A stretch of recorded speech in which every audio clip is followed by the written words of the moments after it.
Hello. My internet just went kaput and the other one went out. I was like, what happened? I'm looking at a blank screen. I think it turned off all the way. It turned off here anyway. How are you ladies doing?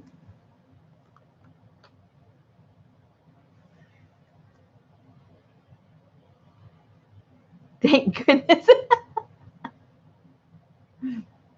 I figured either you needed a break from food, you needed a break from family, you needed a break from football, you needed a break from something. So I came over to clean up a mess over here. Didn't feel like cleaning up the mess, so I figured I'd start a new mess. So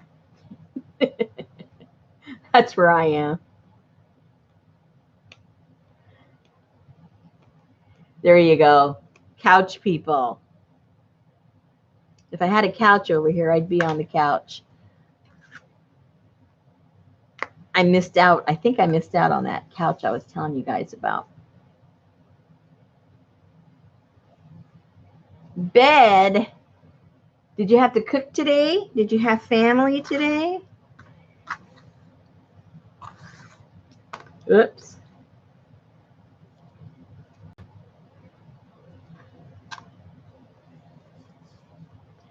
I am going to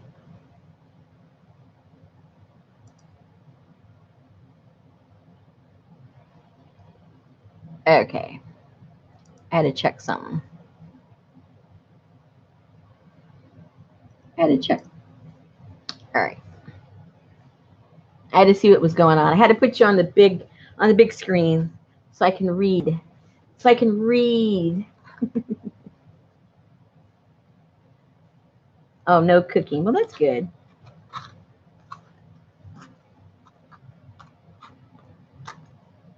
I cooked for my husband and the dogs. I never cook I never like cook. All of our family is on one coast or the other. My husband's family is all on the East Coast. My family's all on the West Coast. And so we just kind of do whatever we want to do. And this is the first time my husband said, I feel like having a turkey. I said, what? He goes, yeah, I feel like having a turkey. I said, okay. So him and the dogs were having fun. My husband's there picking at stuff. One for him, one for the dog. One for him, one for the dog. It's like, oh my goodness. Talk about spoil. So then he turned on the TV for them to watch the the national, what's it called? The kennel, I forget what it's called. Anyway, the dog show. So they were all there watching the dog show, eating turkey together. Hey, Mets.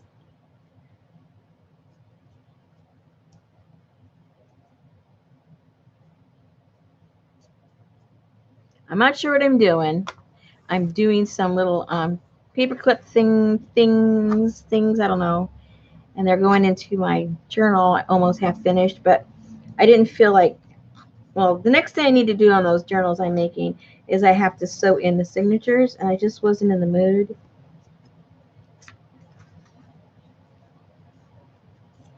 So I just said, well, I better do something else.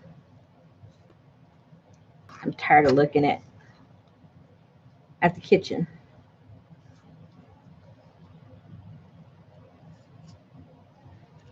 So I'm just getting some of my fabrics, putting them on there. I'm not sure what they're going to look like when they're done. I'm just kind of going for it. So we'll find out together if I like them or not. Hey, Betty. Everybody else. Miss Popo. Miss Mitz.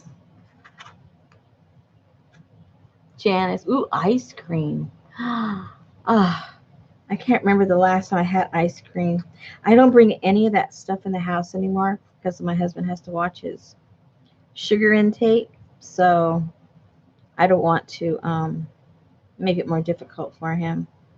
So, so it's like, oh, people mention something or I see a commercial for something, I go, oh, ice cream. I remember when I used to eat ice cream. I mean, all I got to do is go get it like ice cream cone or something while I'm running my errands, but I never think about it until after I get home.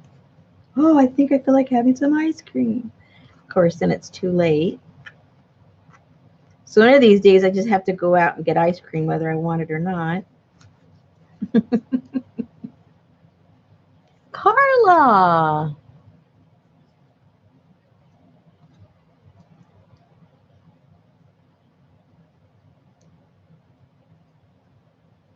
Yeah, I like chicken too.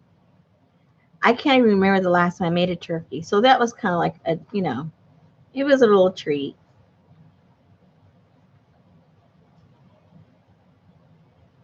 And because I hadn't had turkey in such a long time, it was like, oh my goodness. A couple of days before, I was looking at the prices and I'm going, you really want turkey? And then, what was it like? No, it must have been Monday. I go, okay, I might as well go and get one. And the price had gone down, so I didn't pay as much. But my goodness, when you haven't bought something in a long time, you get this sticker shock.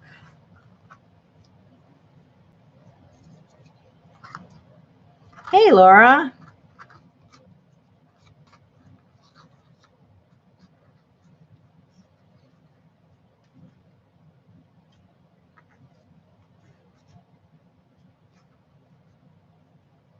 I'm not really doing anything interesting. Just giving you guys an excuse to get away.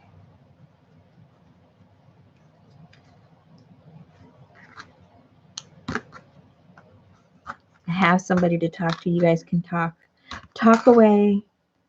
You know me, I can't look up more than 2 minutes. 2 seconds, more like it.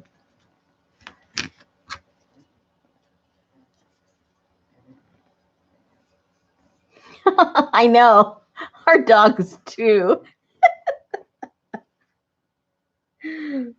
I've told you about our old Rottweiler. He was laying on his pillow. He's so pathetic. He's laying there on the pillow, and my husband and I. He's in the living room. We live well. Just a point of reference.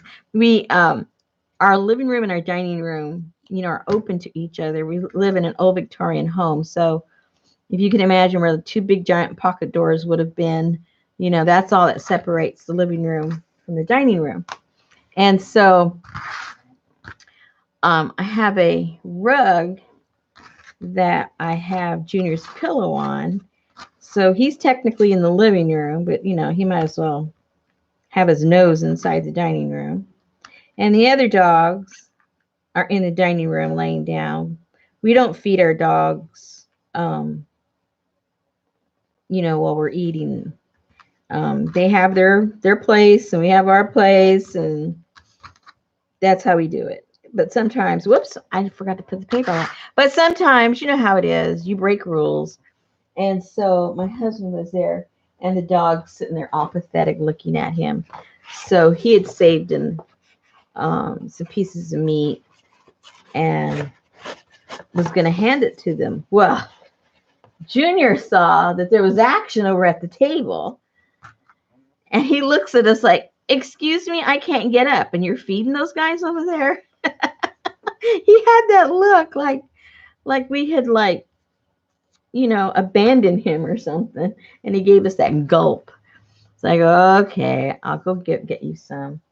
So I have to go. The dog, he never even lifted up his head. His head was still on the pillow. And I'm feeding him turkey. And he never lifted up his head once. And he just looked at me like, oh, this is great. That's how bad we are. We're bad. We're bad.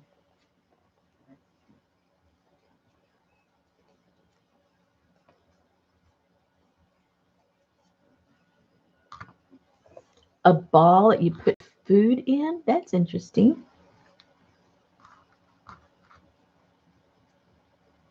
Kathy.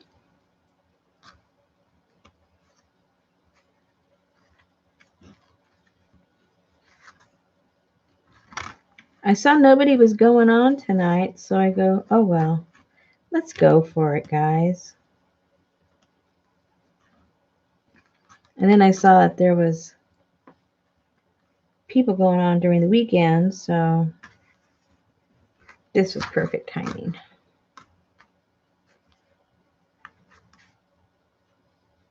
So I've been working on using some of the items that I sold on that sale, you guys, that I had, when was that? A couple of weeks ago. So I was using some of that stuff to make a journal. And like I said, I've got almost all of it done, except for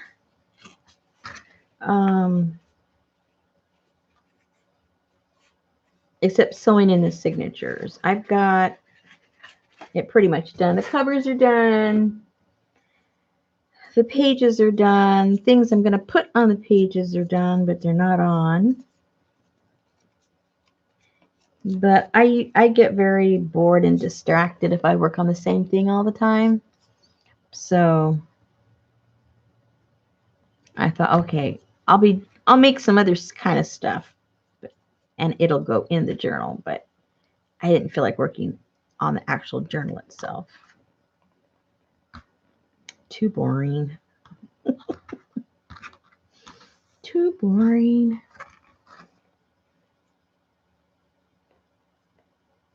You've already gone to Walmart? I didn't even know it was open. That's how much I know about the sales. I stay as far away as I can.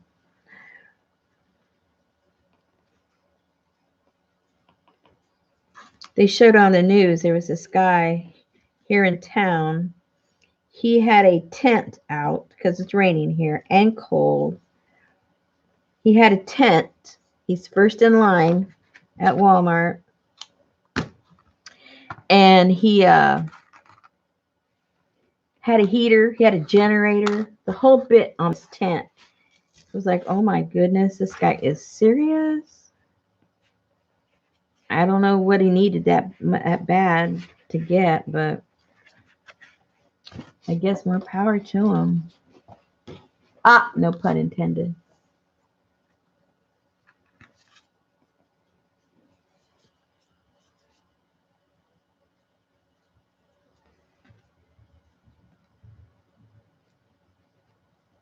You know, I was thinking the other day about, shopping and, all the sales and all that stuff that's going on and the stores.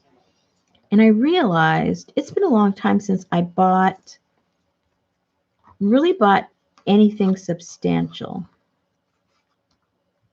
And I was trying to think, what was that that I bought? And then I realized it wasn't really anything personal, like for me, or even something personal for my husband. It was a washer and dryer. That's like the biggest thing we've bought because it broke. And other than that, I could not even remember what I had bought.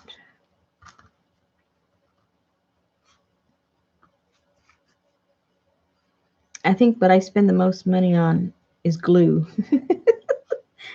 Seems like every time I leave the house, oops, I got to pick up some glue.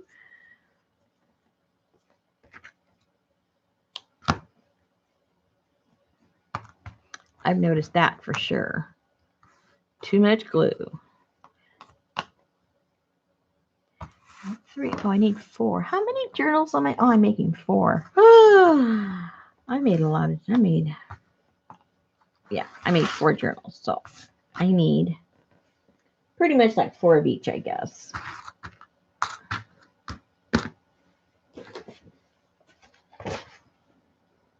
Oh, Suzanne, where and how much?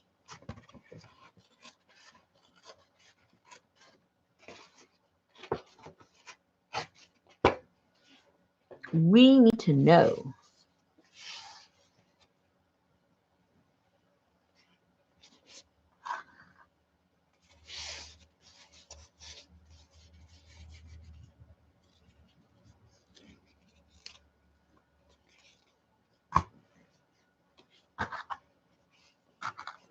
Yeah, Donna, I saw on the news the other day. It's so sad.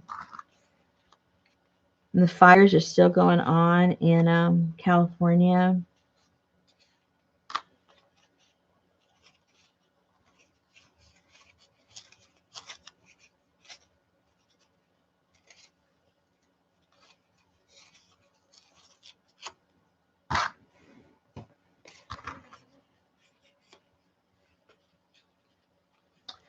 Ornament caps on Amazon. Well, somebody else said they saw them on Amazon, but they were expensive. I'm not going to spend money, real money. I'm too cheap for that.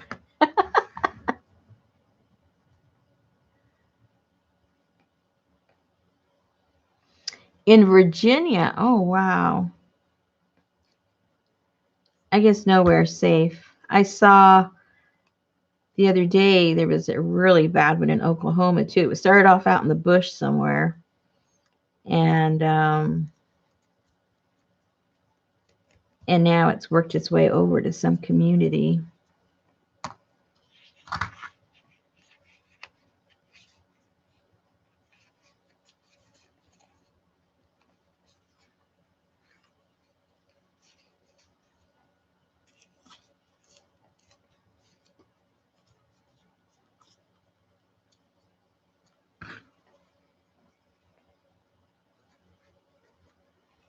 I haven't seen somebody put down the price of the caps.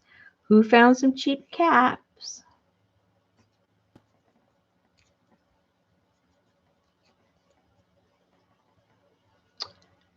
$4 to $5 for 20. Oh my goodness, that's way too expensive. I think the little package I got had probably about 20. Well, of course, I got them on sale, on discount, but I think I paid like 50 cents for them. But it was a big discount, so maybe that was the original price, something like about $4 or $5. That'd probably be pretty reasonable if I wasn't so cheap.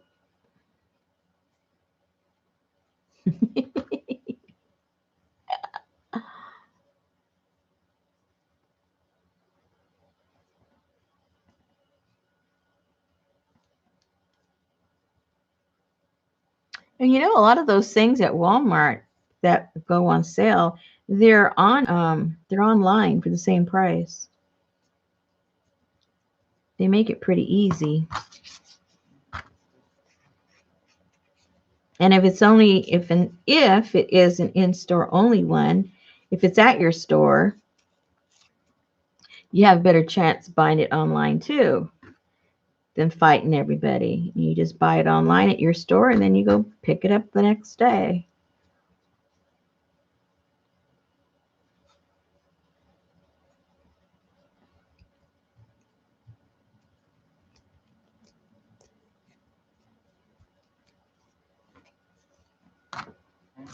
This is handmade paper that I had. I have a little stash of it.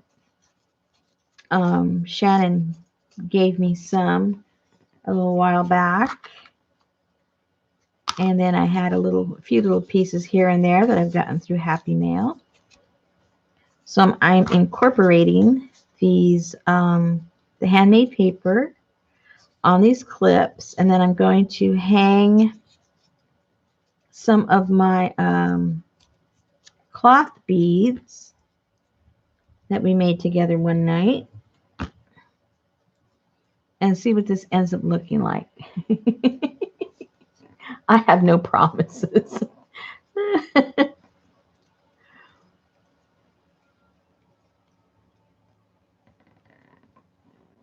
Oh, I know, when you're forced to shop somewhere. Now, see, I live in Walmart country, and they've monopolized it when it comes to grocery stores. I would love to be able to pick and choose my grocery store based on maybe price or type of fruit and, whatever. Maybe the cuts of meat they have, the kind of fish they have. I do not have that luxury. There is not any grocery store. I live in a town of 120,000 people. And, so it isn't like it's some little hick town. I mean, it isn't a giant metropolitan, but it's not like a hole in the wall.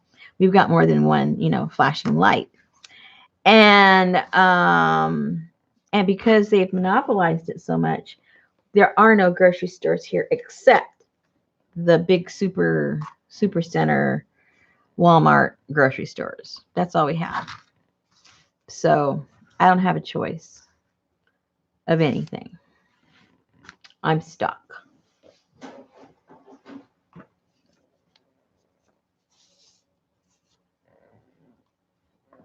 I think the closest grocery store that isn't a Walmart store would be where? Where'd that be?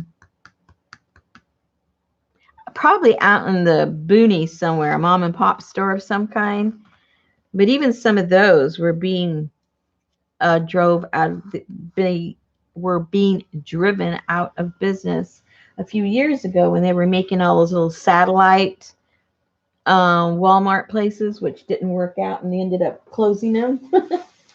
But what happened was, in smaller communities around where I live, say there was only, a little community with 10,000 people or 15,000 people. And all they had was a little local grocery store that had been there probably forever and a day. And then down the street, they had a little local pharmacy that had probably been there for 100 years. And then down the street, they had a little tire place that had been there for 50 years, and so on and so forth. Well, the little Walmart comes in and basically, through the ability to lower the prices of the products and stuff, those people went out of business. Well, after about a year or so, for whatever reason, I don't know the reason, Walmart decided to close down all those small little places.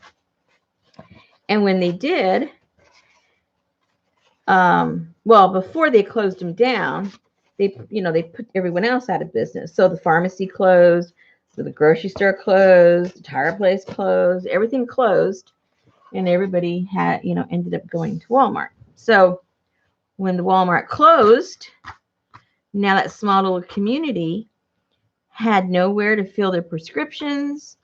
They had nowhere to go grocery shopping. They had to go maybe 30, 40 miles away to where the next town was, because, it's a very rural area out there. And they were left with nothing. So it was really sad to see all the businesses first go out of business, only to have the Walmart leave. It was a mess. It was like leaving your husband, your faithful husband, for some gigolo, and then what's a gigolo got you? The gigolo dumps you, right? And your husband's gone.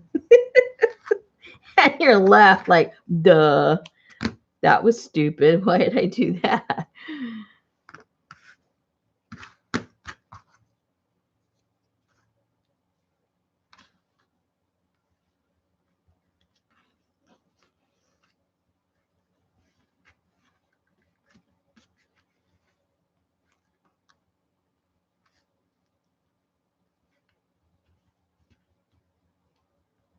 And that was kind of sort of the same thing that the like Dollar General, and I forget the name of the other place. Not the Dollar Tree, but that other one. Anyway, Dollar something. Anyway, they were going into those same small communities, and a lot of them, will sell basics. Basics when I say basics, I mean like food. They have milk and bread and cheese and things like that. And they were putting these little small places out of business too. So Oh.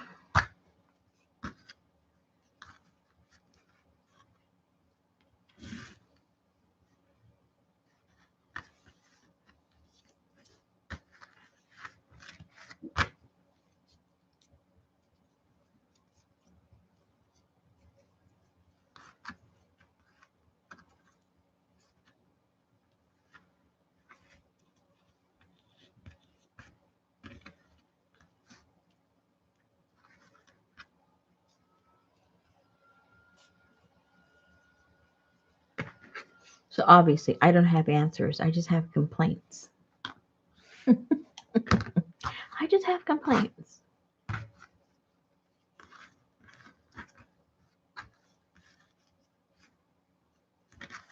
Well, that's too short. Let's find some other colors. Let's find 36. Okay, that's fine.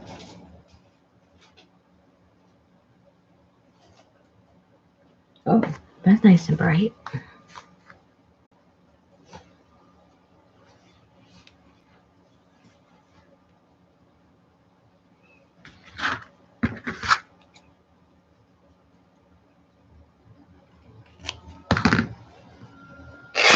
Whoa. I was reading this book about learning. It was really hard to read, you know, me and my dyslexia, but it was kind of interesting. My husband got it from the library. I can't remember the name of it right now. It's next door. And I just picked it up to pick it up because, you know, I hate to read.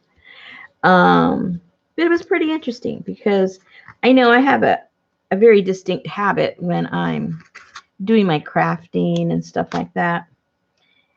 I get bored. I can't finish something. I have to leave it and then come back, and I have to almost like get re-inspired. And it happens to me a lot. And so it was talking about the way some people learn, and which relates also to attention span. And it was talking about how some people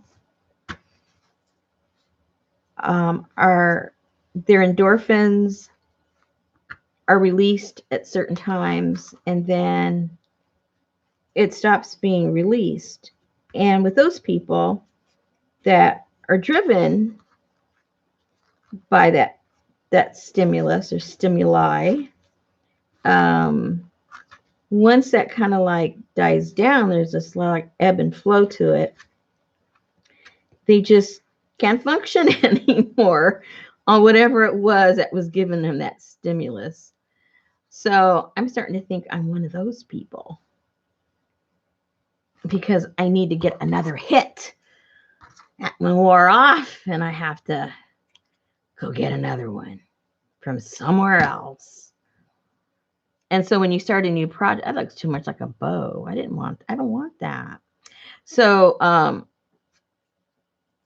so when you stop one project and go to another, then it re-stimulates your mind. It's like you're rebooting your creativity. And so I guess I'm one of those.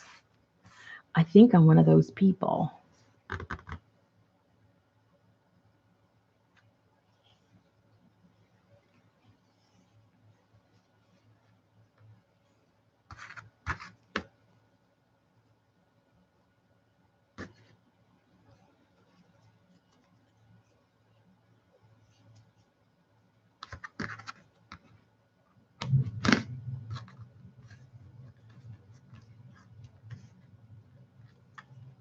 And then today I've been driving myself crazy. I get cold, so then I put the heat up. And then because of the heat, I guess it like dries out my mouth and makes me thirsty. And then I want to drink something cold. And then I drink something cold, and then it makes me cold. It's like I'm driving myself a little crazy. So behind me right now, I have a glass of water with ice cubes in them, and then right next to it, I have some warm tea. So whatever suits my fancy at that time I've got it. I've got it covered. Uh-oh. I ran out of, uh-oh. Where are those?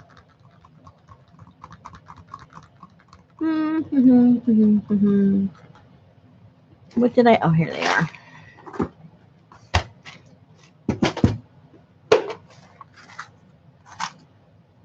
And I have to darken them. See, I put that, remember that stuff that I used when we were messing around with the solder? Where is it? Yeah, here we go.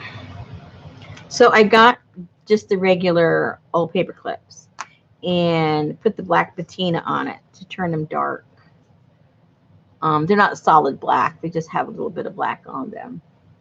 So it gives them a little bit of an aged look, I guess.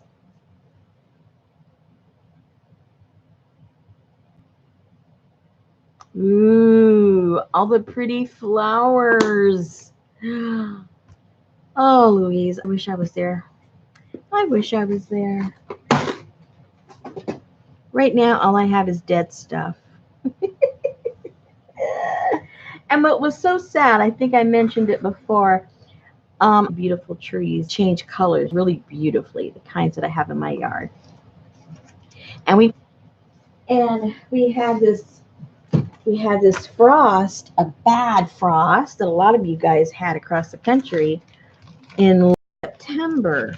I mean, we had like 20 some degrees. We never have 20 some degrees, even in winter, but we got them in the late September. So what happened was our leaves hadn't changed yet, because we get really pretty changing of the leaves here. And they hadn't changed yet, and they froze. And then it got warm again. So the few that didn't freeze started to change, and then we got another crazy, wacky, frost. And then a couple of days ago, we had a strong wind. And now almost all of them are on the ground. So we never really had that beautiful autumn changing of the leaves, all the pretty colors. I have a few leaves on my sweet gum tree, which changes really pretty. There's a few left, but it's raining today. It's going to rain tomorrow. And they're starting to fall. So I can't even pick them up because they're all wet. And I don't want to be, tiptoeing through the wet leaves. And so I'm kind of sad about not getting all of my pretty leaves.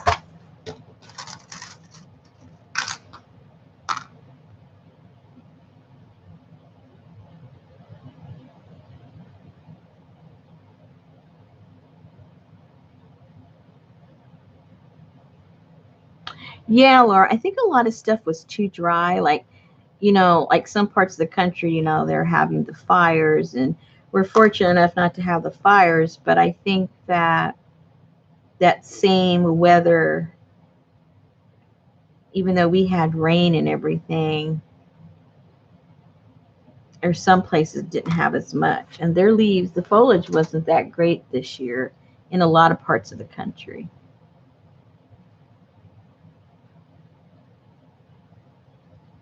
Now, I noticed this morning it hadn't started raining yet, and I still have, I would say maybe a quarter, maybe not even a quarter, less than a quarter of the leaves on my sweet gum tree still on there. And there's a few of them just trying to change. They're just hanging in there like, I'm trying. And so when they fall down, I go running right away to go grab them. I've got a few in my freezer so I can print with them later.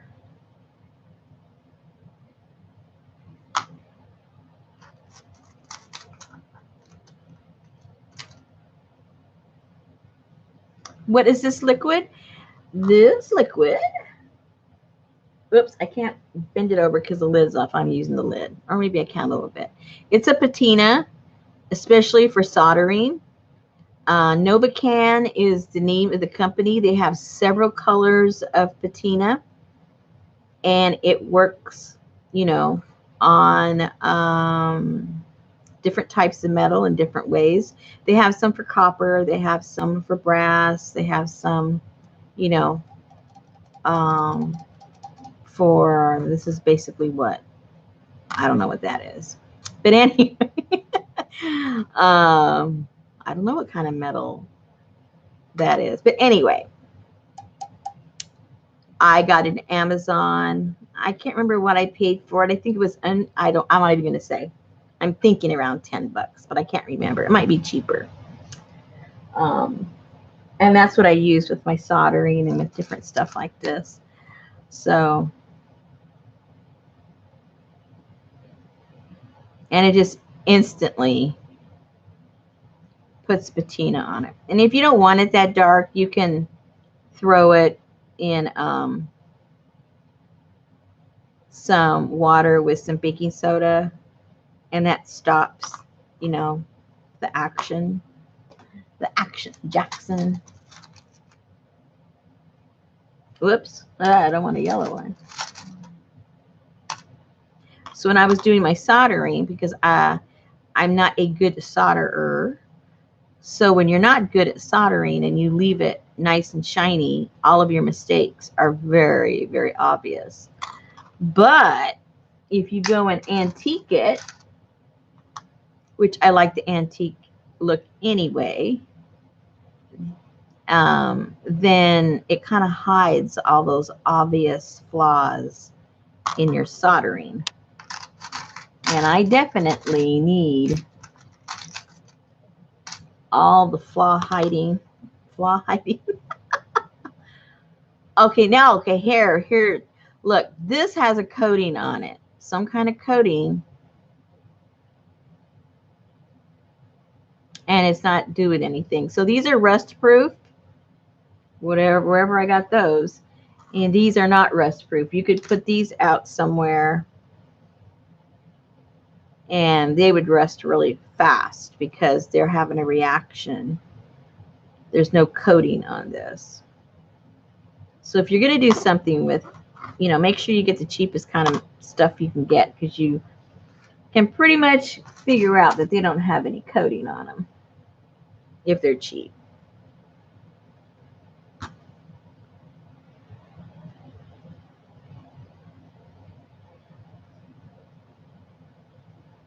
Now it recommends that you wear gloves when you use this. So I just don't, because I don't, but my fingers haven't fallen off yet, but who knows. And I don't smell an odor, but my husband has a different nose than me. And he walked in one day, he goes, "Ooh, what's that smell?" And I go, "What smell?" And he sniffed his way over here and he goes, "That stuff." I go, "I don't know. I don't smell nothing." I don't know.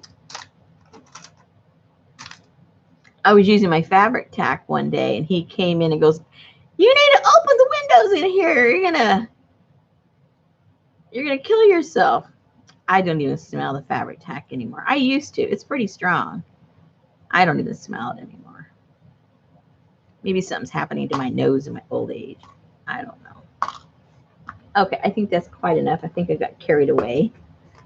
I don't think I need all those. Good night, Angie. She's full of turkey. Yeah, she just wants to go to bed so she can go shopping.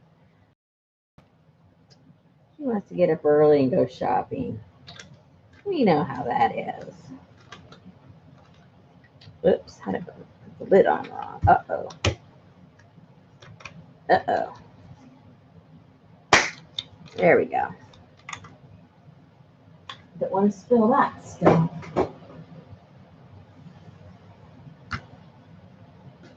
All right. So we get to put the paper on there now.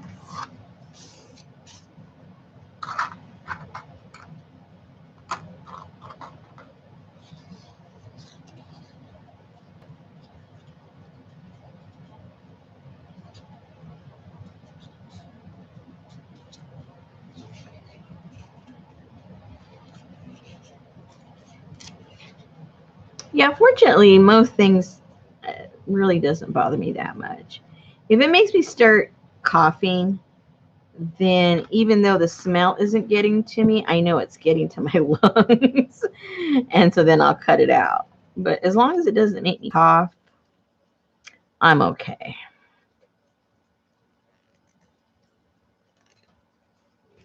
Like when I'm soldering, I make sure I have a little fan. If the weather isn't conducive to me having the windows open, I have the exhaust fan on in the other room, and then I have a small little fan next to me just to push away, the fumes, because that sometimes takes my breath away.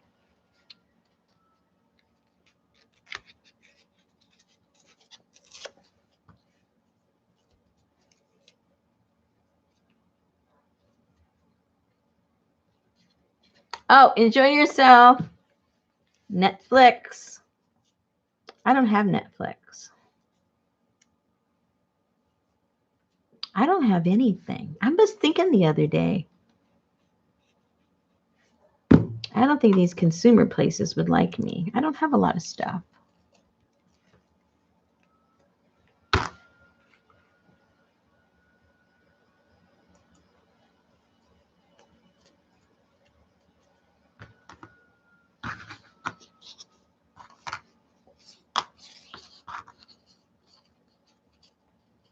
Hi, Sandra.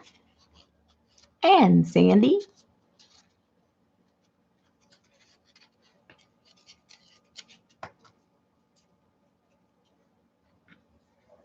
I'm surprised there's so many people around.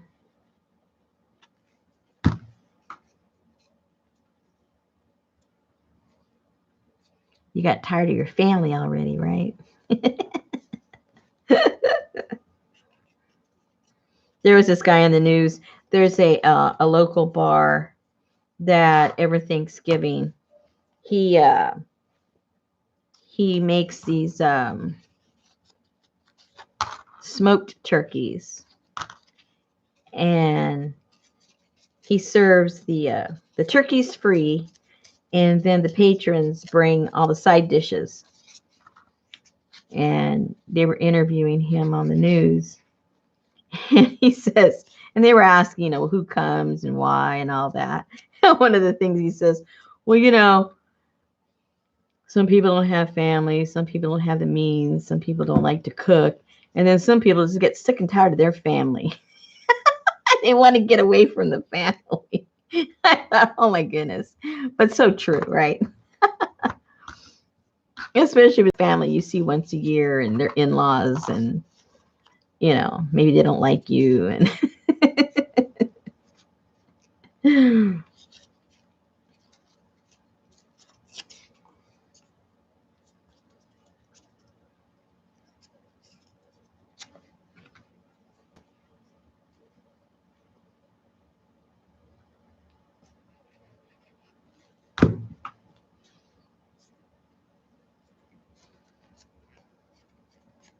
yeah, Samantha, that's what I was thinking. I'm wondering, a lot of the ladies, they just kind of go on a live stream and chill out and talk with the other ladies. And, if they don't have that tonight, some of them might be going stir crazy.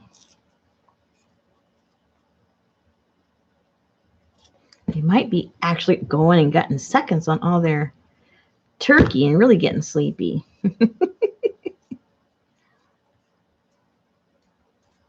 Or trying to control the TV and then their husband getting upset because he wanted to watch something else.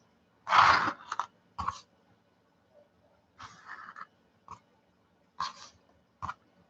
hear my poor dog barking out there. I think he wants to go back in the house, and my husband is not paying attention.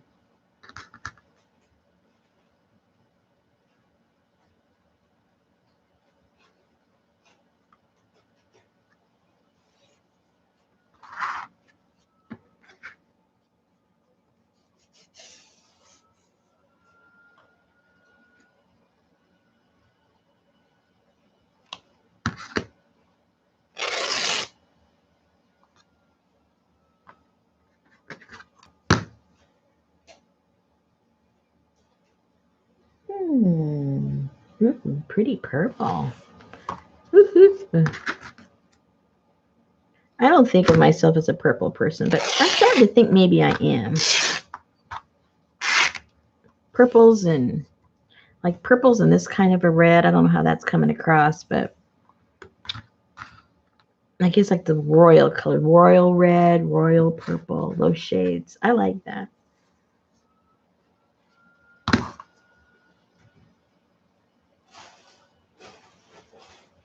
Let me see. What do I have? Well, let me tie these up first.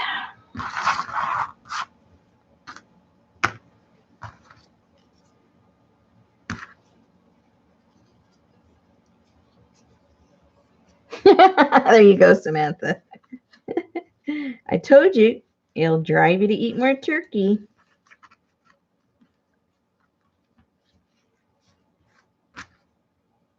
I'm not so much a turkey person.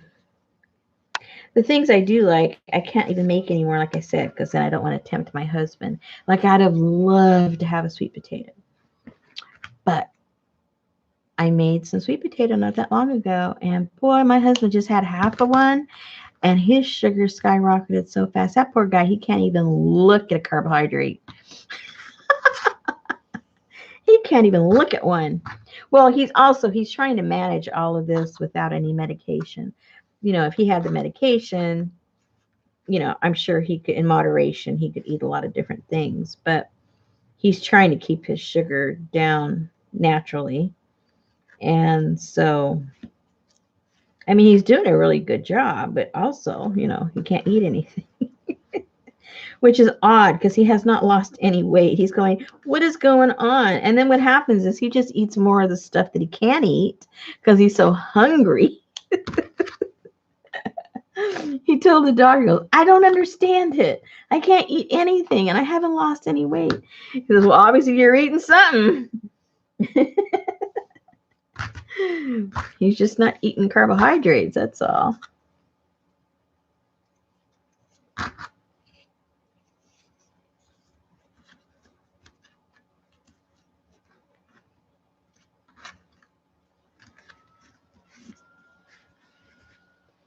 So yeah, so if I had a sweet potato or potato salad, again, carbohydrate.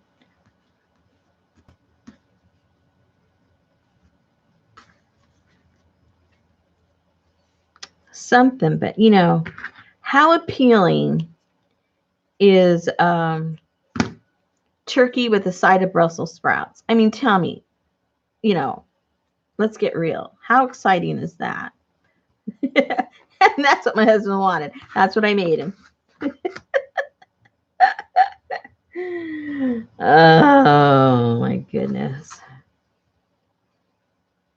Next.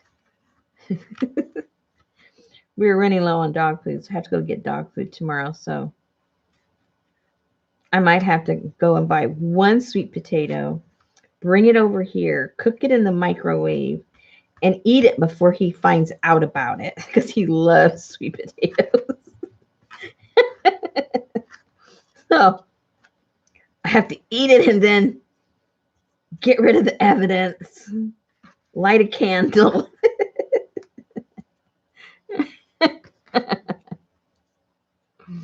Because you can smell a sweet potato. At least I can. Hey, Janice, I got it covered. I know he'll smell it. That's why I got to light a candle. Or just light a match. You light a match and then you blow it out. Whatever smells around, it's gone. All you smell is sulfur.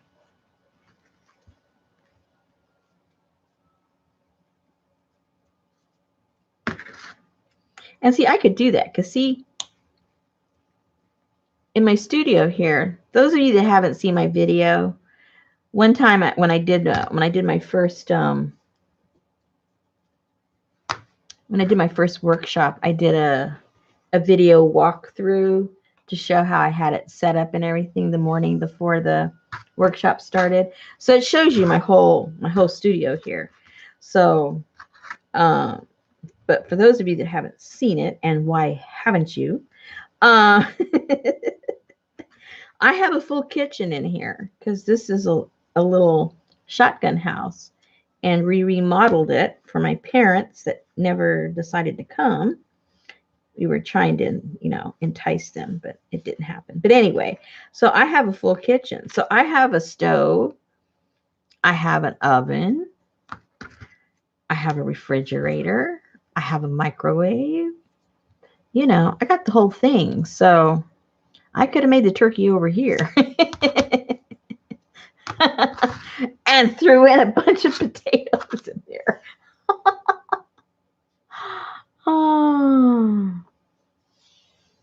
Oh, Dawn, that's sad to hear. I'm sorry to hear that. Well, I'm glad we can give you a little outlet to talk about inconsequential things. Right? We're good at that. Talking about stupid stuff of no consequence.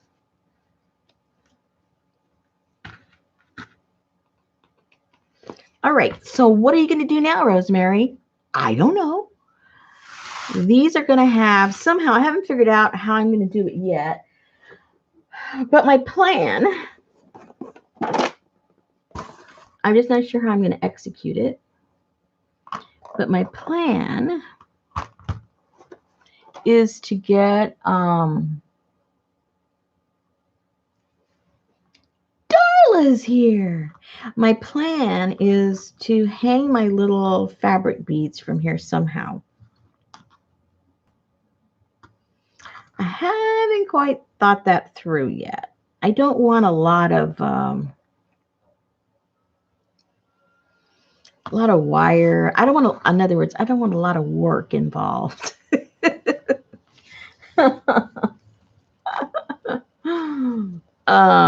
So I was wondering if I could do something with my little raffia. I'm not sure if this will work, and it may end up being more work than the real way, but I'm willing to take the chance on one to see if I can do something a little different.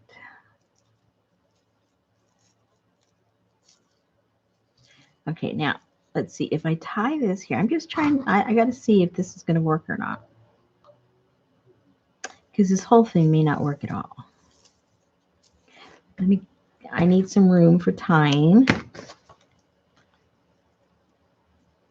So let's tie this off first, I think.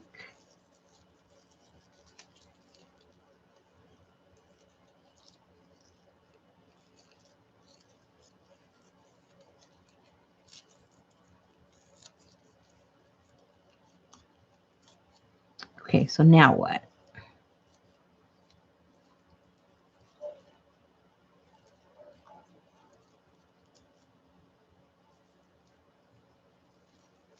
Oops. Good night, cat. No, I know that's how I should do it, Carla. I'm trying to be difficult. I don't want to do that. I want to do something different.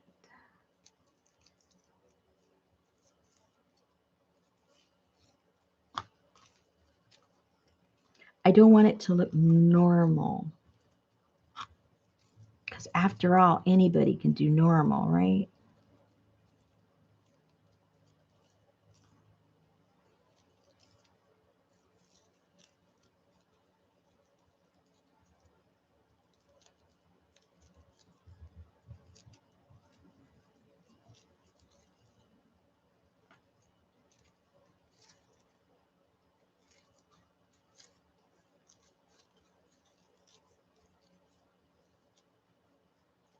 Oh, I should have put a bead there.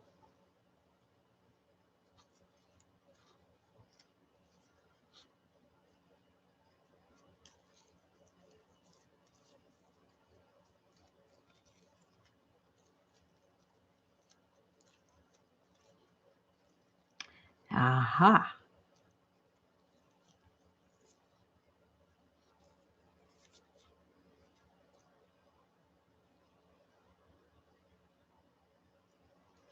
Okay. I know in theory this is what I want to do, but there's a step I'm missing somewhere to make it hang the way I want it to hang. And I think I tied it too tight to undo it now. Oh, let me get a needle. I'm a great waster of time.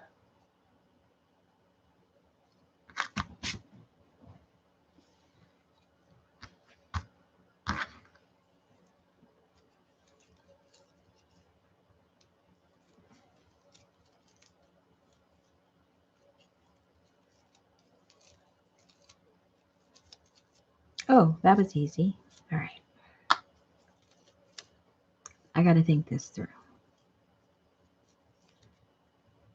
Oh, I know what I need to do. I need to tie a knot here first. Aha! Let me just tie a knot here first.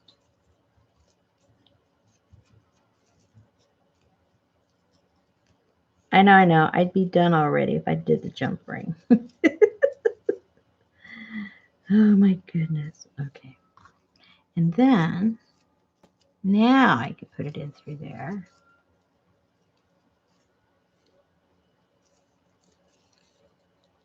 I'll show you in a second why I'm going through all this.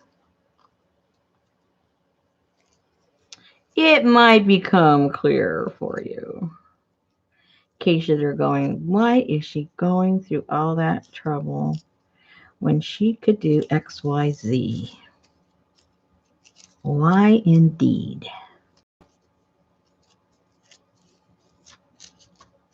Okay. Okay. I will show you what kind of journal this is going on.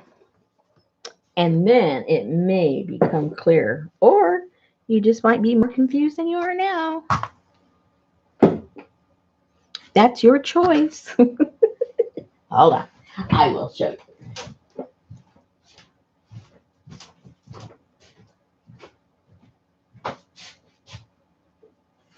Okay.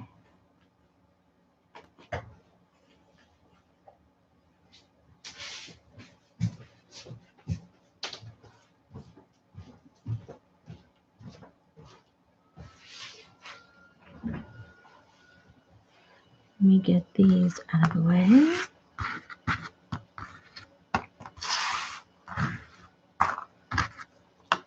All right, here is the journal I'm working on. These are things that are going in the journal. Oops. But here's the cover. Oh, here they go. And so to go with the look that I'm trying to achieve,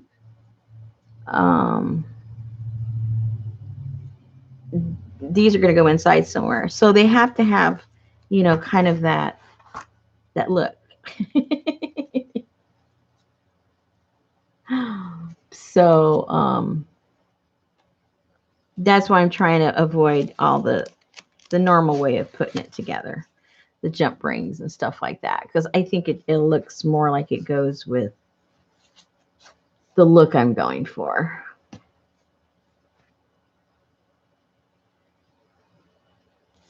So, okay, I think it'll go. All right. I'm thinking it'll go. Oh, I got so much stuff that I have to like still put in the journal. All of this stuff. I'm going to put some of the mud cloth in. I'm putting in some of these hand stamped stuff that I did. And then some of my rested papers that I have.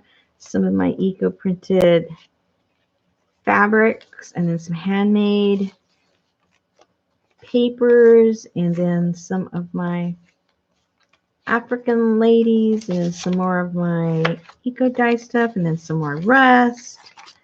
And stuff and more handmade paper, and then I'm having a little pack of little other handmade paper to put in there.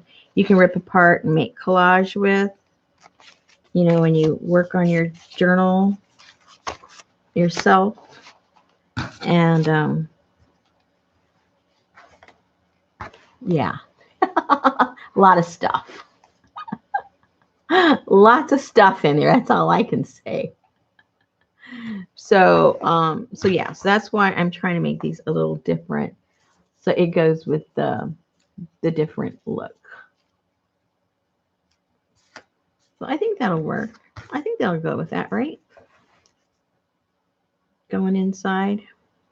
Oh, and I did a lot of stitching because I wanted the cover to, even though it's I have a it's a repurposed book cover, but I tore the spine across to give it to make it a little more flexible. And the only thing keeping the spine and the front and the back together is the fabrics, the two fabrics. So it makes it a little softer instead of being such a hard book. So anyway, so that's what these are going to be for. And I think it'll work. Okay. So now you know I'm not completely goofy while I'm doing what I'm doing. It does have a purpose. I have some other colors of some raffia, I think. Hold on. It's in the other room. I'm going to go get a few other pieces to work with so they won't all be the same.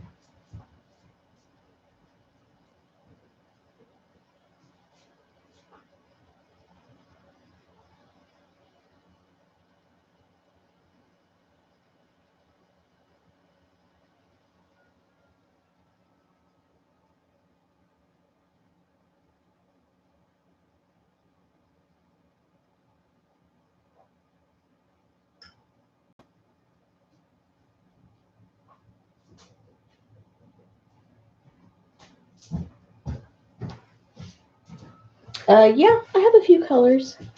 White, brown, green, another green, and tan. See, that's what happens when you go to resale shop. People start these projects and they never finish them, and then they have a whole big giant bag full of the same stuff. And then I say, I'll take that. Thank you. Goodbye. Sold.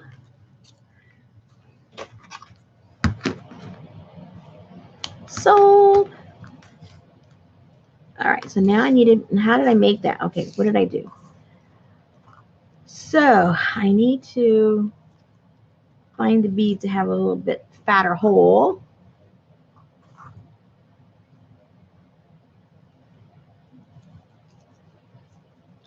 There we go. Uh-oh. You heard that uh-oh, didn't you? So what did I do? Okay, so I tied that.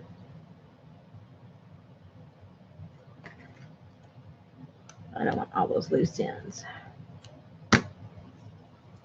So we'll tie that right there.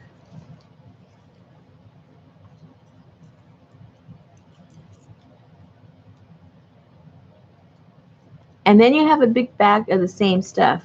Well, of course you do. I love the bag with the same stuff. Look.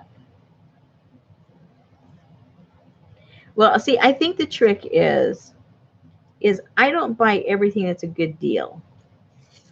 I only buy what I think I'm going to use. Because there's a lot of good deals out there, but, I know I'm never going to use it. So I think that's the thing that we mess ourselves up with. Buying every good deal out there. But it was 90% off. Yeah. And then what? And then what?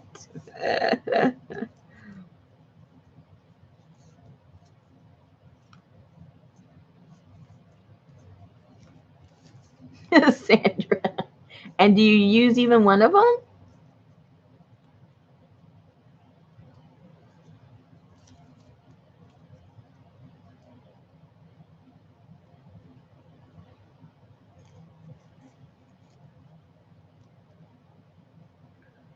Okay, so I'll just do that.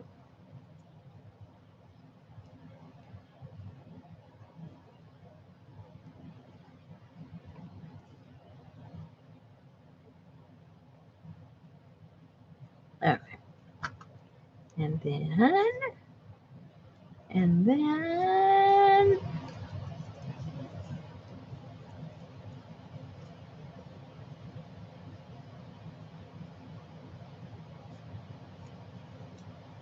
well, if you like it, hopefully you'll use it. I think you'll use it if you like it.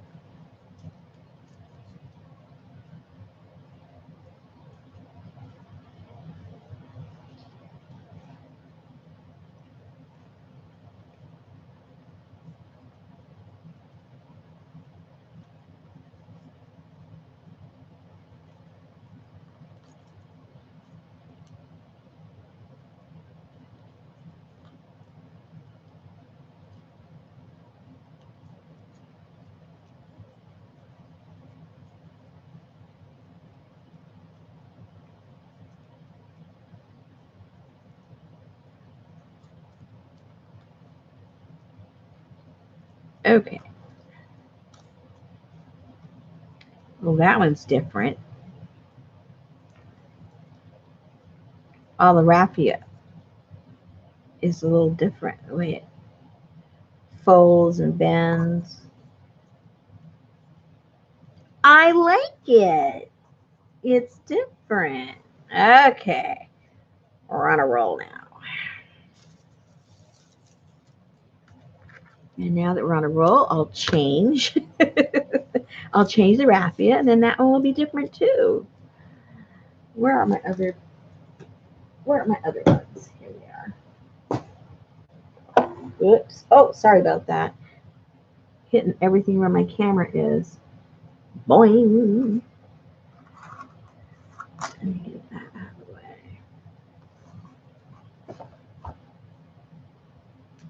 Put these over here.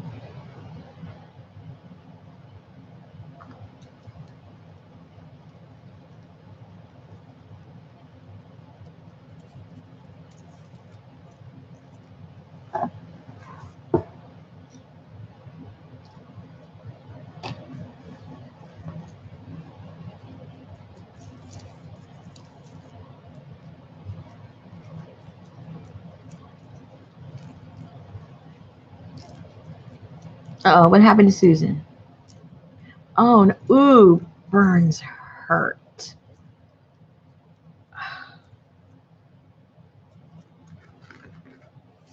Not fun.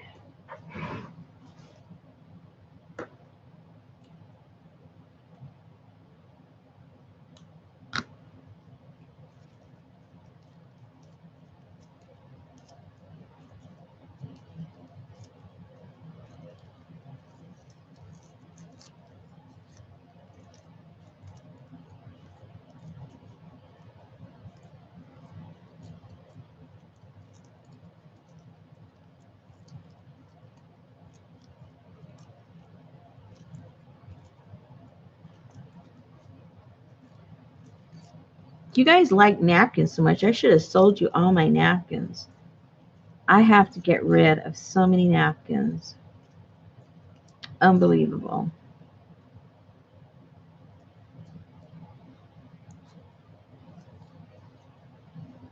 Because I have to buy the whole thing if I want to use it. I mean, I use my napkins.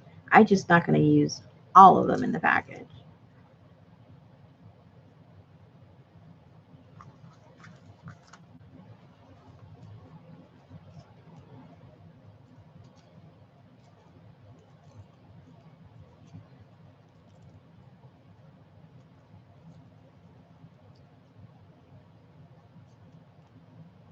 Hey, Pearl.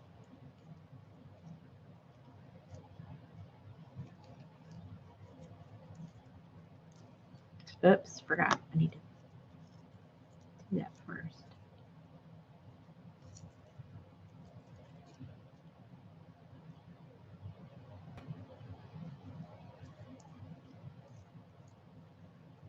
Yeah, Pearl, I need to do that. I need to do a massive de-stash on my napkins. I should have just a napkin sale. That way people aren't interested. They don't have to sit there being bored while the other napkin people are in napkin heaven, you know?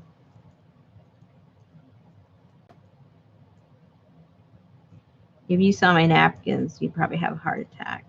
Kathy's seen my napkins.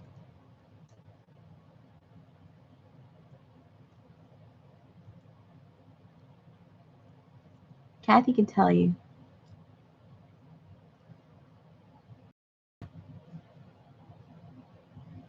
Oh, really? Yeah, Laura, I should. I really should.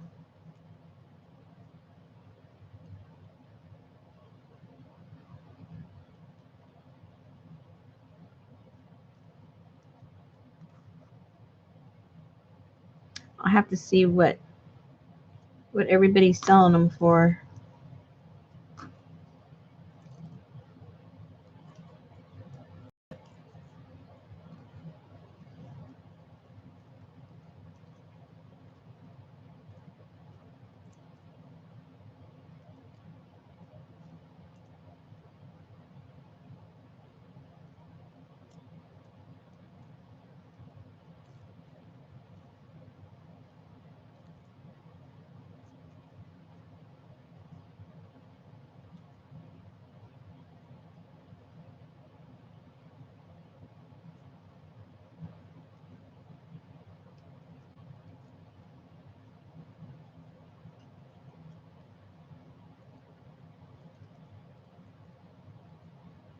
And you know, on those sales that I've seen, um,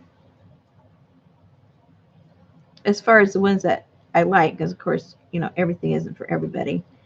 But I don't see anything that I don't already have. I don't I don't like holiday napkins because they're just too specific, right? So I'm not interested in those. So people have a lot of those. Um, I guess I'm just looking for something different, something unusual that I haven't seen. And just every once in a while, I'll see something that I haven't seen before, you know, on someone's sale. But I'm doing other stuff, and I don't have. By the time I get over there, like you know, they're all gone, or somebody bought them all, or whatever. I'm just not quick enough.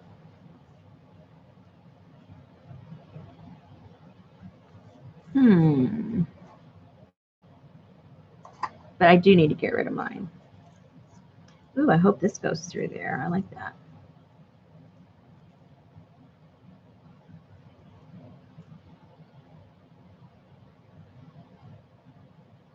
Yeah, I love the napkins too. You need to try doing one of those. Those of you that have a lot of them, I've got. I think I showed it to you guys once before. I've got a book where all I'm doing is gluing in napkins, and it's fun. And afterwards, you know, I might come back and, you know, do some kind of collage or something, or maybe I won't. But it's just kind of fun, just gluing all the page down. And I'm opening up the napkin and just gluing the whole napkin down. I'm not taking any pieces parts away. It's just the background. And it looks pretty cool.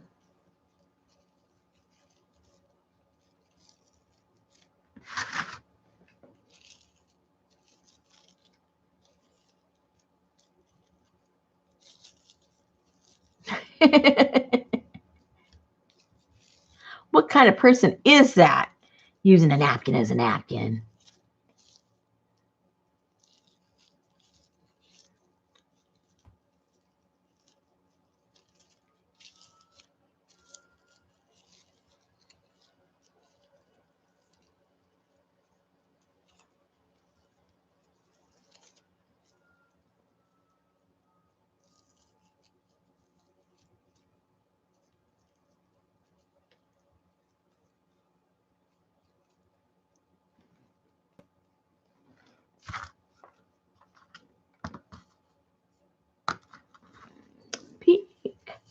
Pink, pink, pink, pink.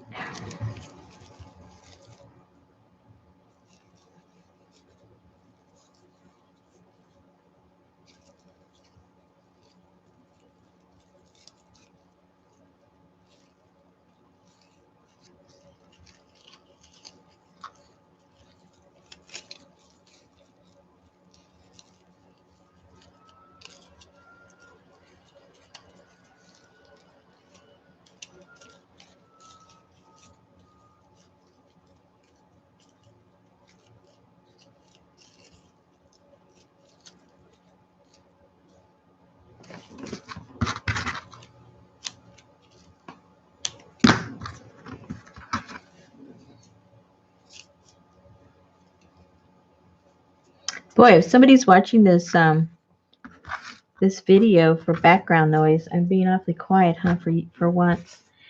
I don't know. Why am I'm usually like maybe too much turkey. I don't know. I know. Okay. What kind of glue? Yeah, I'm too cheap for matte medium. You know me. I'm cheap all the way. I just use, well, what I started off using just the Mod Podge. Everybody puts too much Mod Podge. You just need a little bit of Mod Podge. Then I moved up to glue sticks because it dries super, super quick. I can flip the page and go on to the next one. So kind of sort of I'm liking the glue stick thing.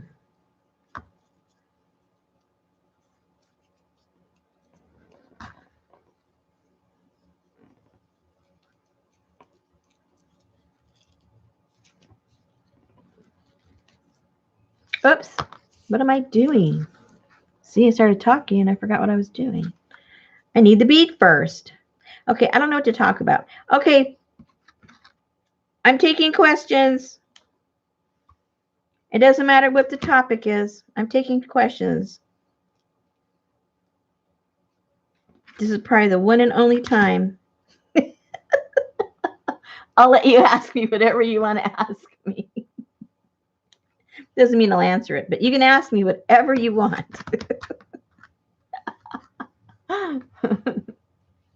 Oh, Pearl. See, good question. Pearl, I'm playing around with paper clips. I wrapped around some handmade paper. Then I cut into small pieces, small strips, my African fabrics. And now I am attaching to them some handmade fabric beads that I made out of my African fabrics. And I'm making them kind of sort of something like this because they are going to go in to my journal and they're going to be inside of the pages in here somewhere. So they needed to be a little kind of matchy-matchy to go with the theme of my journal. Thank you for asking, Pearl.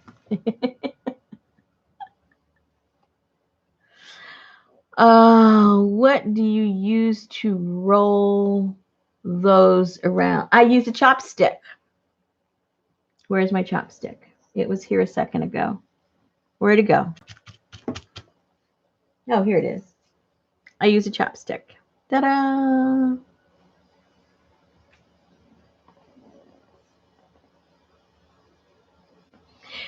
The patina does not rub off. It changes the chemical makeup, and it doesn't rub off on you at all.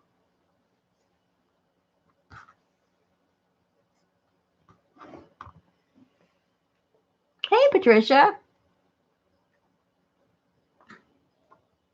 How do they attach to the pages? What I'm going to do, they're not being used as a traditional paper clip, obviously. I'm just using the paper clip to create this. And then what I'm going to do is I'm going to get one of these bulb clips, and then it's going to be attached to either the side of the page, or if I have a tab, or like it could just be, oops, clipped onto something like this, or it could be clipped on to just the paper itself, you know. And there you go.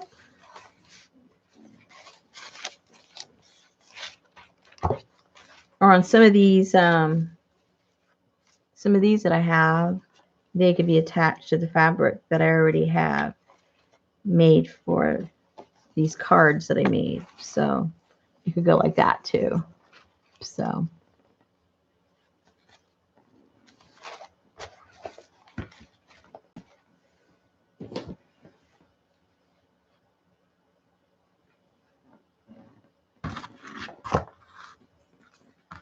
good questions. Good questions. Put them in caps. You know me.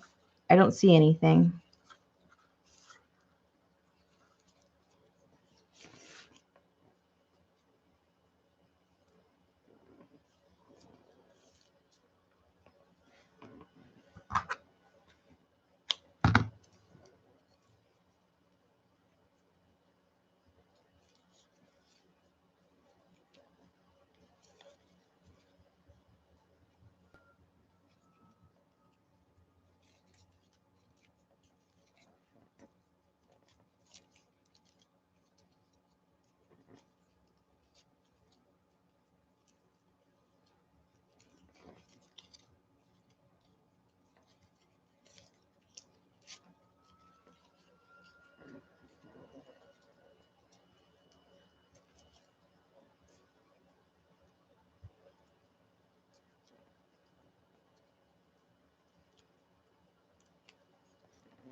Oops.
Scale Evie.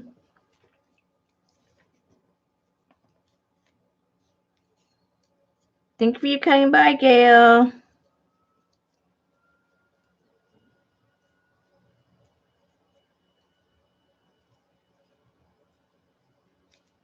Oops.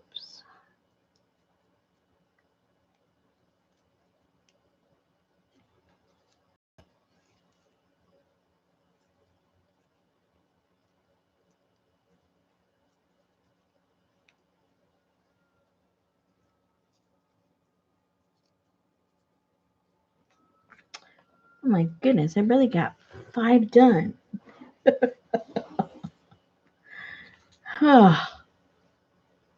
No, 4.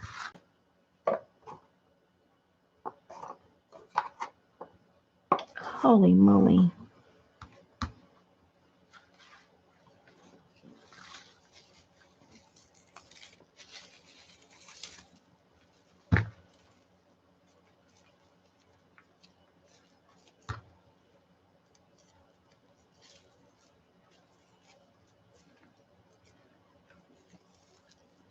Jennifer.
That's a little wonky.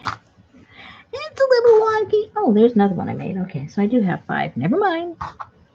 Never mind.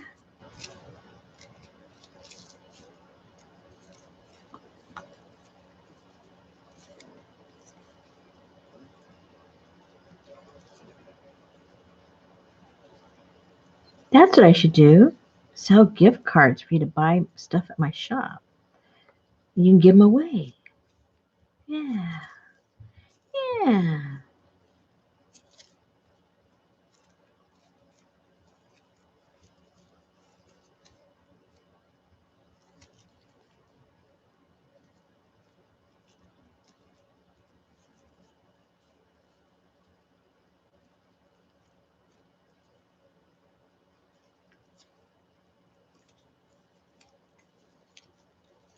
Uh-oh, where's Pearl going?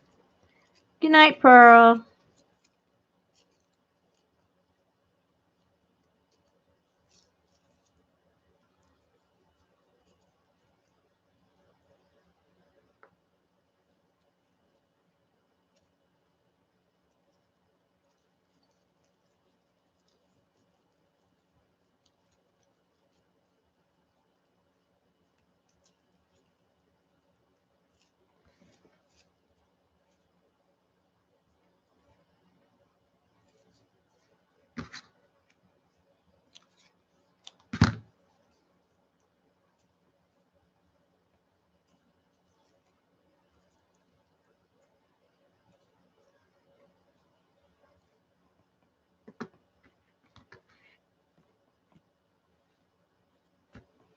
All right.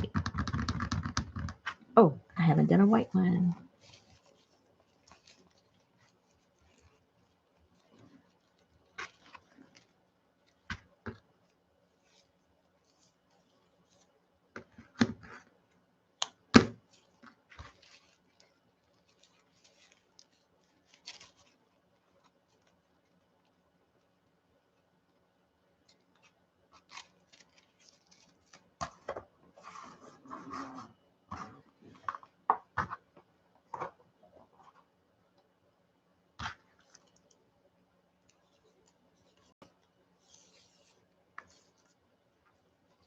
Hi, Jean.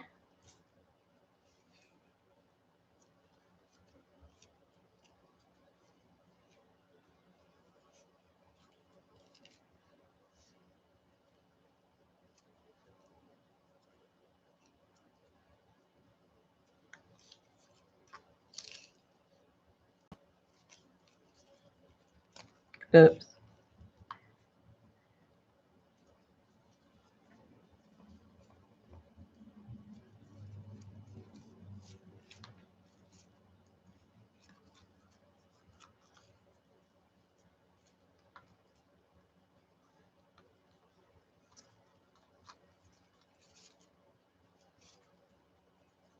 I'm getting thirsty.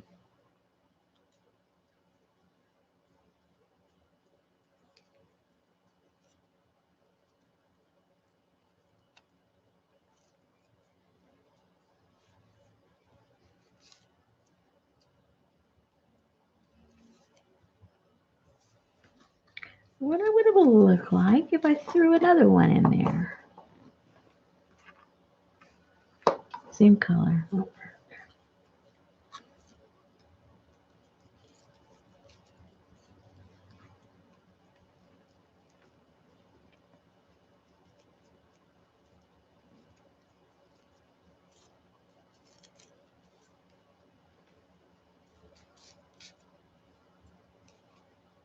Uh-oh.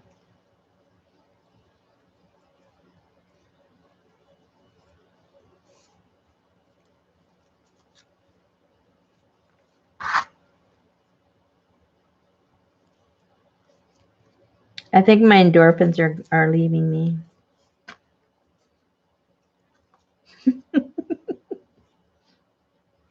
I think it's time for another project.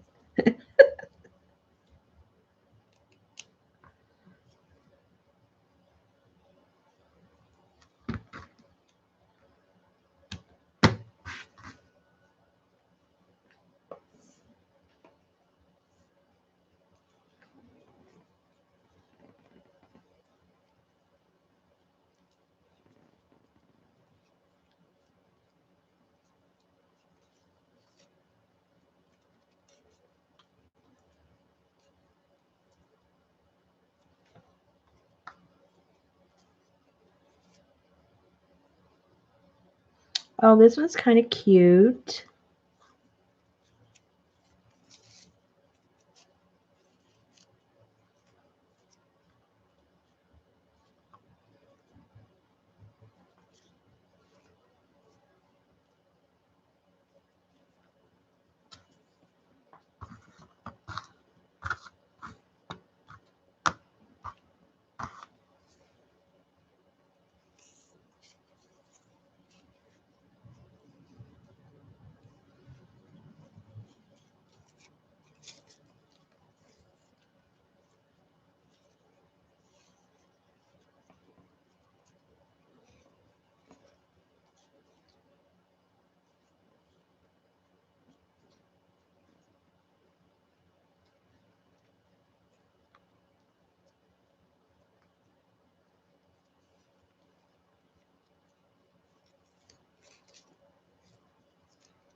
Oh, I should probably have my little piece of sweet potato pie.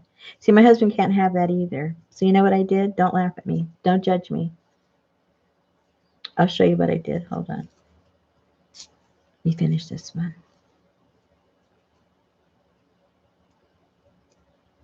Just to show you how bad it is over here. With my husband and his sugar. I just thought of it. I forgot I did. It's funny how you forget when you're sneaking things, and then you forget you snuck it, and then you remember, oh, I snuck that.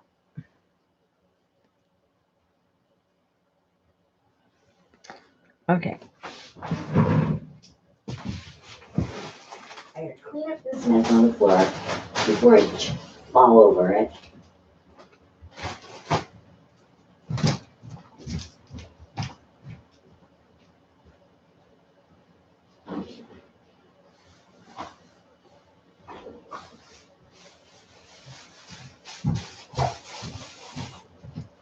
This is hidden in the refrigerator here in the studio behind a bag of leaves. Okay.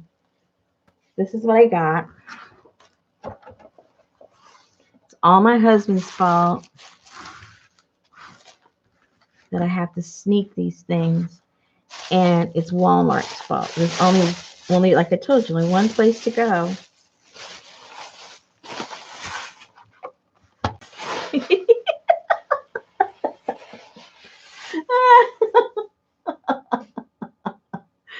This is my sweet potato pie.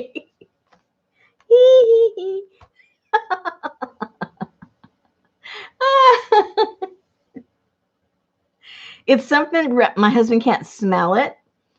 And if I'm halfway through it, when he walks in the door, it's small enough that I could cram the whole thing in my mouth. It's one of those win-win things. Plus, it costs 50 cents. Hello.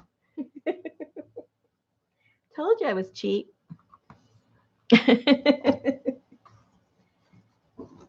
No leftovers, no odor, no nothing. Win-win. No, these are actually pretty good. And I'm very particular about sweet potato pie because a friend of mine taught me how to make sweet potato pie, maybe around 15 years ago. And after a sweet potato pie, I can't even stand eating pumpkin pie. And because it just doesn't taste the same. And so I love, love, love sweet potato pie. And somebody told me this was actually pretty good. And so I go, yeah, right. Well, it doesn't taste like my friend's sweet potato pie. It doesn't even taste as good as my sweet potato pie. But for commercial sweet potato pie, it's actually probably the best I've tasted. So, just in case you haven't tried it, don't be putting down a 50-cent sweet potato pie until you've actually had a taste of it. Oh my goodness.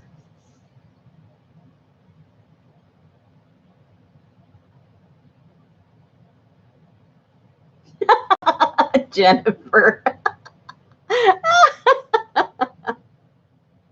Well, sometimes it has nothing to do with the lag if I don't make any sense.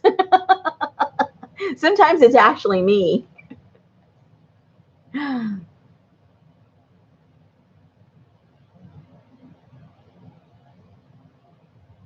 Oh, see, I'm a spice person, Suzanne. So yeah, I love the spice. But where she gets it right is she's got butter in here. A lot of them skimp and they'll put, vegetable oil, stuff like that, especially commercial stuff. But you can taste the butter in this. She has another one I'm not crazy about. I mean, wait, let me preface it. I haven't even bought it. It's just that people have been talking about her buttermilk pie something, and they say it's really, really good. I haven't bought it because I'm not really that much into buttermilk. Although I like a buttermilk donut. Now maybe as I'm speaking, I'm thinking, wait a minute, maybe I would like the pie because I do like buttermilk donuts. I haven't had one of those. I can't remember the last time either, but they're pretty tasty. So, okay, I'm done with this for a while. What should I do? What should I do? I'm getting bored with this. So I'm going to put this, where am I going to put these? I will put them in here with this. Keep them all together. Keep them all together. That way when I go crazy looking for them, and I ask you guys, where did I put them? You say you put them with your other beads. Your other cloth beads. Okay. Thank you. Thank you. Sarai. Oh, that goes in there too.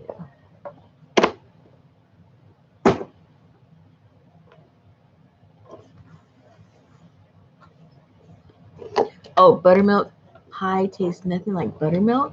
Well, that's good to know. Am I going to do something messy? I don't know. What do you want me to do, Kathy?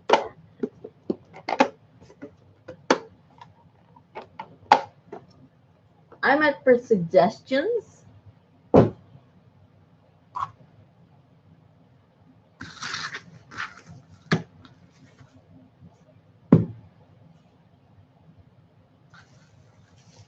Hey, Debbie, did I miss you? Did I miss that you were there?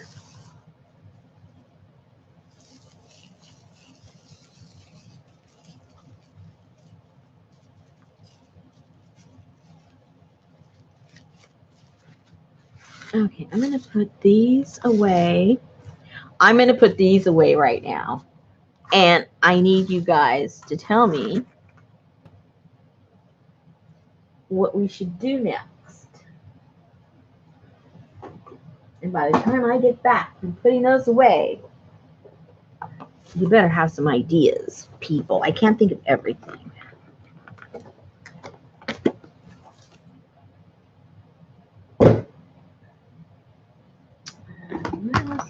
Here.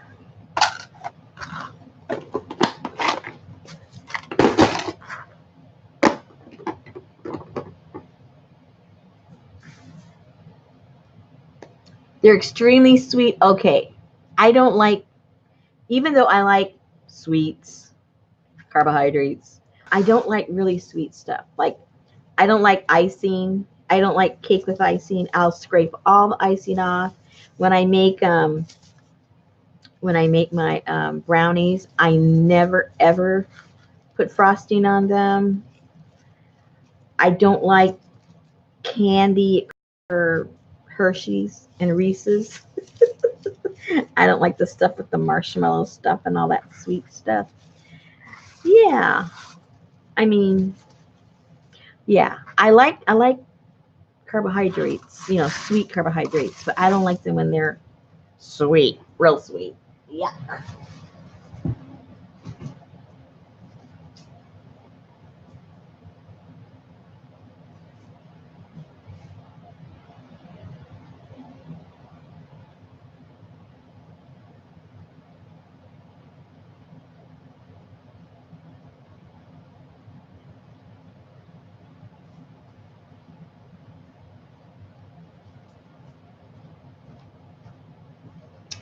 Okay. So what are we doing? Do a background for one of my African ladies.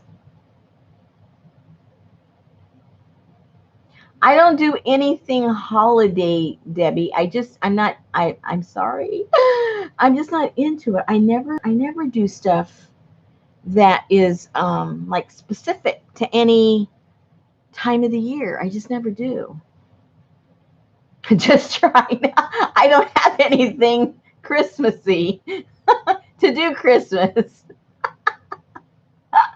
Just do it. Winter? Do I have winter stuff? Let me see.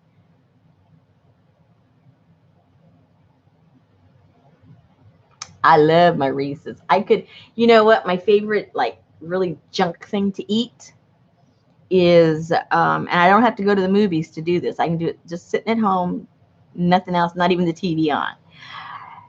To go get make a bag of popcorn that has butter on it, and then have a Reese's cup and eat it together, like one mouthful of Reese's, one mouthful of popcorn, and just keep going until it's all gone. That's my idea of fun. Okay, do you have winter? Do you what? I have a winter journal. I do. See, people know more about me than I know about myself because I forget stuff. I do, don't I? Somewhere. My plaster one. I started a plaster one. Hold on. I might, I just might have some wintry things. Hold on.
You know what? If you're thinking about the same one I was thinking about, I sold that. But I'm looking at my little bucket here of leftovers from that journal. Yeah, I sold that journal. But I do have a bucket from some of my leftovers from that. And it may just say something to us. These are things that are left over.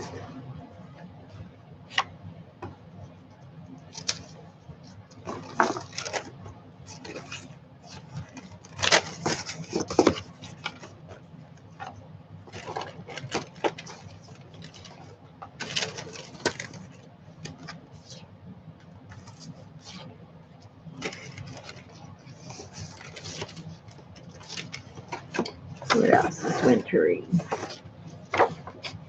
Oh, that's got snow on it.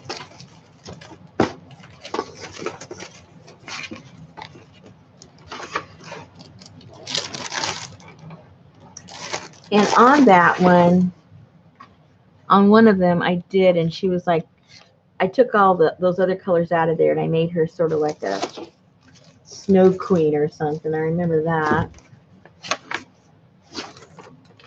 And I used her in that book too. That looks winter. That looks cold. She looks cold.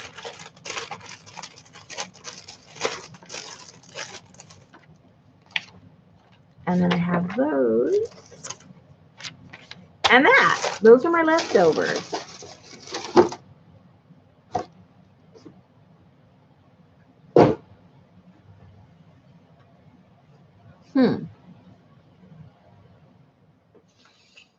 Let's see.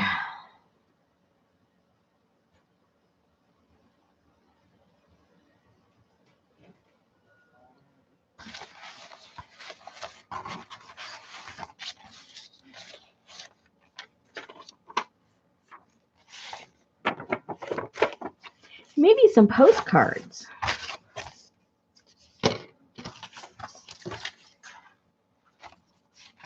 That might be fun to make. Some collages for some postcards.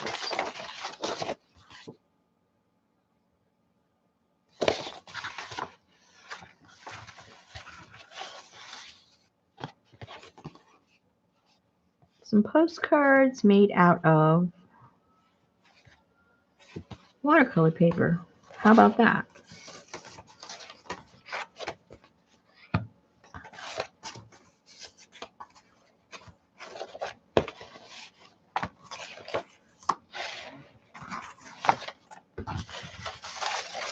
That might be a plan.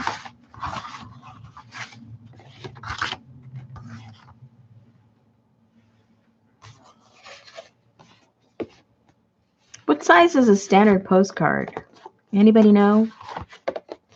Quick, somebody Google. Standard postcard. Quick. You know who you are.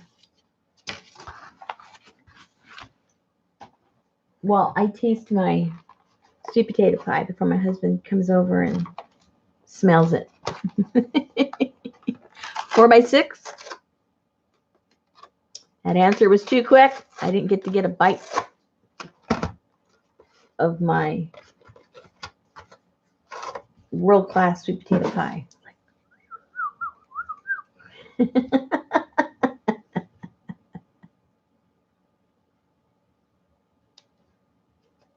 Okay, 4x6? Okay, let's see what sizes these papers are.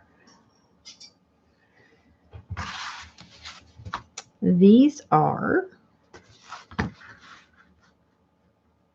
that's 6.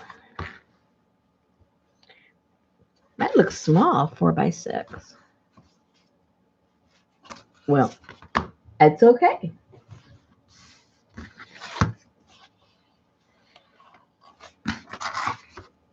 Four by 6 will work. So that's 6.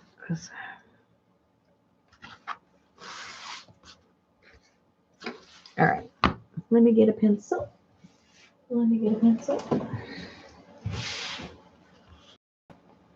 You could also do 5x7. What does 5x7 look like? Well, this is a little shorter, so I'll go with the other standard size. So we'll go by 6. I'll just leave that the way it is. By 4.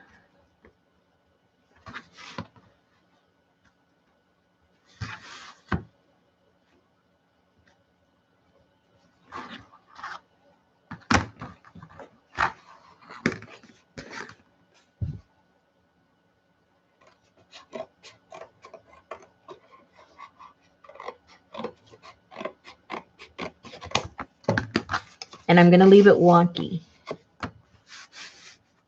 See, the people that are at my post office, they don't care. I know some post office people, they're just like, you can't do it that way, you can't do that, you can't do this.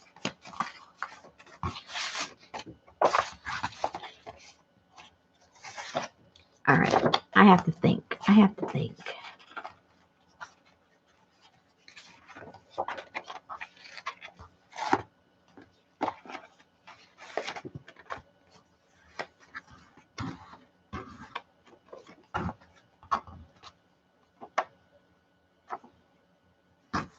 Maybe it can go this way. I'll get some of these trees in there.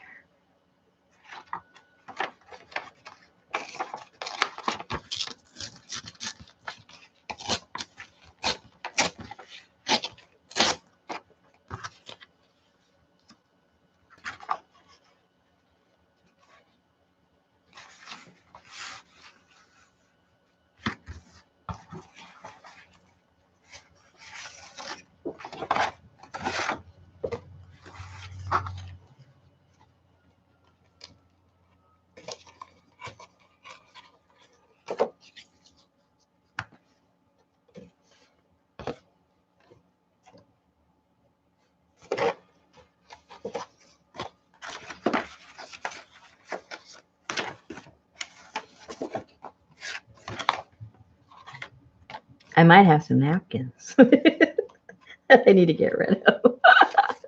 You never know.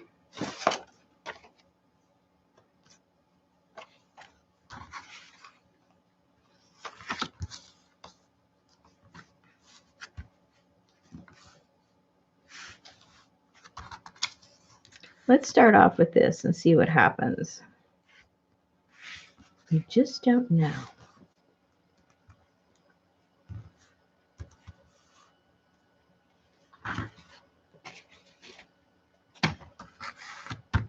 Let's find. Ow! Oh, that was my knee.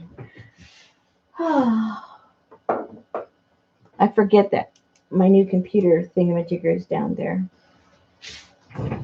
And I just did a nice whack on it.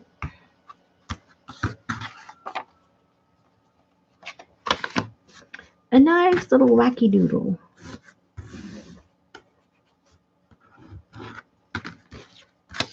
Nice little wacky doodle.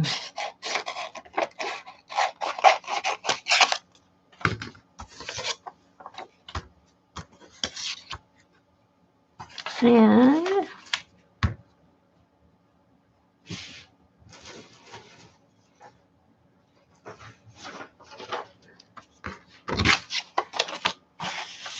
I use the back of that.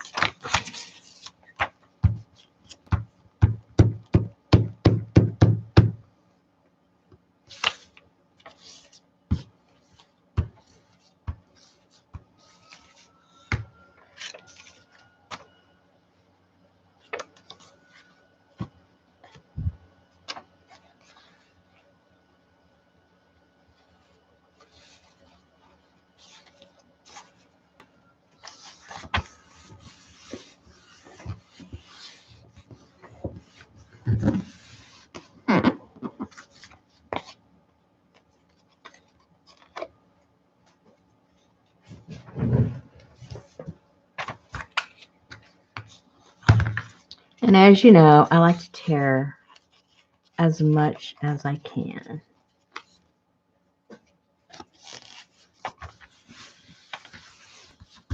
Okay.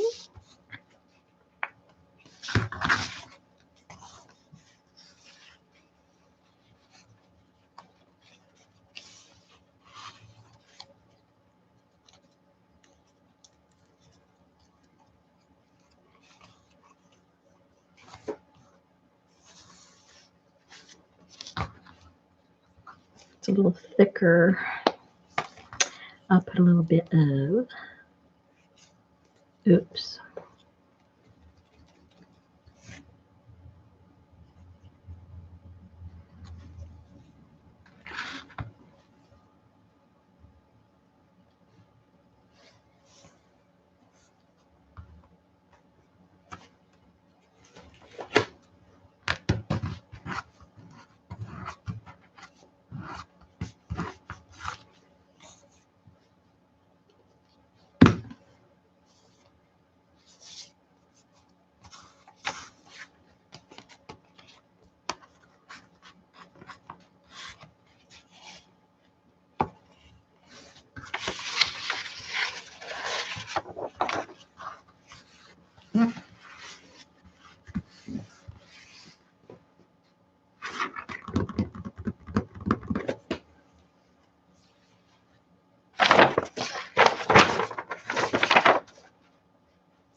Look how things just come together.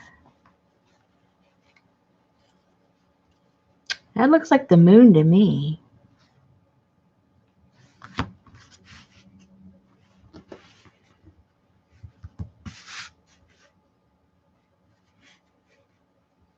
How about the moon?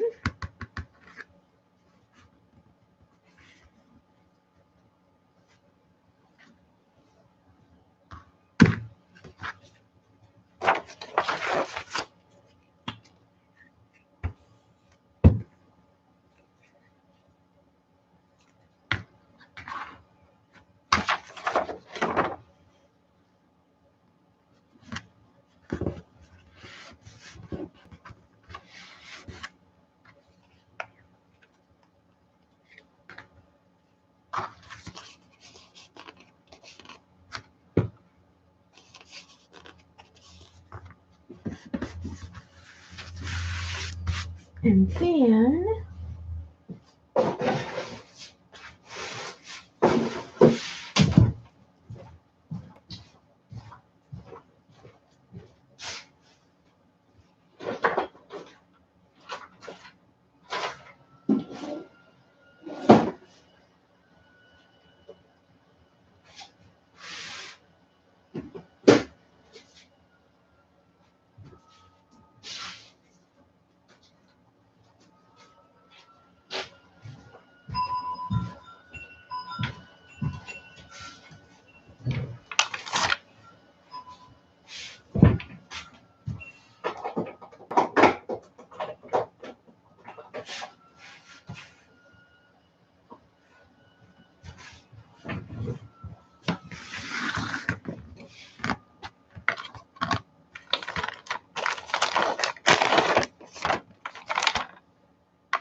do it. Please do something fun using one of your African ladies. Do something fun. Okay. Not sure. Not totally 100% sure what that means. But I will definitely. What is this on charcoal?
Okay. Howl at the Moon. I think that's winter. What do you guys think?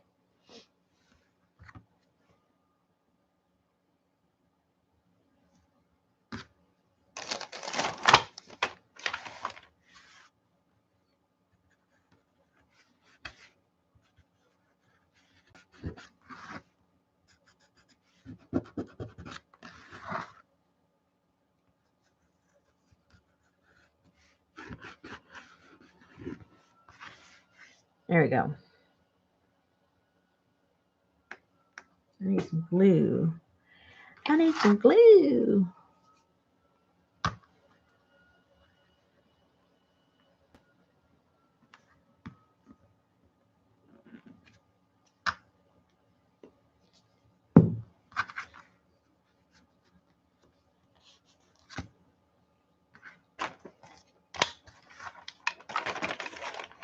Okay. Postcard done.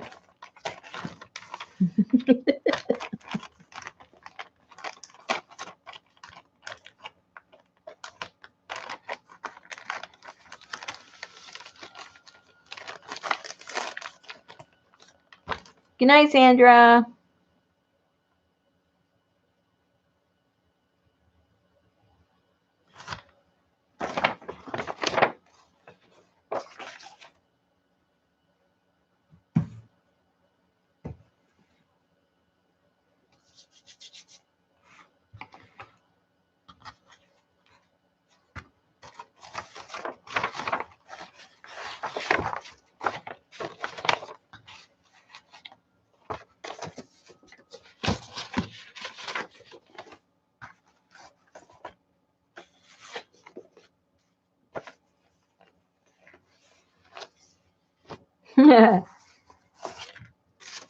Stuffed turkey.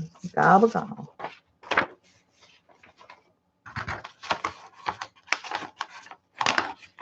Hey, Liz.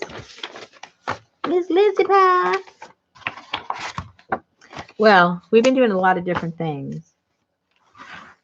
Debbie wanted me to do something Christmassy. I told her I have nothing Christmassy in my house. So we decided wintry. So I made a winter postcard.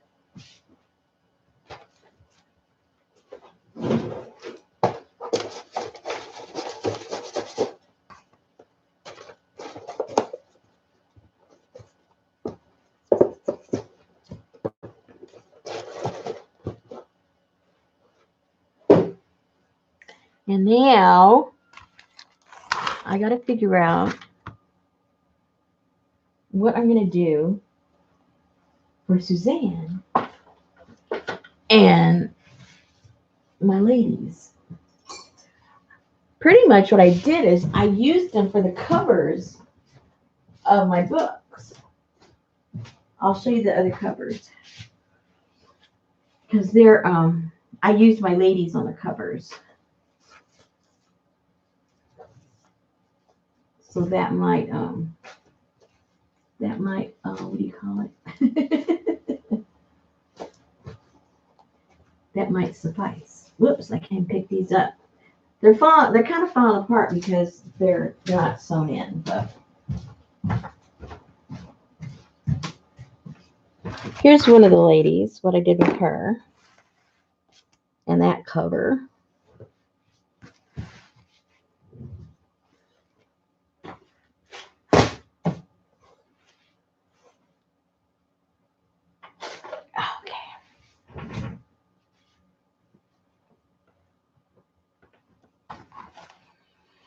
So what I did with her is I just basically stitched around her. And I did it with some red thread because of the stamp that was already there. So that's what I did with her. And then the other one, and I just made a small little tassel to put in the front and use some of my the beads I had already made. So that's what I did with her. And then this one, whoops, that out of the way.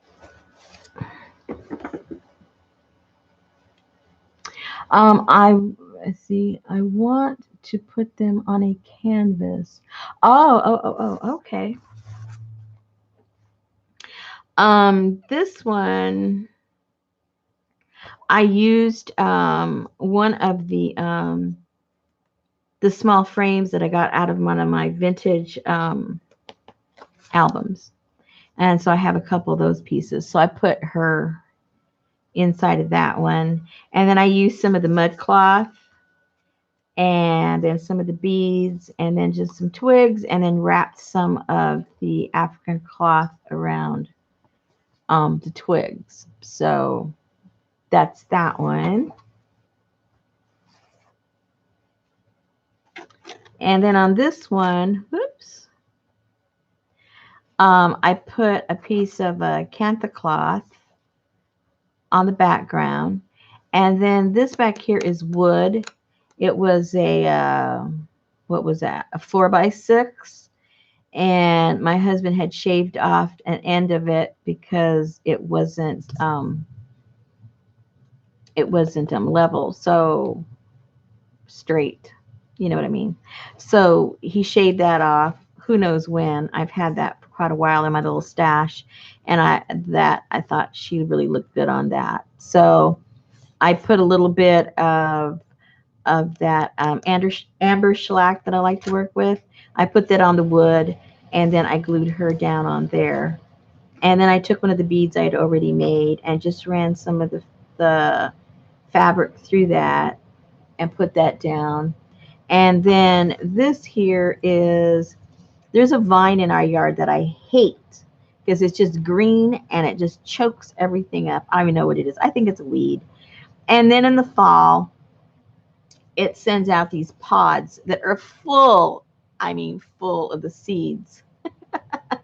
And then they blow all over the place. And in the springtime, that thing is growing everywhere. Well, anyway, that's one of the pods.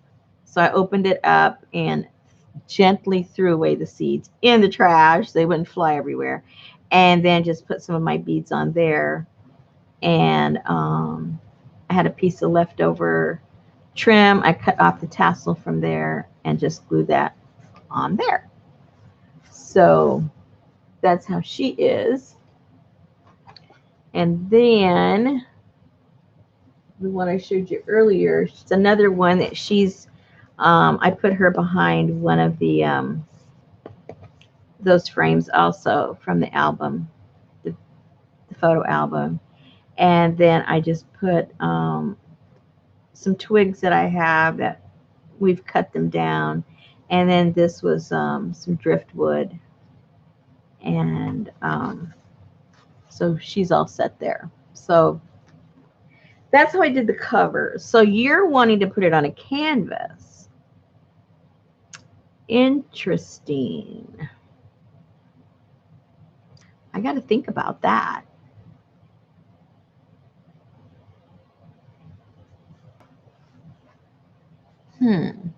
Yes, I do. I do. So I'm thinking, of course, you know, I have things that I fall back on. Now, I think that, let's see, where's a picture? Where's one of those?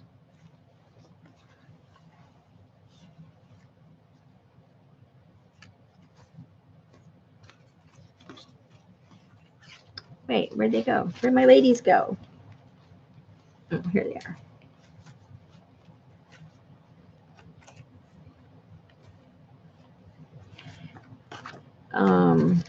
Where are my other ones? I have more than one in there. Oh, here they are. Okay, so let me think about this.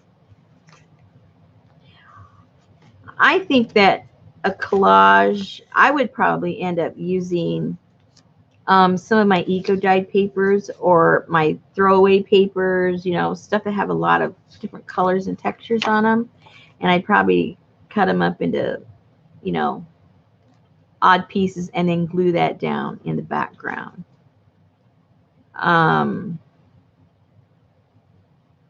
If you have stamps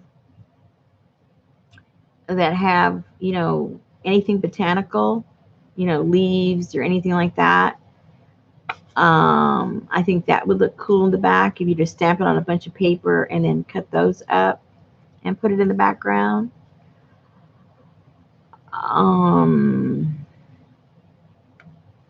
If you had maps and you were to like really get them all grungy looking and put that in the background, especially obviously if it was, the continent of Africa, that would be really cool if you had that on the side somewhere. Let me think.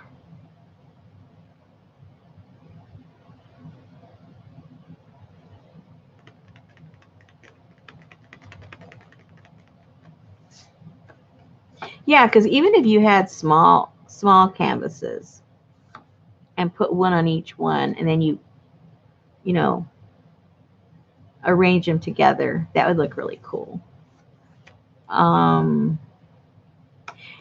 Like if you had that paper that looks a little bit like straw. I don't know if I have any. Something with a lot of texture. I just keep seeing a lot of texture back there. And like right now, out in your yard, I'm sure you have a lot of twigs. Probably all your leaves are gone on everything. And sort of like what I did with which one? Something like this. You could get your twigs and maybe put one on the toward the bottom and then one toward the top. And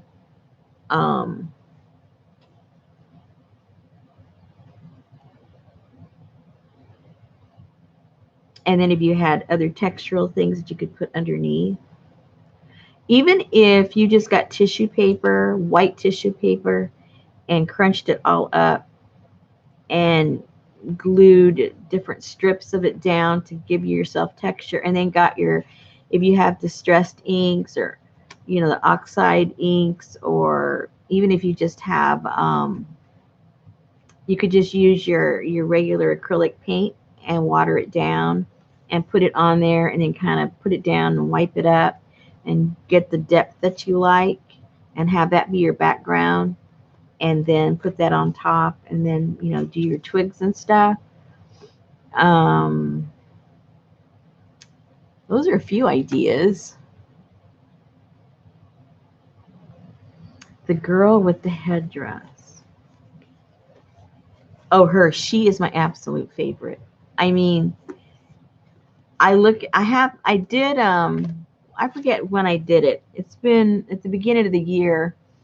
I did some of these journals, and I painted on top of her just a little bit with some, oh, do I have that here? I mean, I don't have her painted, but I have the stuff that I did her with. Let's play around with her, because she's like so cool looking. I did her with pastels, and you can do it with chalks, you can do it with watercolor, you can do it really. What did I do with my little? Where's my little? Where'd that go? Oh, here it is. In front of my face. And you just put a little bit of color, and then it makes it look like the old-fashioned photographs,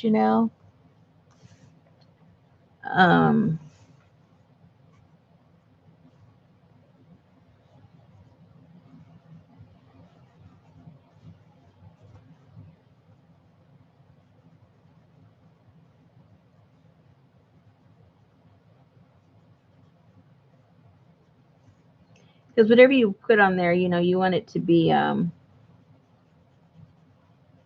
translucent so you don't lose any of the painting at all.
You have colored pencils. You know, you could do this with your pencils.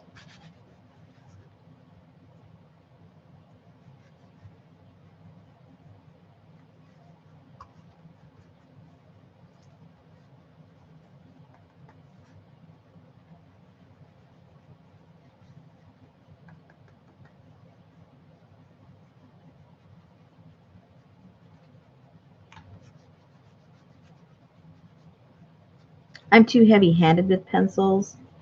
I'd have too many lines, but I know a lot of you ladies have a little light touch, and you could do some really cool stuff with your pencils.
Hi, Erin.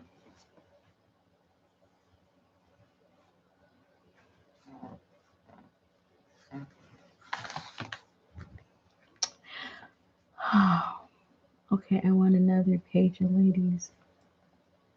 Oh. No, I don't have any I don't have any digis at all. I don't know how to do digis. If I knew how to do them, I might get a little crazy and do them, but um I don't know how to do Photoshop. Everything I do, I just do for myself. I don't think they're of the quality to sell them as digis, to tell you the truth, because I know, you know, they have to be a certain standard. When I sell just my printouts, it's because you already know what it looks like, and I'm going for a more textural, earthy look. I'm not looking for something that's crisp and clean, like, you know, a lot of the ladies want and should, you know. Um, so I don't do them.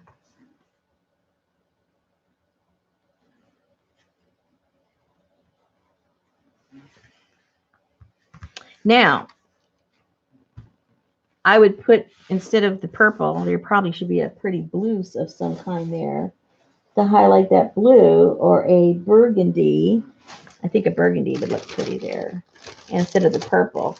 But because I don't have either one of those handy, we'll just substitute that with this, and look how beautiful that looks. Because the purple doesn't go with that. But look how pretty.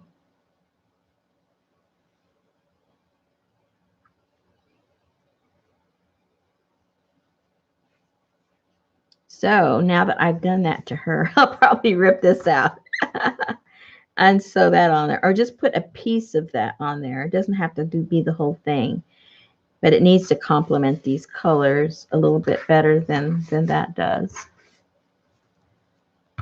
I'm all about the contrast, but not with those two colors.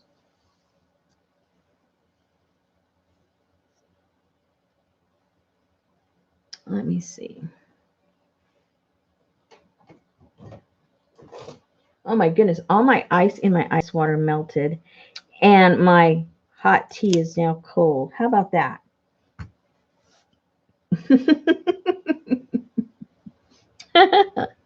How about that?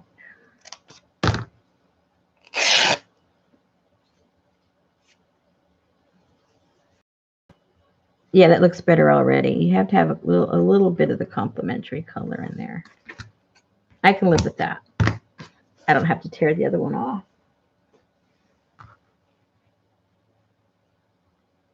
I can live with it.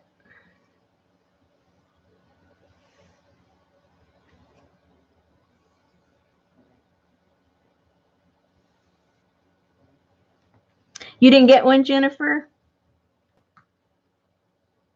Yeah, I've got 4 right now that I'm in the process of making. So let me glue this down.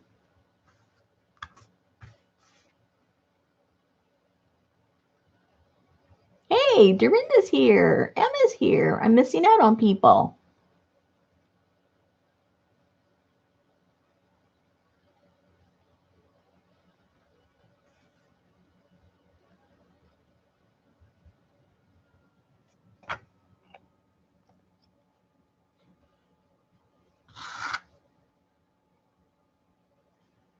And you know, Suzanne, what look kind of cool too is if you put fabric on your canvas.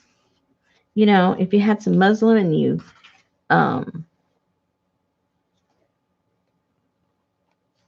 like, you know, tea dyed it or really richly coffee dyed it and left it really blotchy, and you know, like what I did with on the spines here. Whoops, I'm gonna lose all my stuff. Because like here on the spine, this fabric here, I don't remember what I did.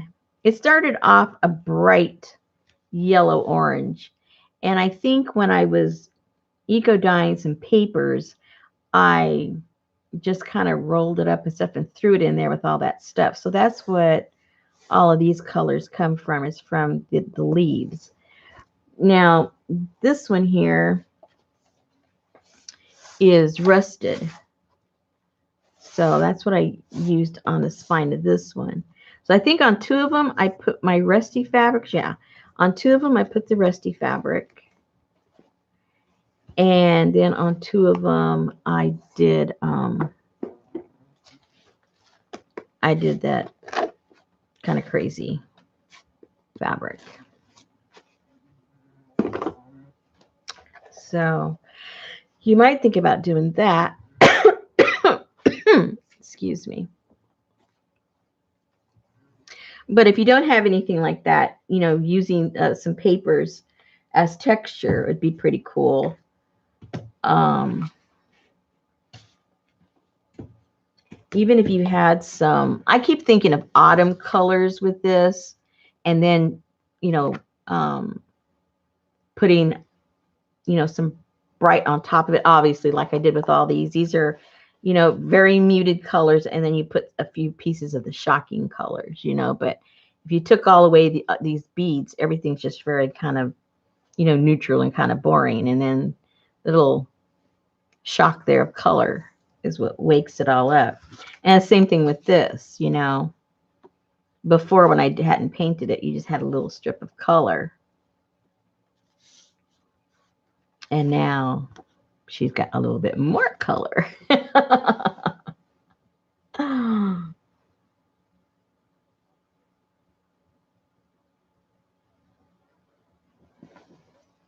Yeah. And you know what would look really cool? I'll have to give away my secret. I'll share with you. I went to the Dollar Tree. For those of you in the United States, I went to the Dollar Tree, and for $1, obviously, they have those. What are those things called? They're in the automotive department, and it's meant to pick up the water. They're not real chamois, but they kind of sort of look like fake chamois. But anyway, you know what I'm talking about, those micro somethings. Well, if you get those and you throw them in a pot of coffee and boil them up just for a few minutes, you know, just enough to change the composition of what it's made of with the heat, and allow that to dye it. And then you bring it out and just leave it out in the sun to dry real naturally, it gets a little, anyway, it ends up looking a lot like suede. And then you can shred that up and use that, you know, um, maybe to wrap your twigs or to even cover the whole background. Um, but I see those kinds of things on the canvas for some reason.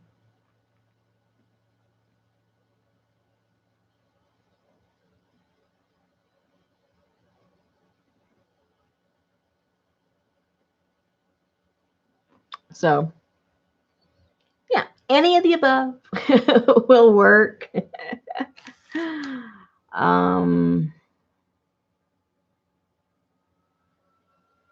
Trying to think of what else. And then if you were to, I'm thinking, I haven't done this, but it's coming, I'm thinking about it, and I'm thinking it might look kind of cool. If you had some kind of, um, some kind of textiles, the stuff that you would like maybe knit with or something that has a lot of texture to it. If you were to glue those on your canvas and then get clear tissue paper or the white part of napkins and glue that all down because it'll be transparent and those things will show through, and then come back and kind of put a stain over that or a glaze over it, or use your inks or whatever it is that you have, and it'll almost give you kind of the illusion, like handmade paper that has things in between it, but with texture. I think that would look kind of cool. Or if you still have leaves on the ground, you could put leaves back there and then put the tissue paper over the leaves. That would look cool. You've already got the real suede. There you go. But whatever you do, make sure you put this on.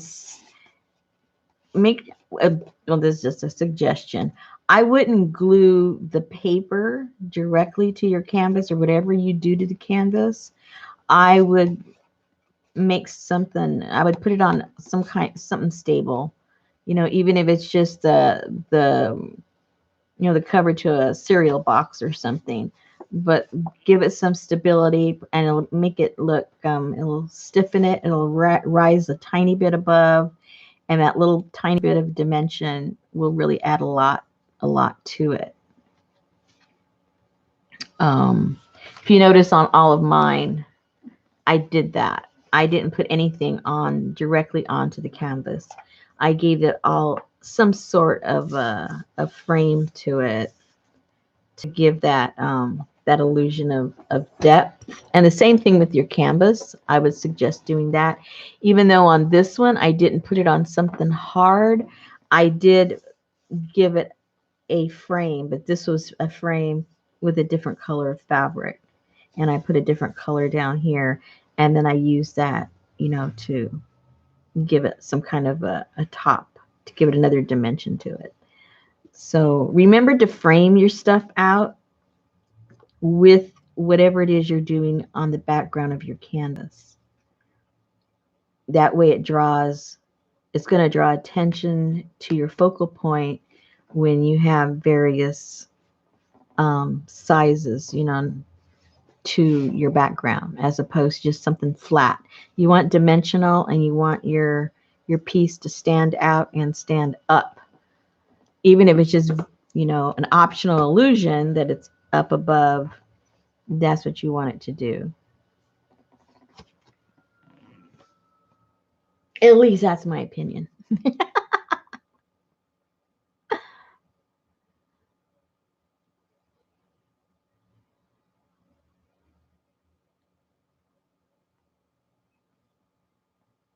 Sure, Erin, go ahead and put it up.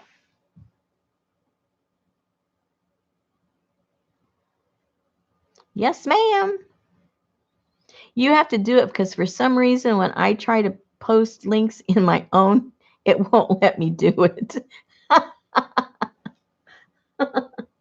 I haven't figured it out yet. Even when I'm over at Laura's, she has me there as a moderator and I go and I try to post something and it won't let me post either. It's really weird. I think Erin has a sale every day.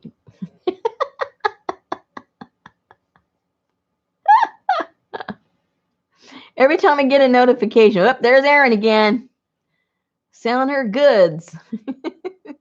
What do you have left?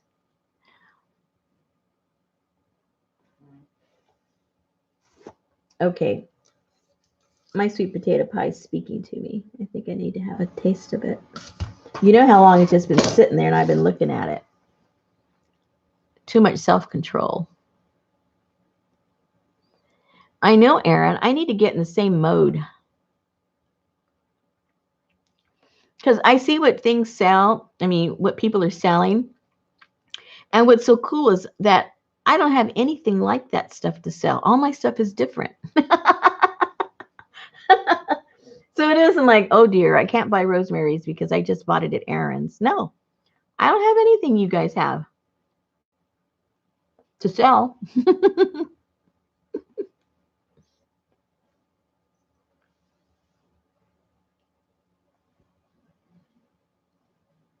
Did I already say hello, Emma? I forget.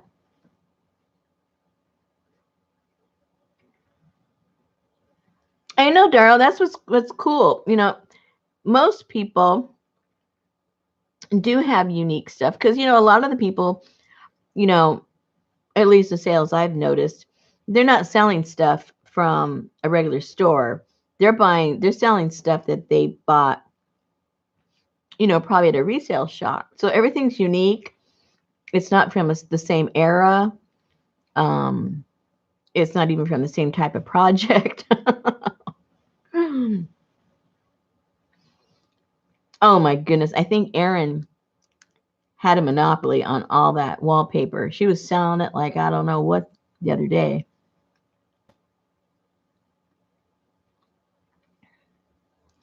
See, I sure do.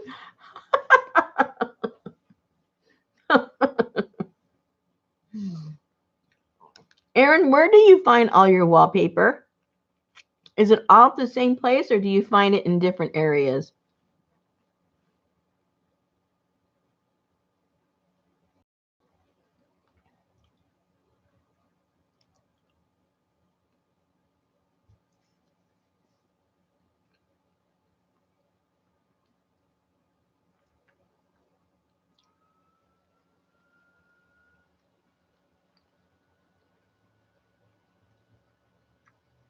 Oh, an antique dealer. Okay.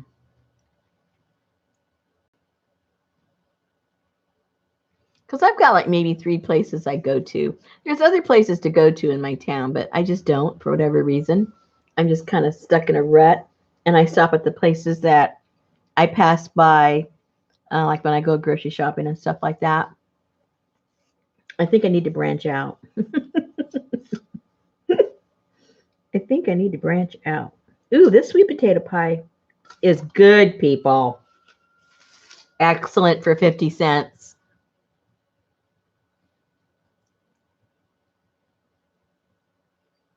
Suzanne, if you just go to where Erin's name is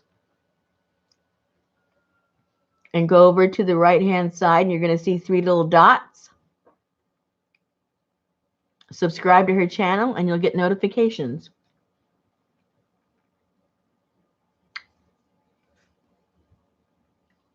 Or go to her link that she put up there, and then subscribe to her channel, and you'll get notifications.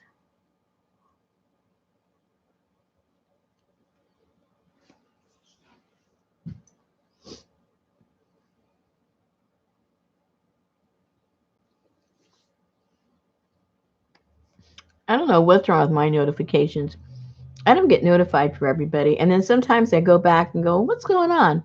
And they've changed my setting.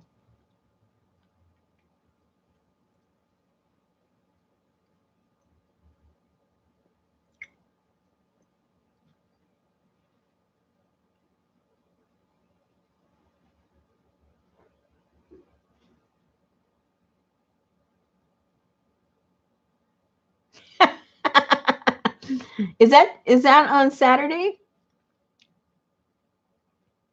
I knew Jessica was having one.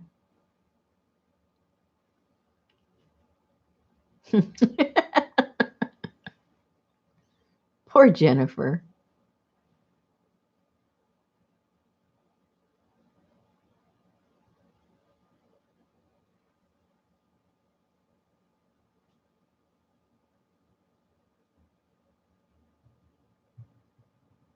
Ooh, vinyl.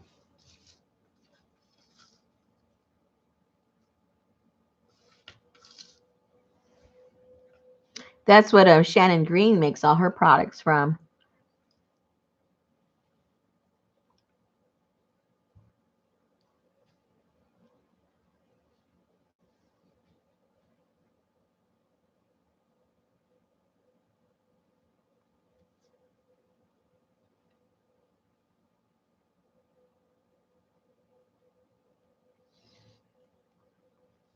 Oh my goodness, CJ.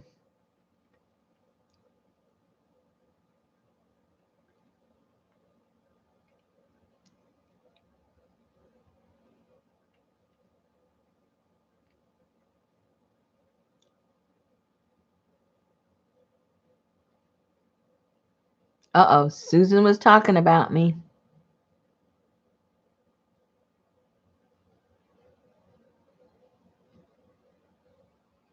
CJ, she's back there. She's observing. She's an observer.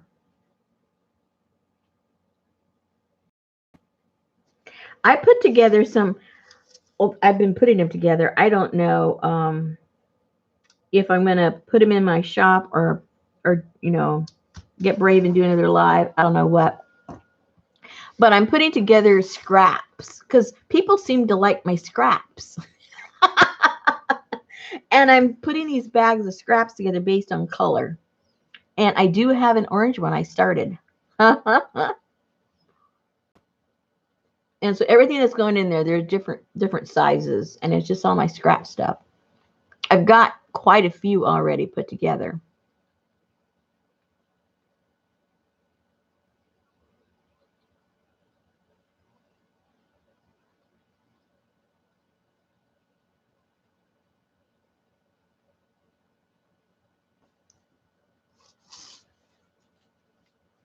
Some of it's so funny. This is very strange to me.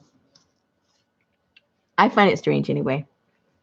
I have a Facebook group with about oh, I think it's about 5 or 6,000 people in one, and maybe 2,000 in another, in my other group. And then of course I have my channel and I have my Etsy shop. All right. What is so strange, and explain this to me, please. It's like I'm 3 different people. My Facebook people really don't even know I sell stuff because they're surprised when they find out I do.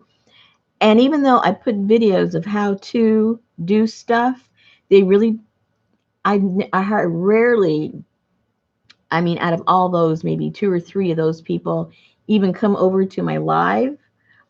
And then my people that, that buy from me, they're not in any of my groups. And the majority of them don't come to my videos. And then my video people that watch the videos, they're not in, you know what I'm saying? I got like 3 different worlds going. And it's like they don't know anything about the other stuff that I do. I say all that. The reason I say that is because you were saying about swapping scraps. In my trashy junk journal group, we do flowish swaps once a month. And we've done that where the journal that you're swapping, the flowish journal that you're swapping, and those of you that don't know what a flowish journal is I made up I guess like a hack or whatever of the Real Flow books and magazines. which is basically a magazine of things that you can use and tear apart, and it's meant to be used as opposed to just sit and look at it. And so they're very expensive. And so in my other group, my deconstructed art journal group, we did a swap, and I just called it a Flowish Journal swap, and explained that we were swapping contents, that we were going to be able to use. It's not a journal that is sewn in. It's all just put together with twine or whatever it is you have, so that we can use all of the pieces parts in our other works. Anyway, it caught on. Everybody liked it. They wanted to do it, too many times. So I thought, well, it's taking up a lot of time and space in this other group. So I started a whole new group just based on recycled stuff, basically, in our junk journaling. And I did that swap in there in the new group one time. And then after that, I thought I was only going to do it one time. After that, they wanted to do it. And we've done it every month for the past 3 years. And they just love it. I told them, we'll keep doing it once a month until you guys get tired of it. But they're not tired of it. They want to do it every month. And so sometimes I'll have a theme. Sometimes I don't. And sometimes a couple of times I've done it based on fabric and sewing. And so, because it's basically a journal for stuff for you to use, it's like a supply journal. If you think of a supply journal or a swap of supplies, but you put it in the shape, of a journal, that's basically what we do. And those are very popular, the fabric ones, when we do, themed ones that have to do with any kind of textile is very popular. But anyway, I say all that because sometimes people say, why don't we do this and why don't we do that in our chats? And I tell everybody, well, we do that over in my group that nobody seems to know I have. It's just so funny to me. It's like I live in 3 different worlds.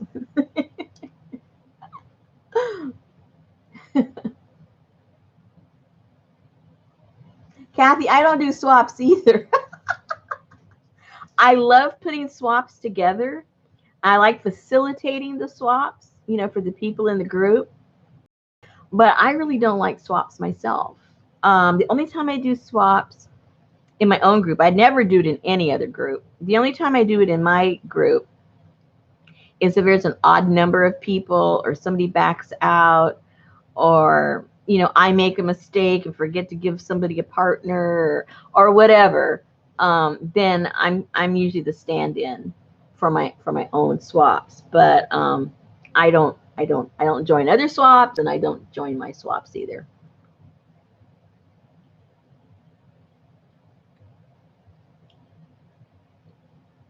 Now I know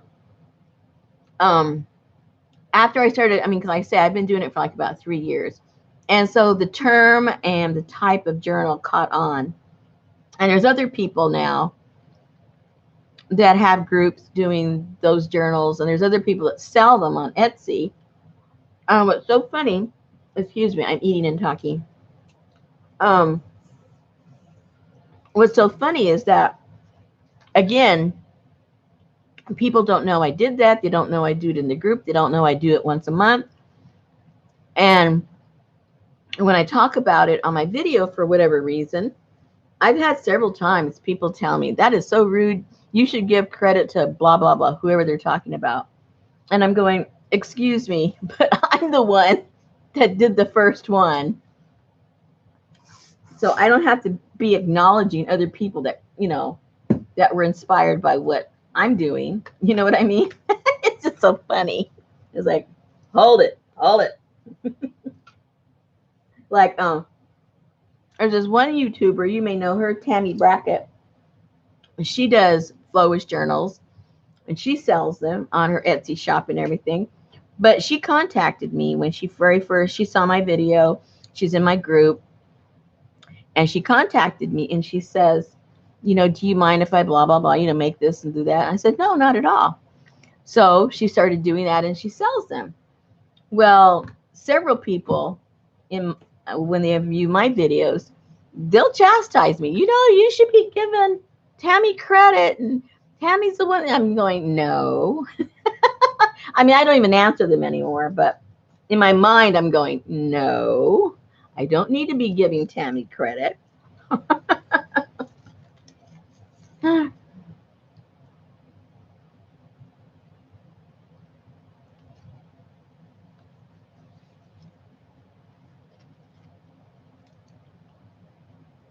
This is good.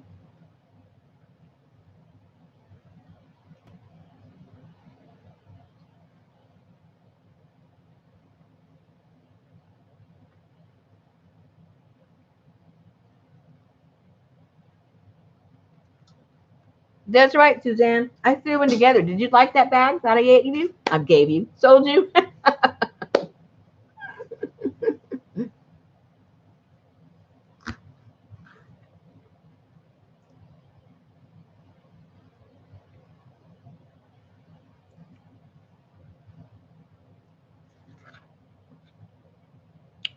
Susan, I think it's that. I think there are people out there. First of all, I think the biggest complainers are people that aren't involved in the community. Seriously, I think that they might enjoy watching the videos. They obviously like commenting and, whether it's positive or negative. But I don't really think they're active in making the stuff. I don't think they make videos. I don't think they're content creators of any kind. And so I think those are the people that it's very easy for them to judge other people because they don't know the effort that goes into making a video, editing a video, making a journal. They just don't have a concept of what's involved. And so it's really, really easy for them to criticize. And I think that if you are involved and you do make videos and you do make journals, I don't think those are the people that are complaining because they know what's involved. That's right. They probably don't even watch the whole video. That's very true. I had one lady um, comment on one of my live streams, afterwards, and I forget exactly what she said, but basically, it was like, "Who the heck wants to watch a 3-hour video?" And so I forget how I phrased it. I was very nice, but I basically told her that the video was really for the people that were there at the live. The video was for them, and that I just allow it to replay in case somebody wants to use it as background noise for themselves. But it's not meant, for someone to sit down for 3 hours and watch something. I mean, that's ridiculous. Nobody would do that, right? Unless that's their full intent was to learn something from that video. But just to do it, nobody does that. So, but she was all criticized, like, well, why should she even care? It's no time out of her life. She doesn't have to watch it, but she had to be critical about it. But there's just that's just that's just the way some people are.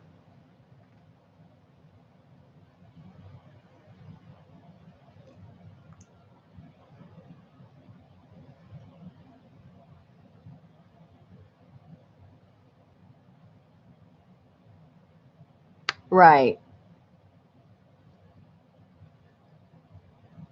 Exactly. You just make your choices what you want to do, and don't complain.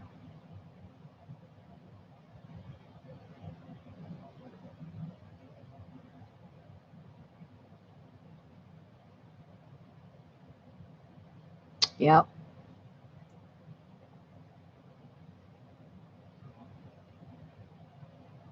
Uh-oh, CJ's getting on the wagon.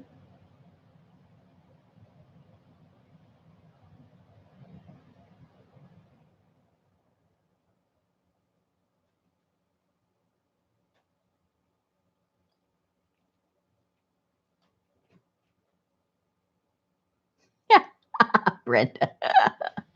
I have gotten very, very lazy. I used to only do, videos.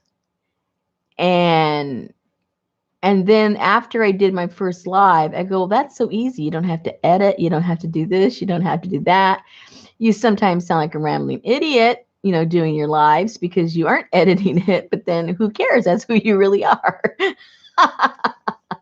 So I got really spoiled, and now it's hard for me to do a video because for that reason, there's no feedback, you don't know if you're coming across, if your point's coming across correctly or not, and then you got to edit the darn thing. So pretty much the only thing that the videos now, well, I'm starting a new series. I think I mentioned it before. Susan and I are doing this journal thing where we're going to be doing a spread for each other based on 3 items that we mailed each other that has to be used. So I'm going to be making that. That's not going to be live. I'm videoing the process, and then I'm going to, shorten it up. So it's just really short, fast forward it. So that's going to be on video. So that's like, oh no, I got to do video. And I've already videoed a whole workshop, and I've been dragging for like, now it's what month are we in? I think I've had it done, all the process video, over a month, maybe a month and a half, and I've just been so lazy to edit it. I just cannot discipline myself to sit down and edit the whole thing. And I've had several people ask, when's it going up? When is it going up? And I'm going, oh my goodness, by the time I edit it, they're not even going to have any interest in it. I hope I can sell it.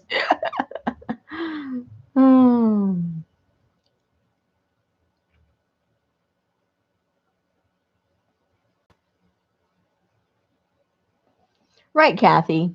And that's what people that watch, that don't watch the live and then go and see there's a 3-hour video out there, they don't get it, and I understand that. They, because honestly, if I miss somebody's live, I don't go back and watch it because that interaction is gone. And, you can sustain my attention when you're having an interaction with people. But for me just to sit there and nobody's really there, nope, it ain't going to happen.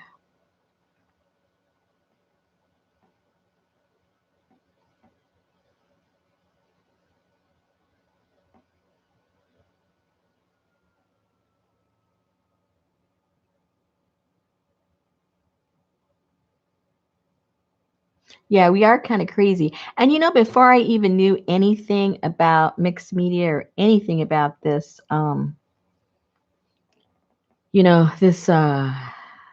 this whole mixed media world, I've always collected paper and I've always collected pieces of fabric. I never did anything with them. I just thought they were cool. And I just have like a shoebox or something. And then every once in a while, I'd bring it out and sit on the couch and just look at them and touch them and be strange. So I've always had an affinity for those things. I just didn't know there was things you could do with them.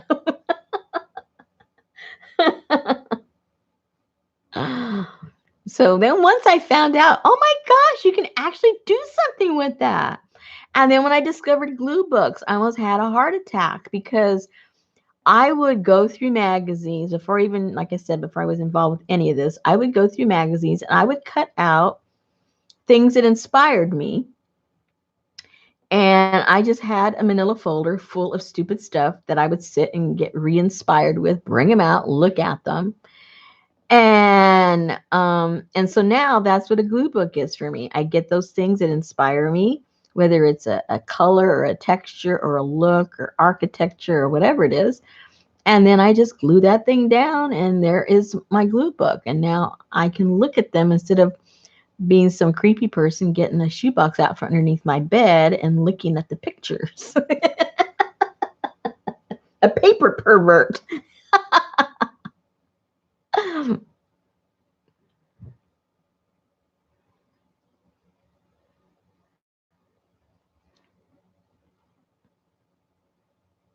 Right. Yeah, exactly. I'm just looking at my papers. Leave me alone.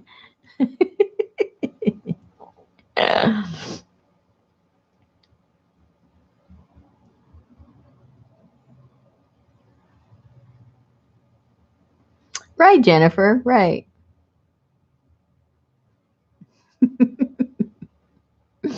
Yep. I'm a paper pervert and I'm proud of it.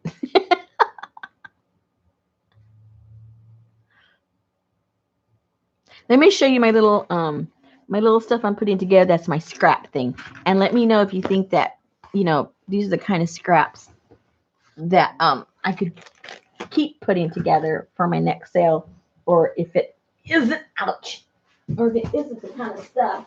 Let me get this stuff out of my way again. Or if I'm wasting my time.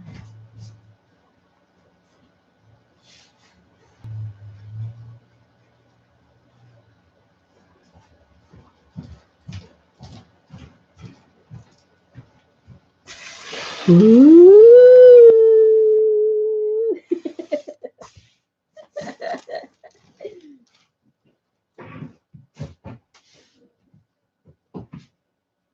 I honestly think that I should have been an organizer.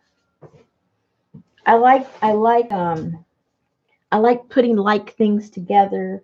I like, you know, I like doing that. Where's my orange one? I think my orange one is my smallest one because I just don't want to get rid of my orange junk. Okay, for instance, here's one package. This is an example. And this would be, they're all different sizes, all different types of fabrics.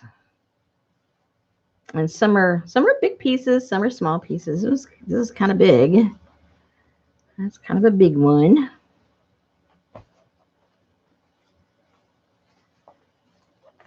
And there's no one style.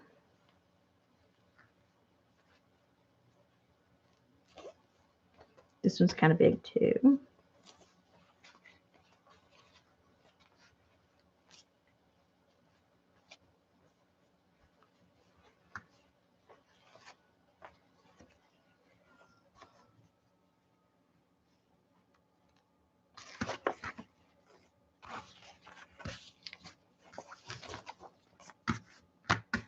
And so don't tell me there isn't a lot of stuff you could do with that.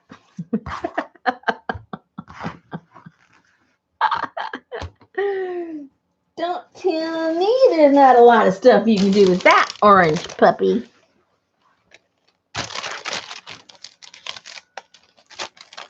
Oh, African scraps.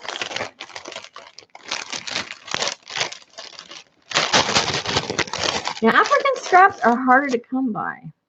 The reason I say that is because, like, a lot of this stuff, I get it at secondhand stores, and I cut up clothing and all that kind of stuff. All my African stuff is real fabric. You know what I'm saying? It isn't something I bought at a thrift store and tore up. It's real stuff. So it's sort of like it's gold to me. And when I cut it, it can be a piece that small. I put it in its little shrine. But I do have stuff. I do, because sometimes I have some stuff left over. And you know what I mean? I do. So anyway, ouch. So that's the kind of scraps I'm putting together. So I hope, people would be interested in something like that. Who knows?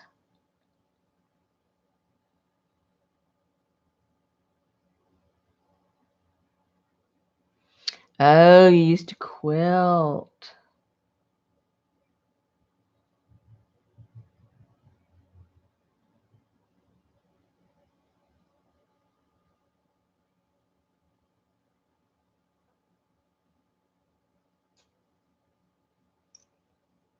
You don't know, Aaron. Sometimes people are fussy.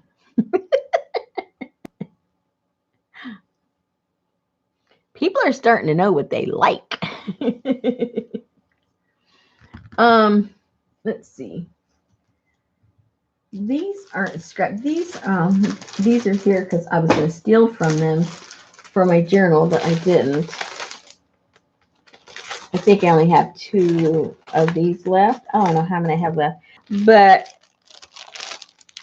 these are packets I used to sell. I don't have any. I don't think I have anything listed in there because I was going to use these for something else, and I never listed those. But last year, I sold a whole bunch of these. These were in my shop, and it had a nice little variety of the African fabric with a little bit of the Cantha quilt stuff. Now, I do have some scrap. I got new scrap from my Cantha quilt because I had to chop some stuff away, a hole or something, so I had to go around it. And anyway, so it left some odd shaped stuff. So I do have that.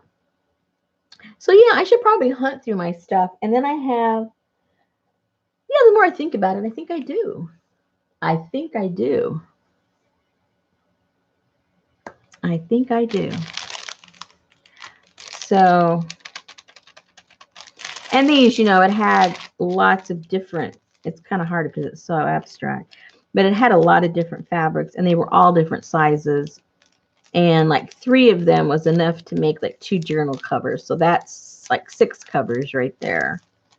And then the rest were smaller, like this. So you could have a lot of different little small pieces, like for tags or, tabs, pockets, whatever.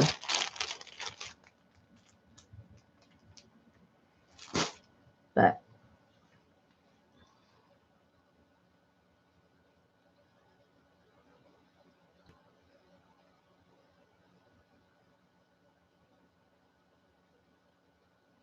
yeah.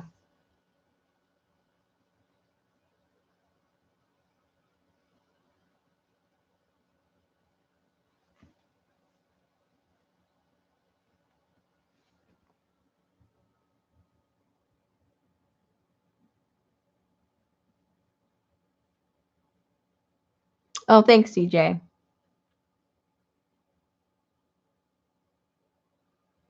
I just put together what I like, and I just hope that, there's a customer out there for what I like.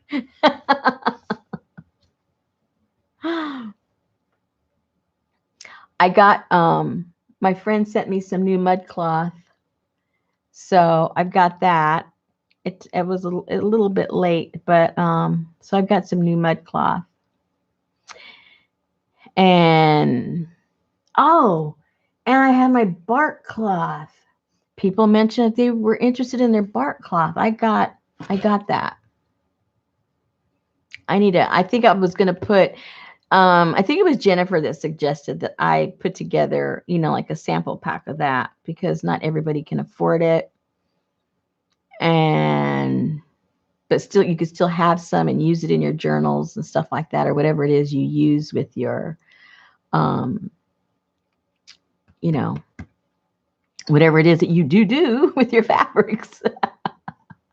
Whatever you do with your fabrics. Oh my goodness, I'm getting senile now. Oh my goodness.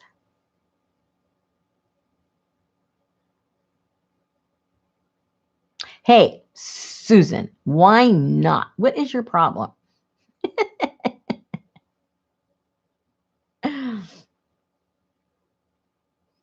That is a leap of faith for people. to give a stranger, well, I guess you're doing the same thing when you buy on Etsy, or I guess when you buy on eBay, or really anywhere.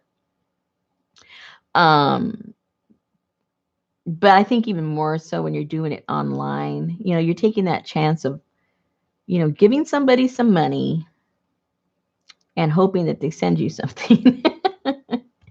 Of course, when you're through PayPal, you can negotiate with PayPal if you don't get your product. Same thing with Etsy. Um, so there is a recourse, but it's a hassle.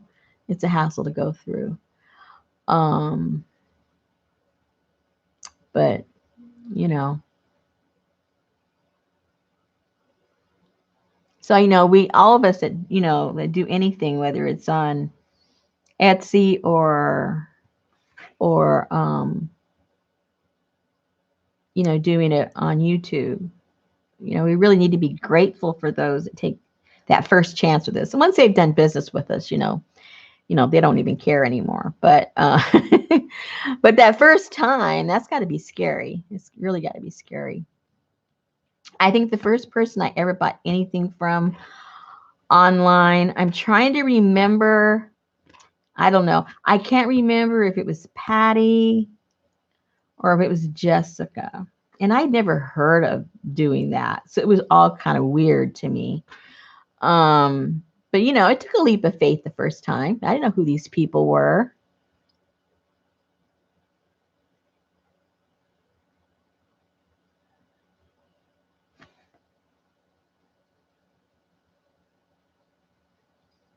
And then there was this one lady on one of my sales. Um, she wasn't as trusting. Like I say, I don't blame her at all. So I told her, I said, well, how about if I just put the listing on my Etsy shop, and it can be handled as, any other time you buy on Etsy. So she felt comfortable that way. So we did that. And that was a while back, and now she's fine. She doesn't care. But it's got to be scary that first time. And like even my workshops that I sell online, I make sure I keep the communication open. I tell them that they can contact me anytime if what I explain to them doesn't make sense, or they have a question, or they don't understand. Um, you can ask me, and I'll give you an explanation, and we'll work through it. We'll figure it out. And I think out of all the time, there's only been maybe one person that contacted me, and it wasn't in a complaining way. It was just, I just she just didn't understand this one technique, and we went through it, and it was fine, and she was very happy, and she's a repeat customer. So you just got to let them feel a little comfortable with you. Yeah, PayPal does. That's why it's important that you don't do friends and family, because it doesn't protect you with friends and family. And so um, that's something that the seller and the buyer needs to be aware of. So if they say I'll only sell it to you through friends and family, you better know them. They better be friends and family. Because if they're trying to scam you, you're in trouble.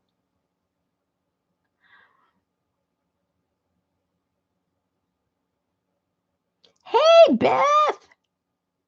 Okay. Anybody who wants to learn anything, you go to Beth. I don't care what it is.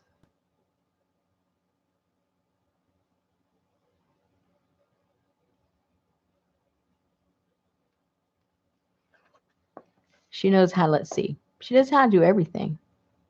I have some of her. Oh, let me show you. I was just playing with it today.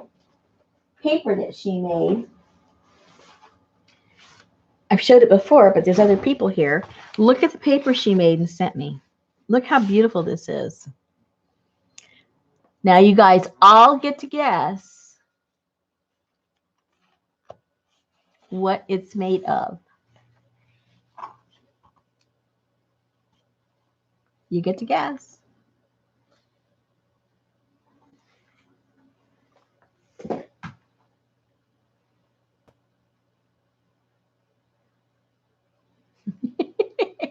Dryer lint? Nope.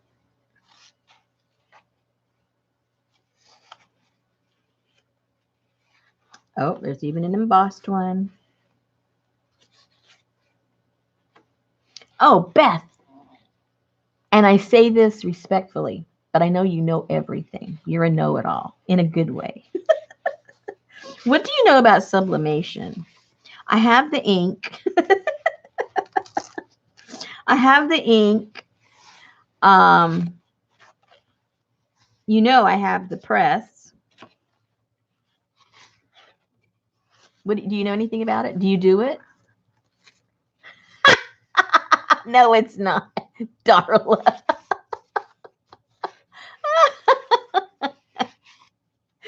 Oh my goodness.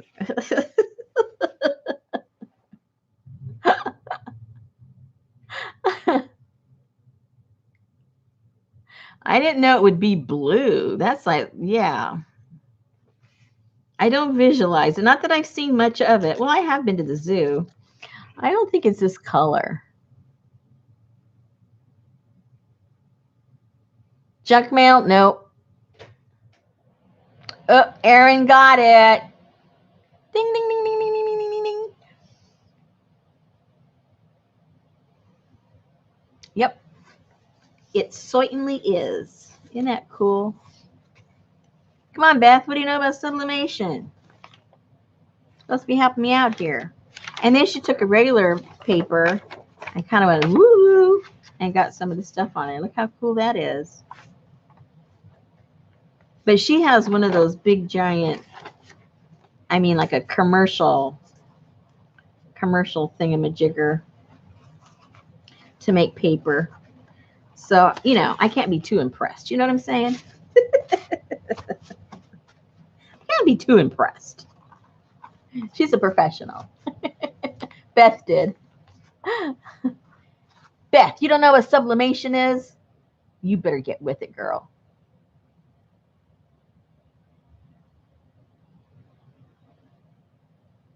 Oh. You haven't done it forever. Oh, but you do know. Okay. Yeah. And then there's, okay, this other thing. I'm sure you know.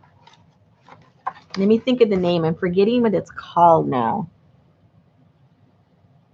It's a way of making, it's technically, I think, a stencil, but it's the same idea as for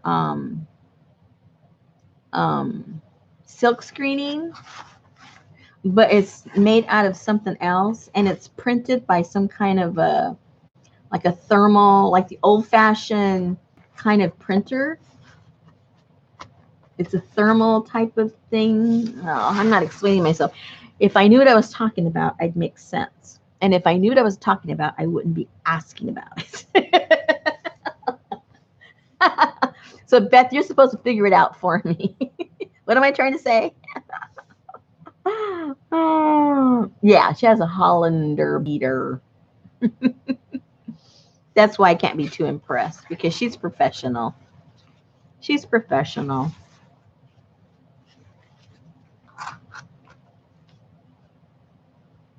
You do what? You do, Beth, what?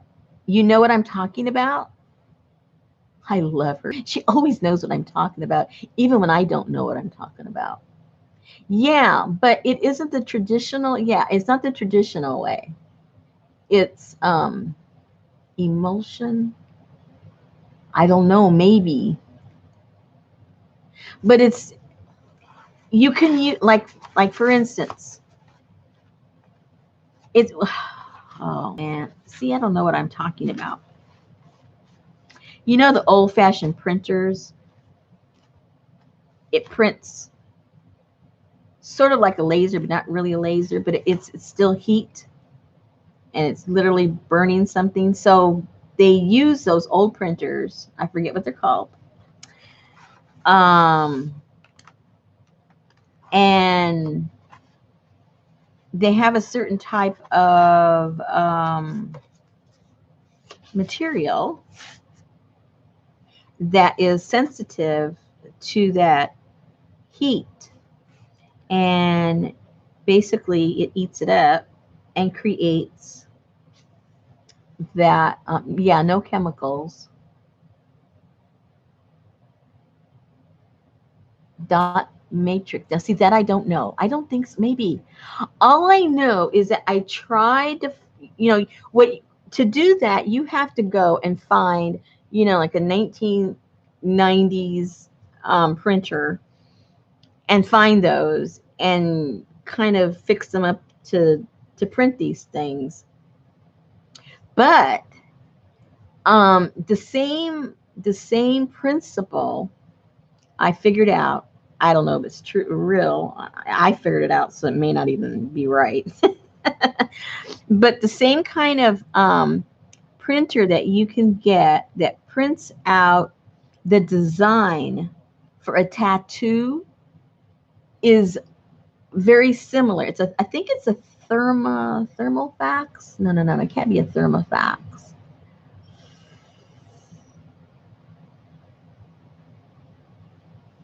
Huh? I don't have a scanning cut.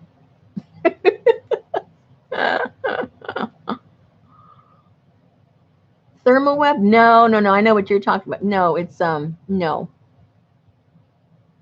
Yeah, back in the dark ages. Thermal fax. There you go. Okay, thermal fax. We got the right word. So anyway, that process, which, because I'm not really up on how printers work, to tell you the truth, I just know there's a difference between different types, and you have to, you know, some is ink, some isn't, some is type of papers, whatever. There is a printer that prints out um, tattoos. And I'm losing it right now because I'm forgetting why they use that. There's a certain reason it's escaping me right now. So anyone out there, a tattoo artist, they can explain it to me. You can get them on eBay, pre-made. What are we talking about? Pre-made? What's pre-made on eBay? Okay, Aaron, don't hurt yourself. That hay sometimes can be scratchy.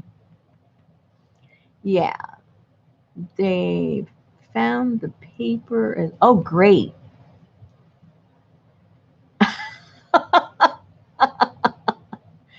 Thermal printer for tattoos. Okay. Yeah, yeah. Fabric.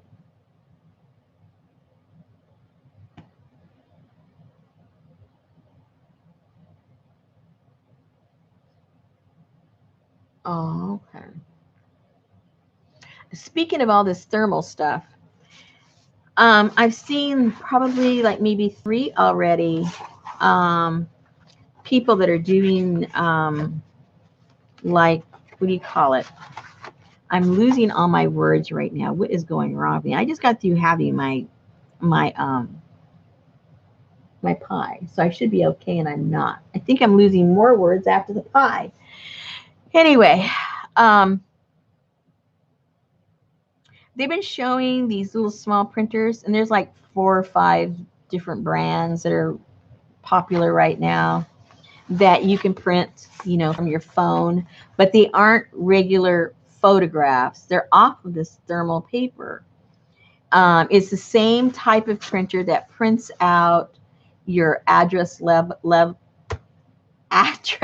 labels and things like that, but it's not printing it on real paper, right? It's on other kind of paper. And now some of the mixed media people are giving reviews on these printers, but what I don't think they realize is that the way that is printed on, it is basically a fugitive print. If you've ever saved your receipt for something that you bought and then you go back to it and it's slowly fading away. That's the same printer that prints all these other things that they're talking about. So if you were to, as they're showing them on some of these videos, you print something out on it and then you put it in your journal, or you know, you make tags out of it or whatever it is you do with it. Well, sorry to say, not too long, that thing's going to be blank. It's going to be blank. And it doesn't even have to be exposed to anything, because you know, you can keep that receipt in your purse, and when you bring it out, it's blank. It hasn't seen the light of day, you know.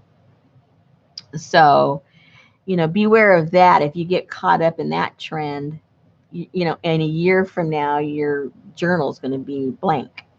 So, buyer beware. Okay, done with that. Okay.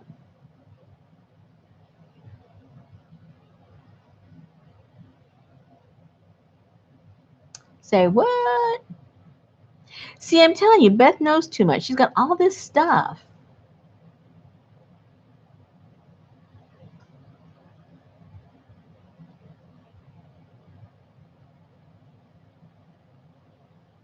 Well, anyway, this lady, I saw her maybe about a year ago, and she makes, you know, the, like, I call them faux silk screens because they're not done the real way, but they function the same way.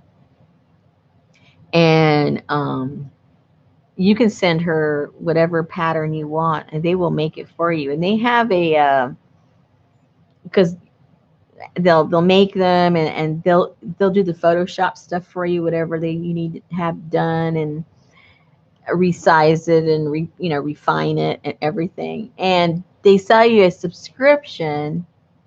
I think it's something like $40, $50 for the year, and it's limitless. That does not include the screen that they ultimately, you know, mail to you, but that includes all of the computer stuff they have to do and the photoshopping and stuff like that. And it's limitless. You know, of course, it's limitless because you have to pay for your silk screen, but still, if you're an artist and you like doing stuff like that, but you're just not very apt, you know, on the computer, it's a pretty good deal for that amount of money. So there's just so many stuff up there.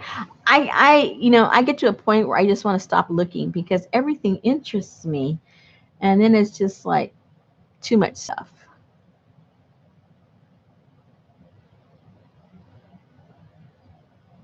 Yeah, Elizabeth, it is an excellent deal, you know. And there's screens that they sell. I saw the average price was like anywhere from $9 to $11. So let's say even if you ordered one a month or had them make you one a month.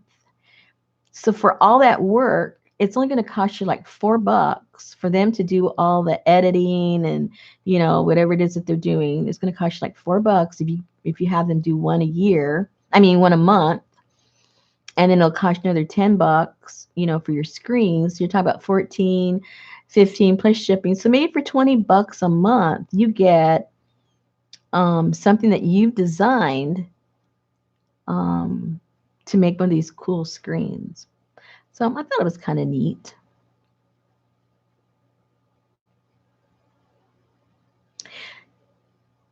Oh, you have the screens. Yeah. Yep. Yep.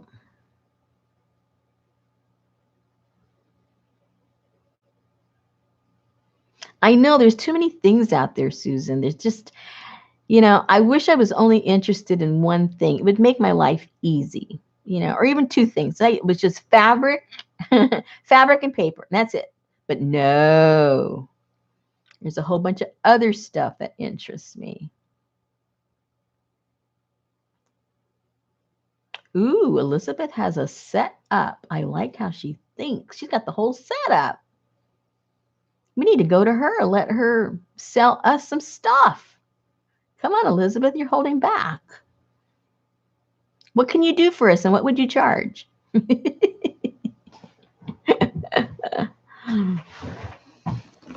Or what do you want to barter? We've all got stuff. That's one thing about all of us. We've all got stuff. And then other people have stuff that we don't have. And then we might have stuff that you don't have.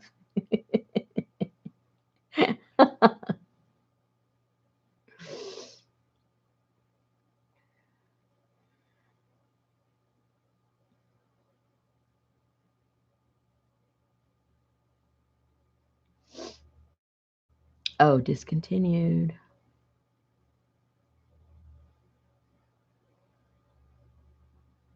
What time is it? Oh my goodness, it's late, you guys. How long have we been chit-chatting and hey Donna. Did I already say hello, Donna? Were you here before and then you were gone? Oh. Yeah, I just got too many things that I like doing. I like learning new things. I think that's what it is. I get comfortable. Oh my goodness, it's 7 o'clock. I wish it was 7 o'clock. I wish I'd already gone to bed and gotten up. That way I could start playing again. But I don't have any inspiration right now. Oh, you guys that were here when I showed my find. Remember my find that I had?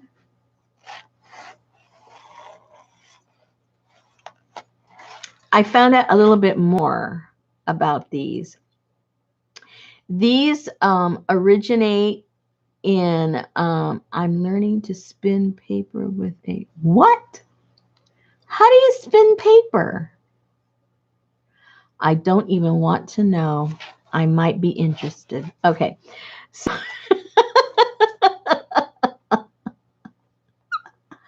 okay, on one table is her printer. She has a die cutter. She has a sewing machine, paints, inks, jelly plate.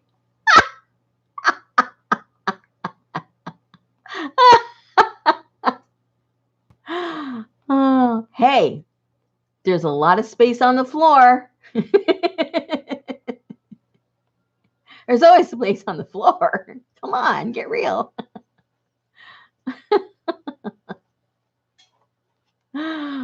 Oh, gosh. Yeah, the other room.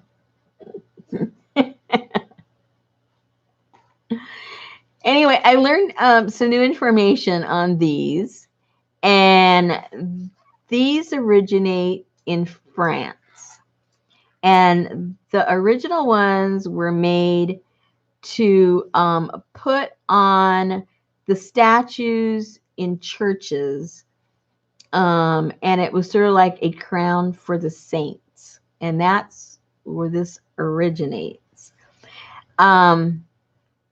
I read that obviously there's reproductions all over the place. And even the reproductions can go up to about $200. And of course, the real ones are very expensive, and they're made out of different material than the reproductions. That's basically how you can tell the difference. The originals are very, very heavy. It didn't really say what type of metal was used, but it said they were heavy.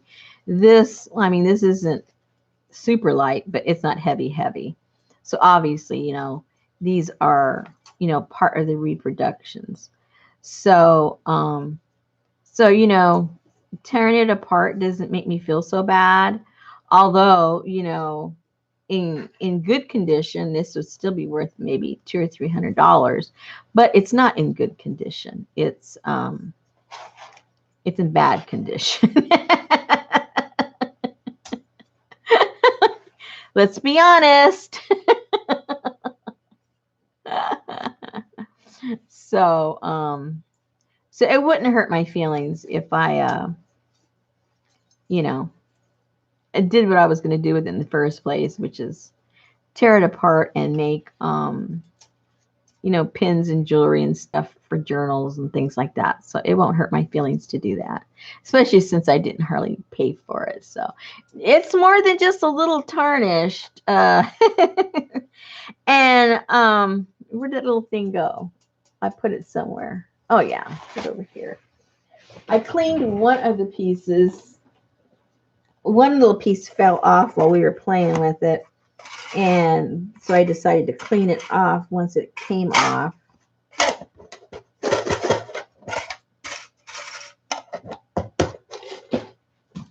And this right here fell off like from right there. So you can see the difference. And that was, I just barely wiped it. It's not completely clean, but that's how different, it looks as far as what all of this is supposed to look like. Oh my goodness. Too funny. So anyway, and all the rhinestones, I mean, there's no shine to the rhinestones. They just look very dull and nondescript. But if you clean up the rest, then you can see a tiny bit of sheen. I mean, I got some dirt off of the rhinestone itself, but they're just all filthy. Who knows where this was for all this time? Because, it's not new. It is old. So anyway, that's that. So I'll probably be using that sometime soon.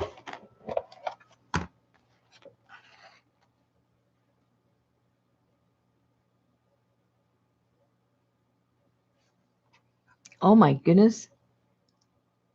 Brenda has a she shed. A biggie. She's got a big one.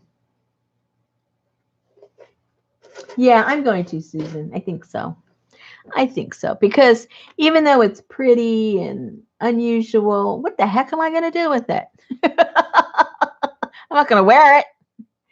And some put it on their mannequin. Well, I have a mannequin, but it doesn't have a head. So there goes that plan.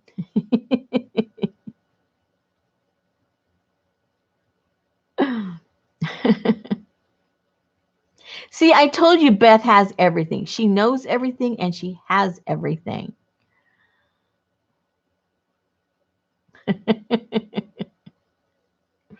There is this really cute thing I saw somewhere on Facebook. It was on, on my feed. You can get it at Amazon and you can get it through Home Depot. But it's this cool, it's supposed to be, I think they sell it like a guest room, but I don't know who would. Anyway, it's really cute. It's got like a little tiny porch like area, and then the actual room, and it's got glass, and it's, it looks like a sunroom. It was like a mini sunroom. And I think it's only like 130 some square feet. So, the whole thing is less than 10 by 10, I think, including the outside and the inside. But they show a couch in there, so it's got to be at least 6 feet maybe. And then you got 4 feet on the outside. Yeah, so probably 10 by 10, something like that. But anyway, they sell the whole kit. And if you get it through Amazon, it's free delivery. And it's $6,000. So you can have this really super cute place, the windows and everything, and a little aerial breezeway on the outside. And then you have the inside for $6,000. So if you just have $6,000 to throw away, go to Amazon. And you too can have a she shed. Uh-oh.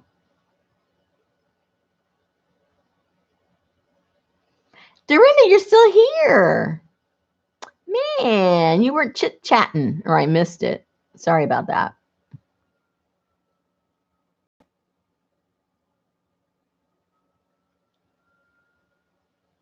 Yeah, Beth's she shed is is humongous.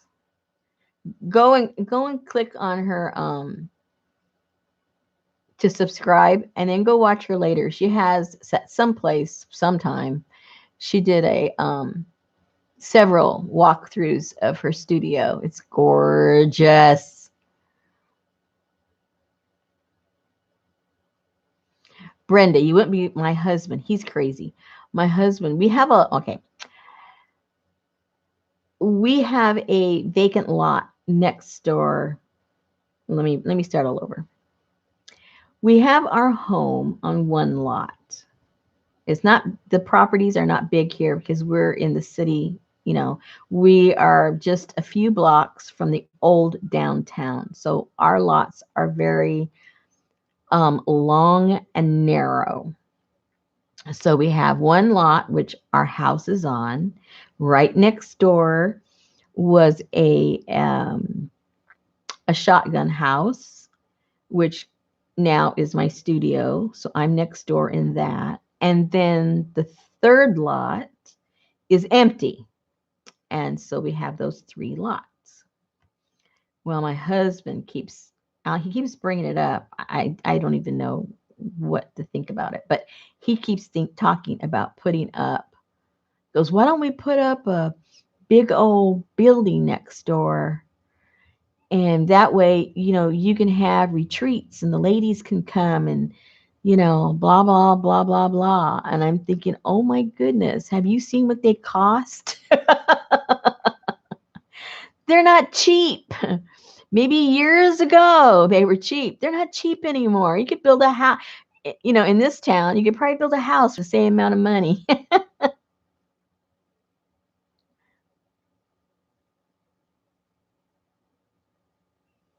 Oh, CJ, you're too funny.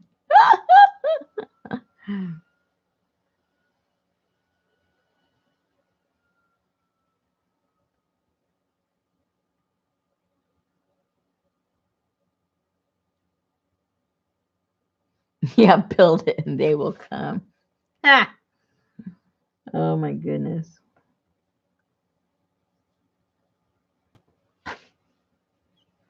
I gave up on that when the house, this old, beautiful Victorian home we were going to buy, and it had 3 stories, and I was going to have, and it was zoned for residential and commercial. So downstairs, it had, big, Victorian homes, they have the high ceilings and the big rooms and, you know, hardly any doors or just pocket doors all over. So everything's like open, like one big place. So I was going to have downstairs, like for artists and stuff, or they could rent a small space and have their things there and do their art and, have a place to come to, because most people don't have the space. They have the talent, but they don't have the space to do anything. So we're going to do that. And then upstairs, on the second story, I forget how many bedrooms were there. And so I had envisioned, if we had retreats there, then all those bedrooms, people could stay in those bedrooms. And then on the third floor would be our private spot, just enough for a bedroom and a sitting room.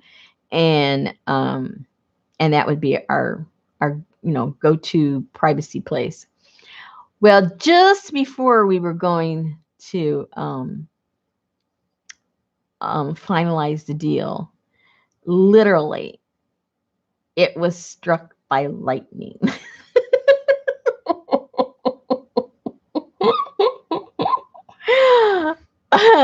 That's when I decided.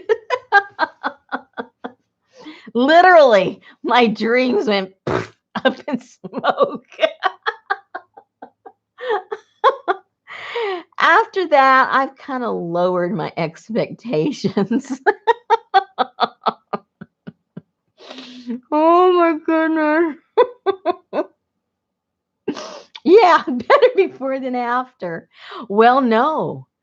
No, see, if we had already owned it, I wouldn't have minded because we'd have had insurance and cha-ching, cha-ching. You know what I'm saying? They would have had all the work we would have had to have done, to fix up the place. My insurance company would have paid for it instead of me. Oh dear. But oh well. Did I get my couch? Suzanne, I didn't even go. I was telling myself, Rosemary, you need to scale back. You don't have room for your paper scraps, let alone a couch.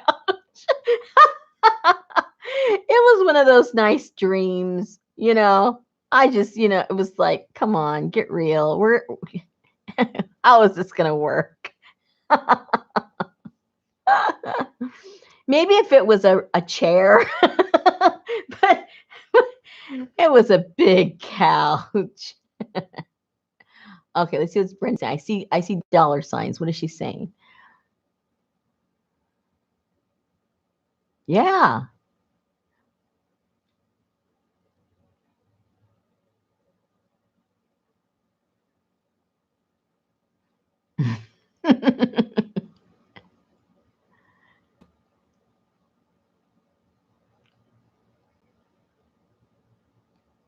Well, Kathy, it's funny you say that. There was this guy. Oh, I don't know how I get involved with all these crazy people. I end up with these crazy stories, but I don't like. All right. I live, well, Kathy knows where I live because she's been here for some workshops. But I live outside of the historic district.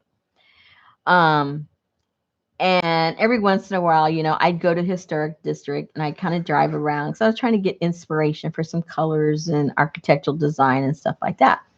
So there was this one house that had already on the outside been completely redone. And what they do a lot in our immediate area, professionals will buy these homes like doctors and lawyers and stuff, and then they redo them, and then they have their offices in there because it's cheaper doing that in our area than getting commercial property downtown or anywhere else. So they'll fix it up and then they'll use it as their offices. Okay, so this guy, he had fixed up this house really nice. And it was in the historic district, and he did a really, really nice job. Or somebody did. I don't know if he did it, but somebody did a nice job. So anyway, so I was there and I was taking some pictures. And he comes out, somebody came out, and he goes, "Oh, do you like this place?" I said, "Oh, yes, it's gorgeous." I was complimenting him and everything. And then he says, "Do you want it?" And I'm thinking, this guy must be drunk. And he gives me his card. He's a lawyer. And he says, if you could find a way to move this house, you can have it. Okay. Now you know what's going on in my head. Either he's crazy and he's mentally ill and he's there to see a lawyer to decide if he's going to be put in the Looney Tune bin or not, or he really wants to get rid of this house really, really bad. So I run home to my husband. I said, "You won't believe it." I give him the card and all this stuff, and I tell him the whole story. And he says, "Even if we could afford to move that house, you can't move that house." I said, "What do you mean?" He says, "That's the historic district. You can't even remove a shingle from the roof without getting permission of removing it and what you're going to replace it with from this commission. And then you have to go through the city, and it's a big hoopla, blah, let alone removing the entire building." So, of course, that went down the toilet really, really fast. And hey, Sarah, what are you doing awake? Sarah's my other buddy. She's my buddy. What are you doing awake? Seriously, you're not up at this time. Anyway, what did you miss? I don't know. We've been here. Oh my gosh, we've been here almost 4 hours. We've done absolutely nothing. I just came to give the ladies some relief. better coming here and chit-chatting than having to take, and antacid from all the stuff they ate. Um, so anyway, so my husband knows the people downtown, because he's a building commissioner. So he kind of knows. So he talked to one of the guys in the building department, and he says, you might want to go talk to, and he gives him the card. You might want to go talk to, Joe Schmo here, because he's thinking of removing the house. He goes, what? He can't remove the house? I said, well, I think, my husband says, I think you kind of need to tell him that before he sells it or gives it to somebody. Well, needless to say, the house is still there. So another one that got away.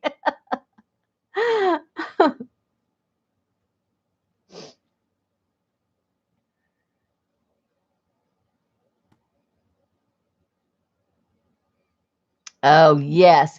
Brenda, you don't have to talk to me about insurance. Let me tell you, this is so goofy. All right. For a very, very, very short period of time, we rented this my studio. We rented the house to a young couple. It was maybe for maybe 6 months. It was a transition for them, and they needed a place. And my husband says, sure, why not? No problem. So we notified the insurance company because, um, we were having renters and we wanted insurance on their contents and stuff like that. And we told them we'd pay that for them because it was going to be for a short period of time. So we did that and everything was hunky dory, right? No problems. All right. So they leave. And so my husband called, I think, I'm going to maybe get the series of events incorrectly, but the outcome's the same. It was time, I think, when they renew, or sometimes they send you that paper, has anything changed, or they call you, has anything changed? And so my husband told him, oh, the renters are gone now, so we can drop the insurance part for their contents. So they go, okay, and took the information, and that was that. We thought, okay, well, about a month later we get a letter of cancellation for the insurance for the studio. And the reason they gave was that it was, what was the word they used? High risk, because it was empty, vandalism, stuff like that. So it was going to be a high risk, and they don't take high risk insurance policies. So they canceled us.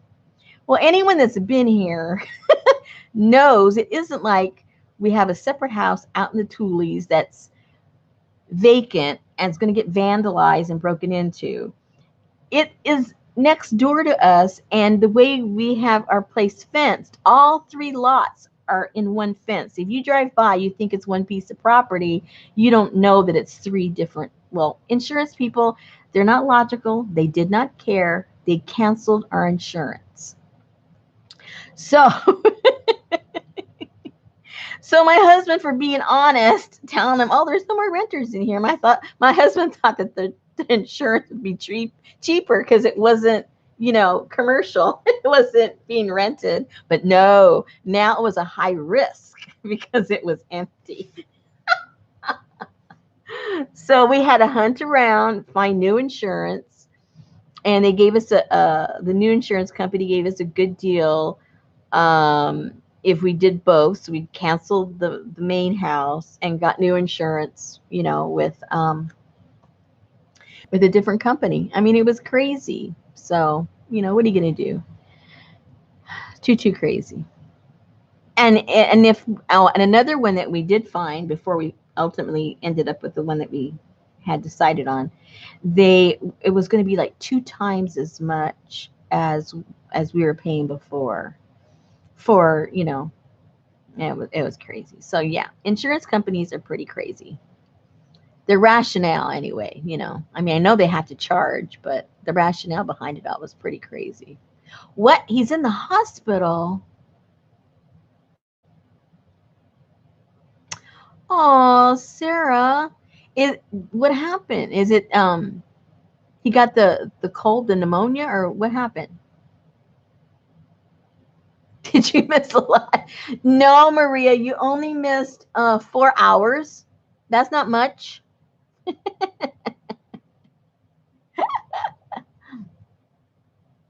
Yeah, my husband calls them hysterical societies.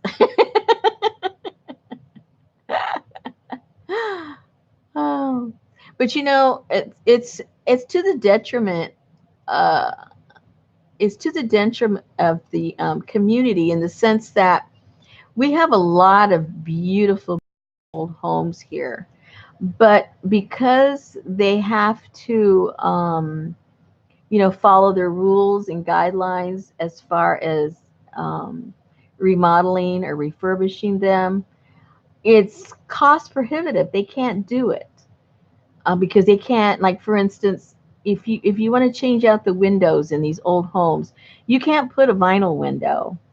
You have to put a wood window. And anybody that knows anything about the price of wood windows, custom made, because it'd have to be custom made, and then the size of windows in old Victorian homes are twice as tall as an average window, and on and on and on. They can't do that. So what ends up happening is the house just starts falling apart and looking like garbage because they can't afford to fix it up. And it's really pretty sad. A lot of beautiful stuff is just literally falling apart, rotting away because they don't have the money for it. So it's counterintuitive. You want to have a historical area, but you make it cost prohibitive for anyone to do anything. So we had looked into it, and that's when we did finally buy. We got out of that. We're like 1 block away, so that nobody can. Oh, again.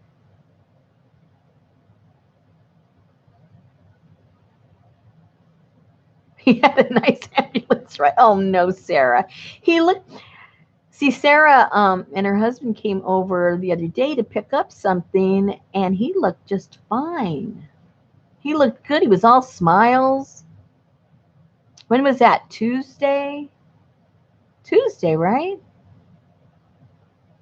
Oh, poor guy.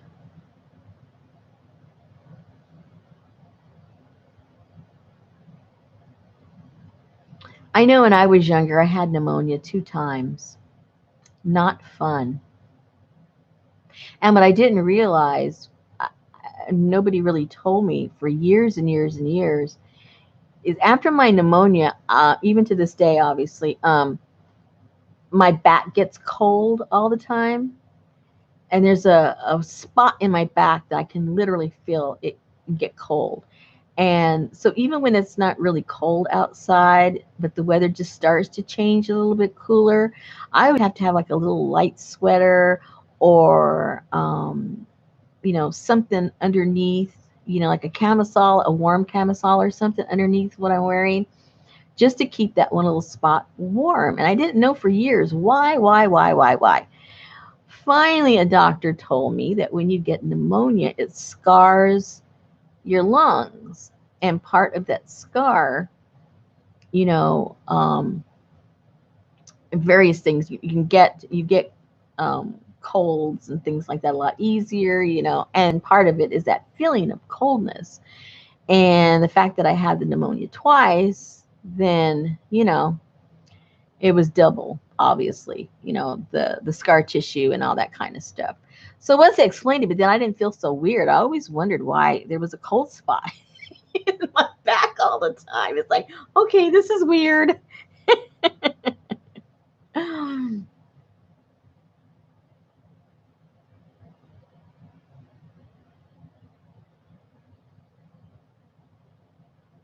Yeah, I hope he gets better soon. He was in the hospital, what, for like about 5 days last time?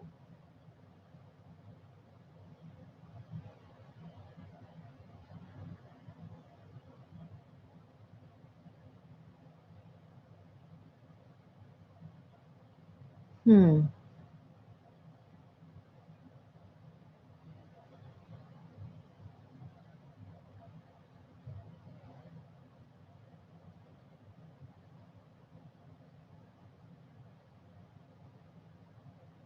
Yeah, it's no fun. Oh, 2 weeks. Yeah. Oh my goodness.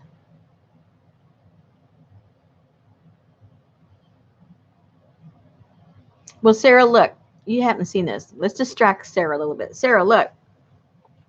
Look at the journal I made.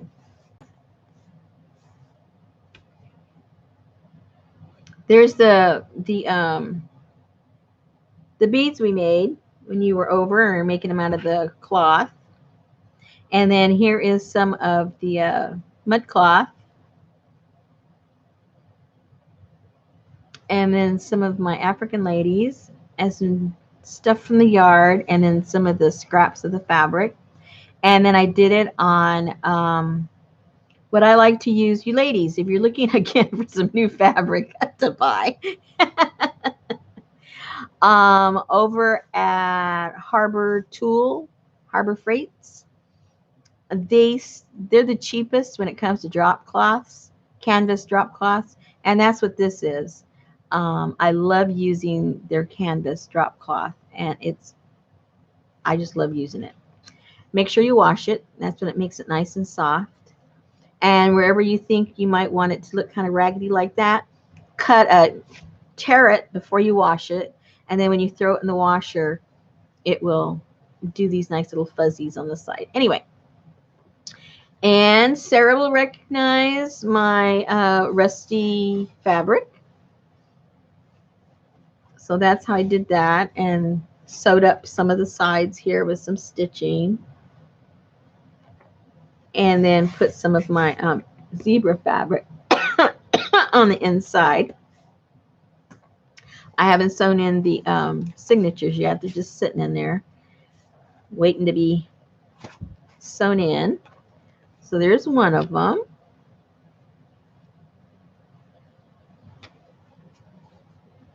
Thank you, Susan. Keeping us company. Here's another one.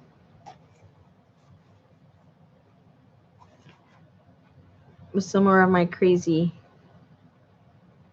eco-dyed fabrics. And the same drop cloth here in the front and the back on all of them. Yeah, here's some of the stamped ones that I don't think they're the ones when you were here, but some other time I did it. This is on the drop cloth. These are some of those block stamps that I have.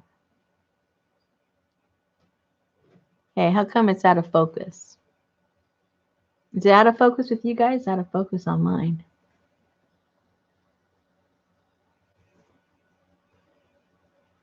Or is it me? It's out of focus. Anyway. Oh, is it okay? Okay. It's fuzzy on mine for some reason. And these were also with some of the blocks.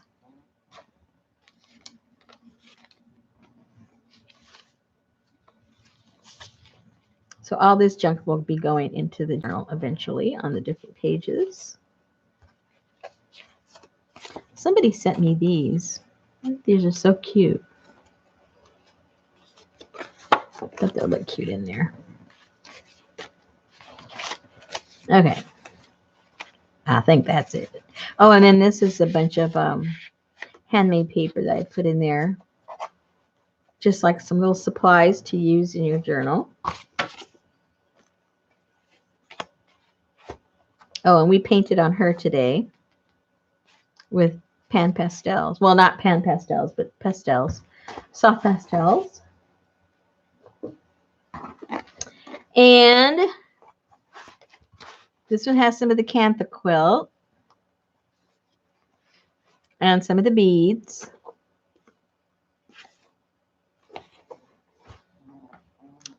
And last lady. And then her. Whoops. So they're all done with the the drop cloth. So don't overlook anything over there at that place. I love all their stuff.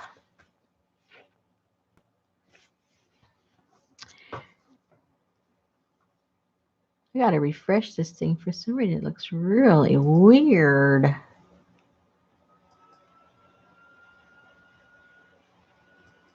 That is so strange.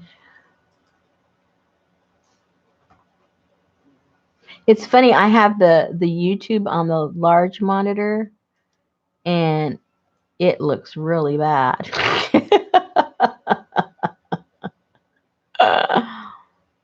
It's out of focus and everything. Let me refresh and see if it fixes it up. Maybe yes, maybe no. No, it still looks awful. Oh no, now it is. Now it looks good. How strange. So that's why when people say, oh, you're out of focus. No, your YouTube is out of focus. I just refreshed and now it's on focus on the YouTube. Very strange. Thank you, Sarah. I got some other tassels I made the other night. Ouch. Some of you were here when we were making them. When I say here, I mean online. I got those done.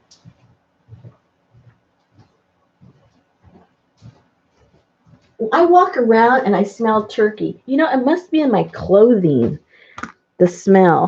Because I move around the room and I start to smell turkey. Unless the smell's just stuck up my nose. I don't know. Oh, I made these the other night.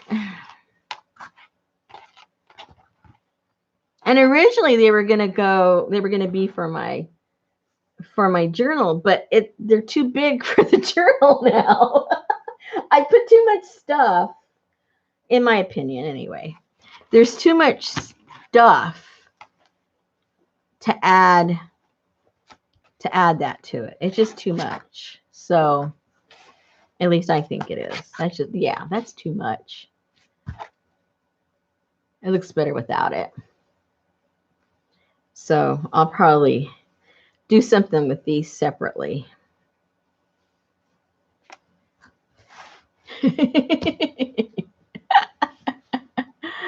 Well, thank you, Maria.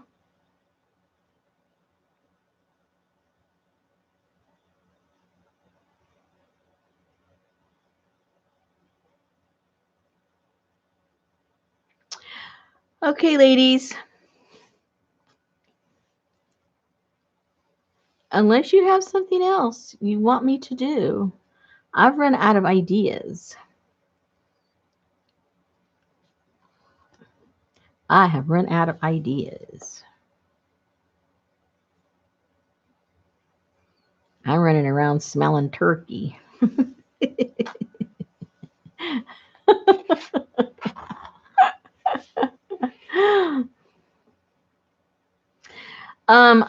I think I made these on video.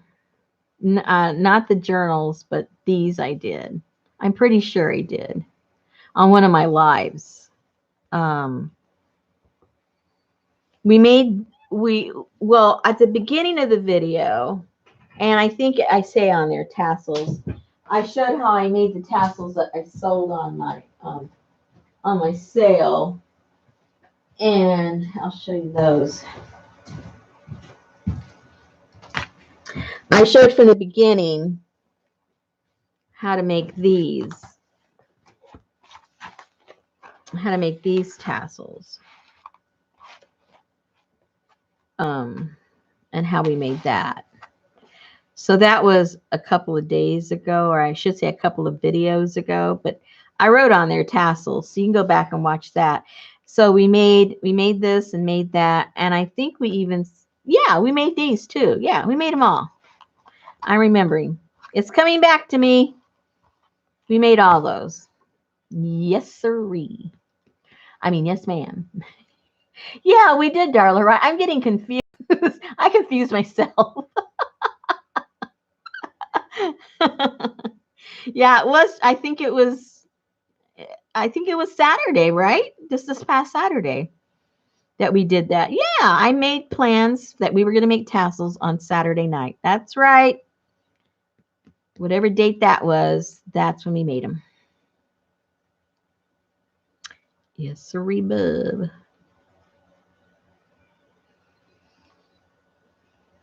Anything else, ladies? Help me, help me. I can't think anymore. You got to think for me. Ask me something. How many are here? Oh, we're still 27 people. Holy moly.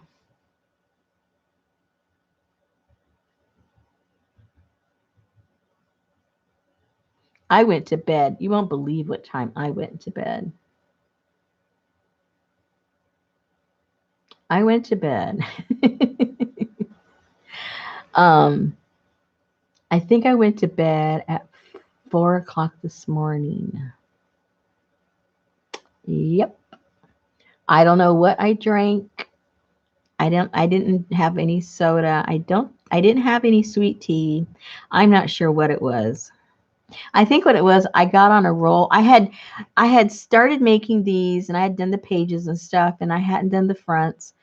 And then I finally made one and then it kind of rolled over and inspired me and I didn't want to stop and I ended up doing all four of the covers and that, yeah, because I had ideas and I wasn't sure. Thank you for Maria for coming by very much. Thank you. Oh, see, Sarah, it was those vibes between you and me. I knew something was up. I couldn't go to bed. Maria, it's cold and wet here. Yucky. It's a yucky day. Night. And it's supposed to be the same tomorrow, so. I know nobody has time for sleep. It's crazy.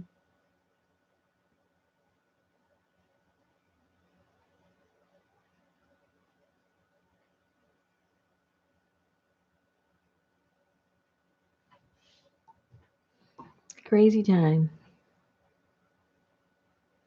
Well, all I know, I don't know if any of you guys still have any money, but there's going to be a bunch of crazy people having a bunch of crazy sales all this weekend. I can't remember who they all are. I'm sure Darla knows, but there are a lot of people. I can't remember who, to tell you the truth. Well, Erin for sure. She was here. She said she was, but I forget what day she said she was. I forget if she's tomorrow or Saturday. And then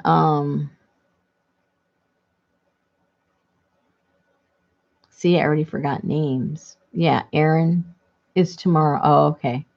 Erin is tomorrow. Oh, and Christy's tomorrow night.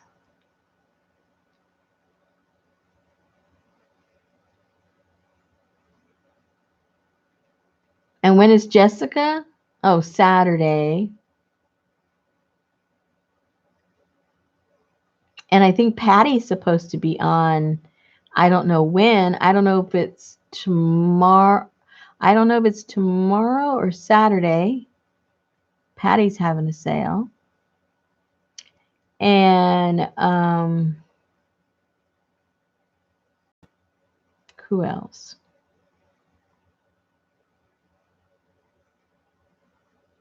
Trying to think.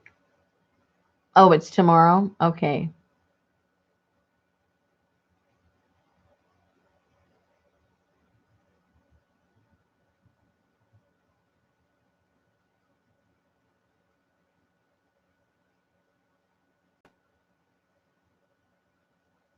Yep, Darla did do a great job when I had my sale. She saved my patootie.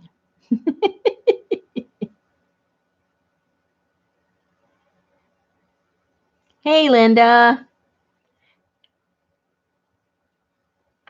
Um, What I was selling was my I sold what was I selling? I don't even know. I made these specifically for my journals, but now I think that I'm not sure if I'm going to use them on the journal, but I think they'll come with the journal. You know what I'm saying? I think they're too big to put them on the journal, but the person may want to use them for something else or whatever. So these are already, you know, what am I trying to say? They're spoken for in the sense that they're going with the journals. I had made 4 journals and I have the 4 tassels. But a few other people have asked me about my tassels. So I'm thinking maybe I should be making some to actually sell.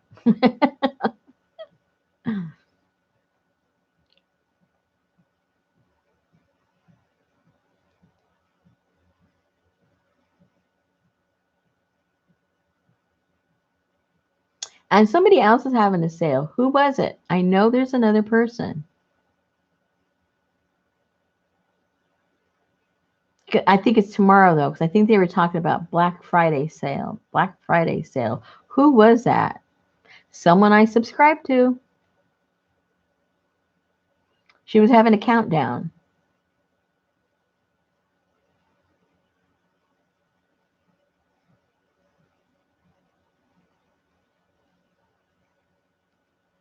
Oh, could be. I think you're right, Darla.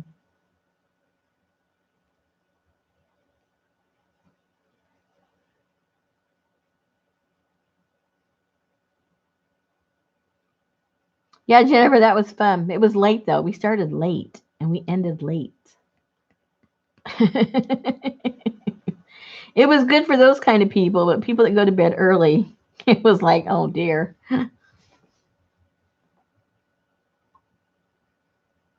She's selling her plushies.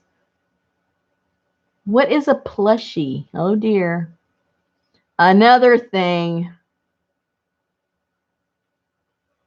Okay, Darla, educate me. What is a plushie? Okay, she makes the cutest stuffed. Oh, she does. I did not know that. Okay, so that means what? There's 3 sales on Saturday? All I know is that Darla, it goes to all 3 at one time. I haven't figured out how she does that yet, but she's commenting and purchasing on all 3 at the same time.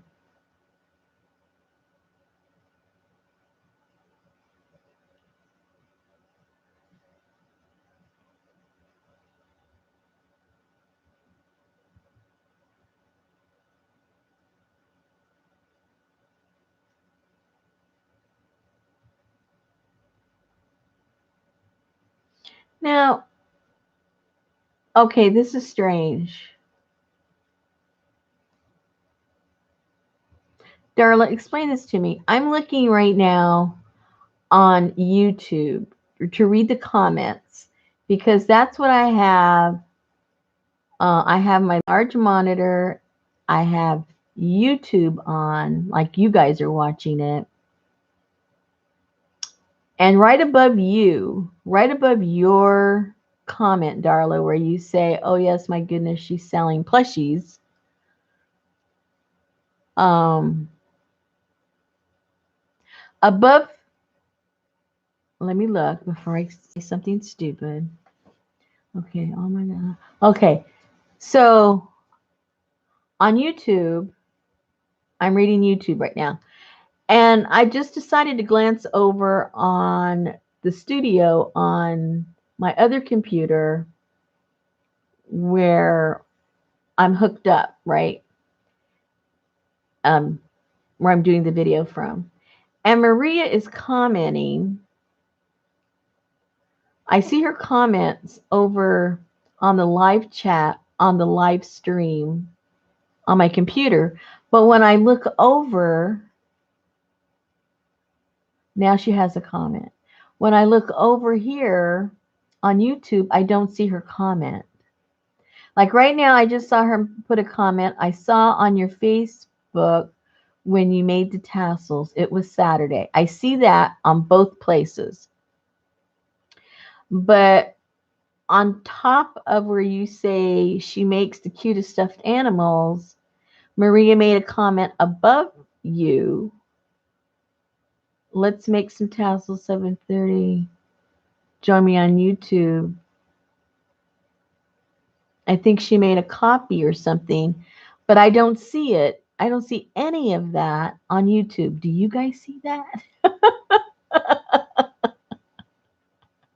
I am.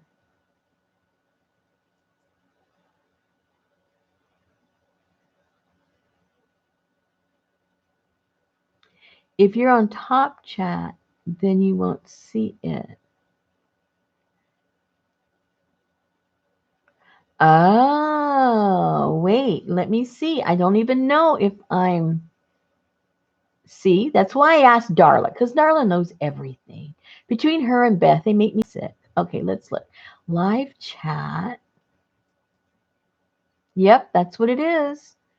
I had the top chat, who knows since when, and her comment wasn't up there. Oh, okay, now she's there. Thank you, Darla. Darla to the rescue. See, Maria, it was all my fault. All my fault. I was going to blame YouTube, but it was me.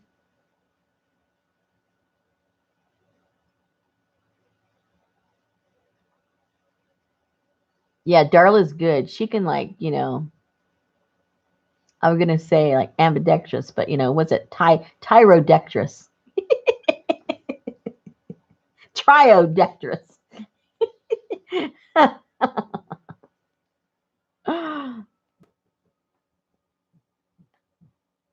You're all good, Maria.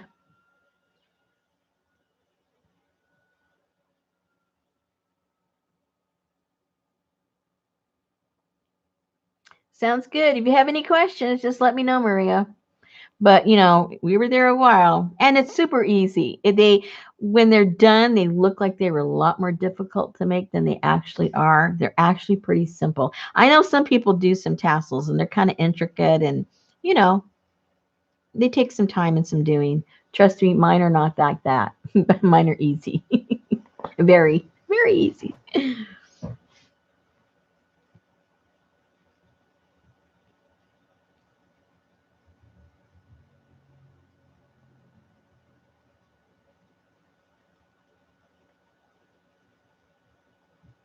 Yeah, Jennifer was trying to be cute.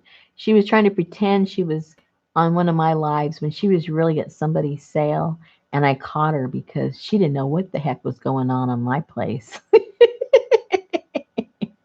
I forget who's the sales.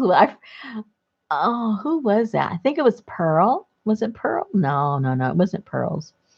It was who? It was I think it was Saturday when I closed down and we all went to who did we go to? Barb. There you go. See, Darla knows. Yeah, we all went to Barb's. That's when Jennifer was trying to be cute. That's when I figured out she didn't know how to do both at the same time.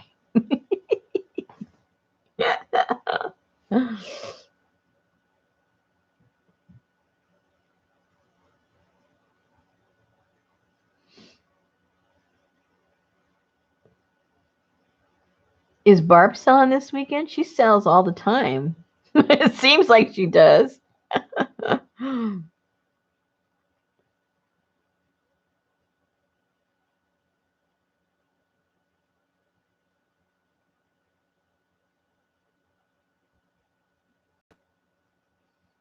Okay, you guys got 20 minutes. 20 minutes till 1 o'clock. And then we're closing down shop. So if you have any last questions or last requests, this is it. Darla. Well, what you need to do is help be a be involved in the sale. That way, you don't have time to buy. That's the best way to do it.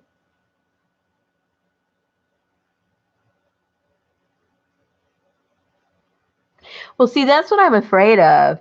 Um, Not afraid of. What's the word? Yeah, yeah, I guess so. Is that it used to be there was very few sales, so people could sell their stuff. But now there's so many sales, and it's all the same people buying pretty much, a certain group of people go to all the sales. And eventually everyone's going to get burnt out and not know what to do with all the stuff they have. Either burnt out, as far as money or space, one or the other, or both. And then what's going to happen?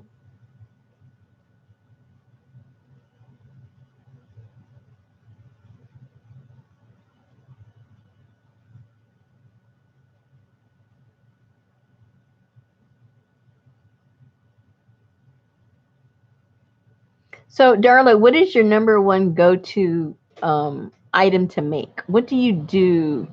What's your favorite thing to do with your stuff? Yeah, exactly. And that's what I noticed. I see the same people, hour after hour, and then the next day, hour after hour, and I'm thinking, well, when do they play with their stuff?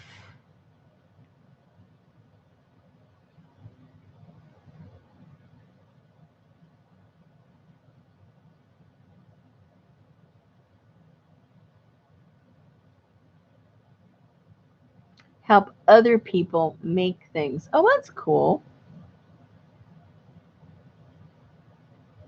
I think I like doing that too.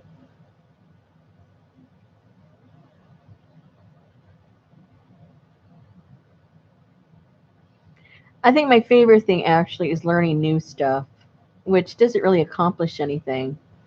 But in the sense of, using up your stuff. Because usually when you learn something new, then that requires new stuff for that new thing.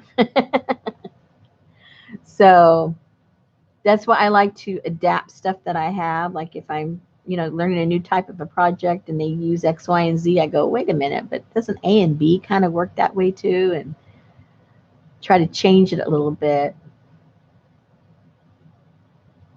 I know, Marie, it's so sad. It's hard for all of us to connect with all this different time zones and everything. That's why Mary uh, Atelier, she comes on at all times of the day because she has a lot of people either in Europe or Australia that follow her, and so she gets up at all hours and starts streaming. For times it's good for other people around the world. I think that's pretty cool that she's able to do that.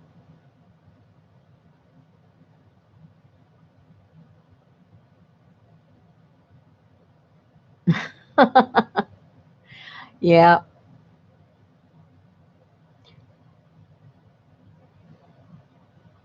Same thing over here. When I have my friends come over, um, I rarely do anything of my own. I'm usually, answering questions or jumping up and finding stuff for them or something, teaching them something. That's fun. I like that. It's not a complaint, just an observation.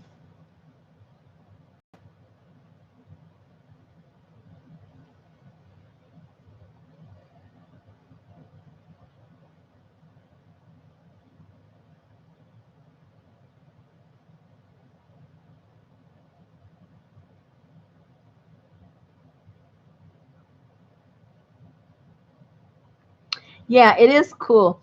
Like when I do my workshops here in studio here, um, it's the same topic.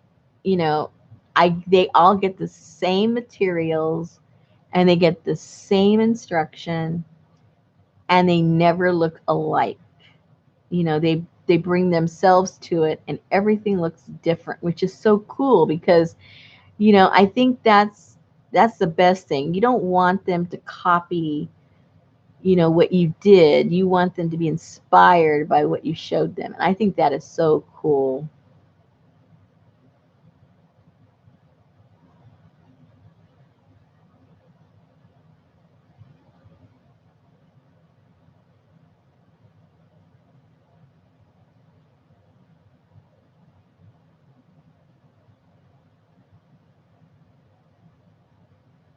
Oh, that's neat, Darla.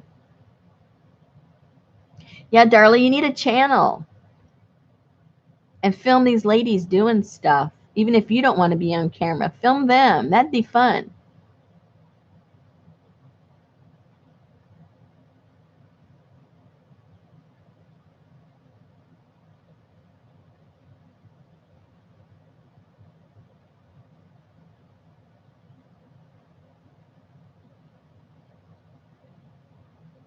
Just show their hands, Darla.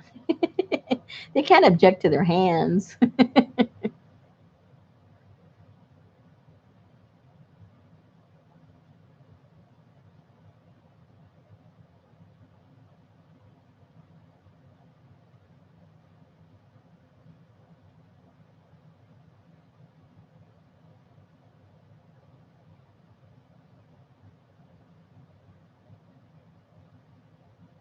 I think it would be cool to do. I did a printout. Oh, where is it? I did this last year. It's a very simple but cute project to do. And it's a very nice little gift to give anybody. Like a New Year's little gift. And what you do is you can go to Google or anywhere, and they have all kinds of templates for the 2020 calendar.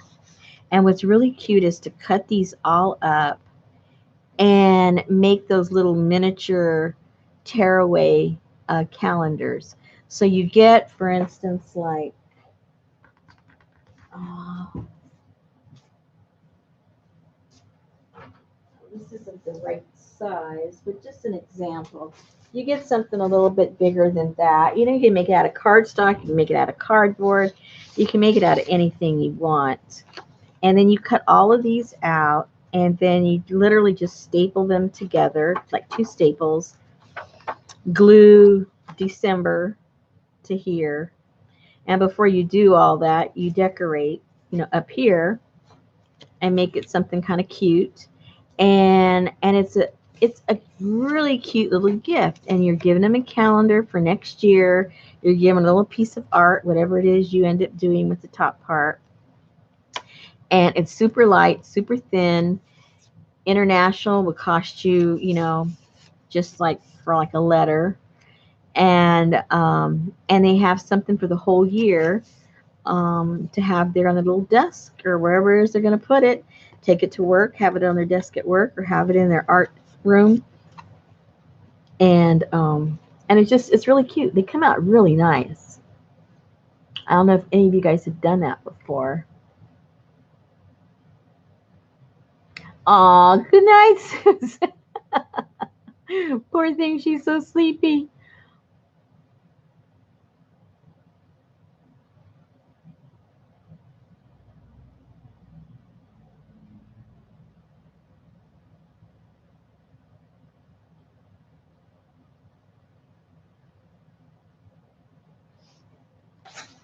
But this would be cute project for anyone to do.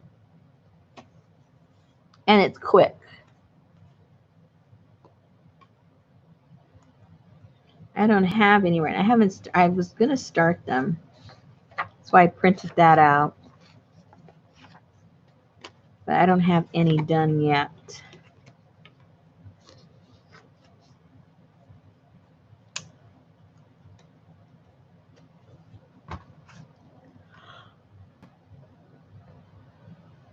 Uh-oh, I'm yawning.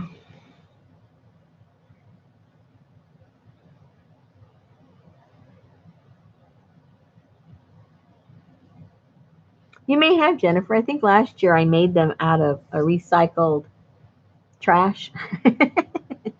No, all the cardboard was recycled cardboard from some kind of packaging or something. I think they were all packaging, actually.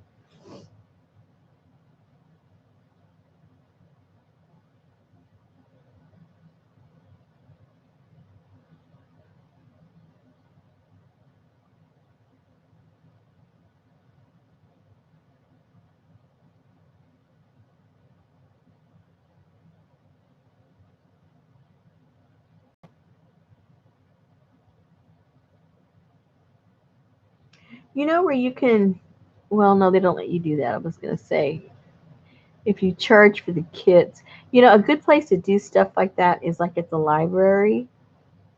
And I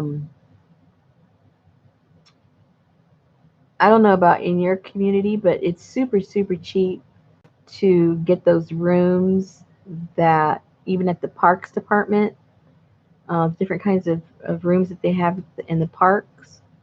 I know around here, for the whole day, there's something like $35 for renting the whole room, and some of them are quite big.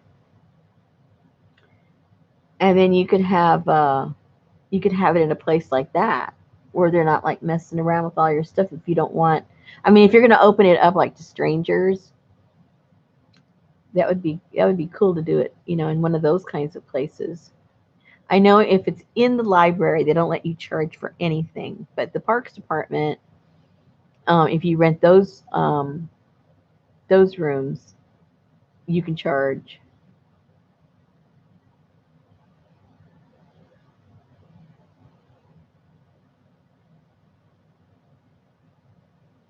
And most of those have setups like kitchens, so everybody could bring an open dish or something.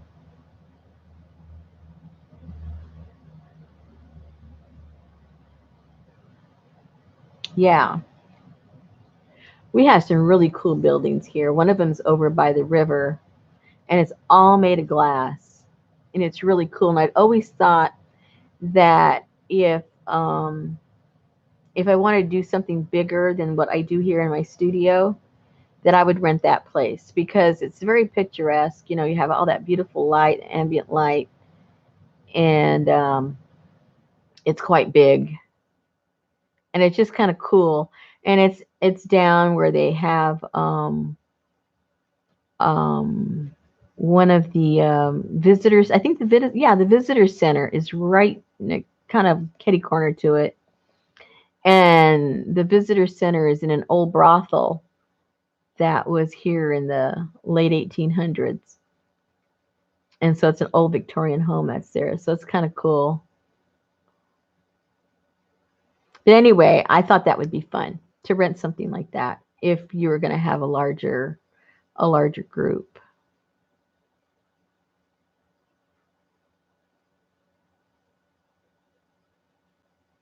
Yes. Oh my goodness.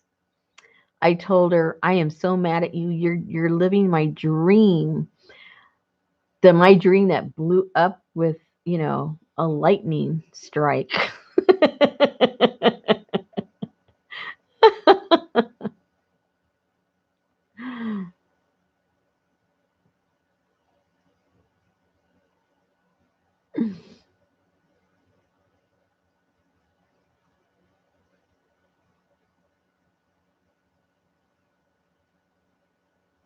Yeah, I hope it all works out for her. I forget. I think the last time she said something there, it was they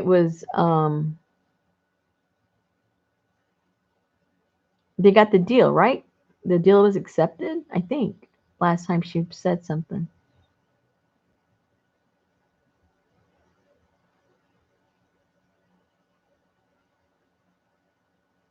You know what's funny? Darla, I am dyslexic and I read yours right. When you wrote that, I go, what is she talking about? I had to reread it and then I read it the correct way. But the first time I read it, I mean, you know what I'm saying? It was right to me.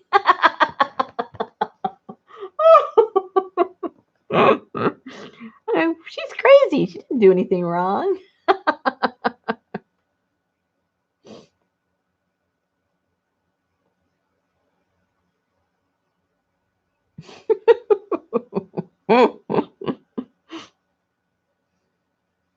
Okay, we got 4 minutes. Use them wisely.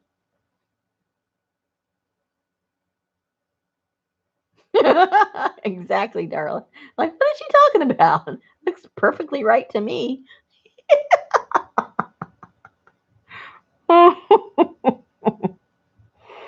Oh dear. Okay, what are those things called, Darla? I think they're like, is it tintype? That type of photograph? Hey, Maria's still here. I thought she was heading out. She can't let us go. She doesn't want to leave us. Is that tintype? Is that what it's called? That one type of photography in the Victorian photography? Good night, Jennifer. We're gonna go to bed pretty soon too. Well, at least we're closing up. We're closing up shop in a few minutes.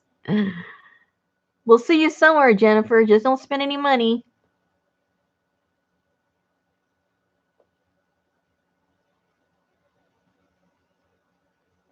Good night, Maria.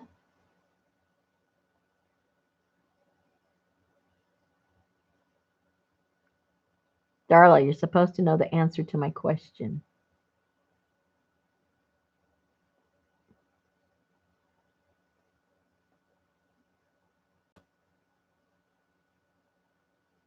Okay.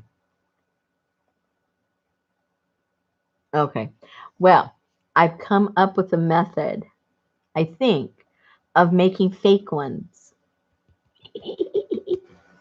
So I got to practice. Thank you, Maria.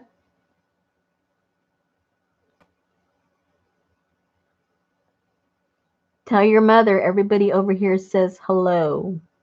Good morning, good night. I'm not sure what we're saying, but we're saying it to your mom. Let her know. People are thinking of her.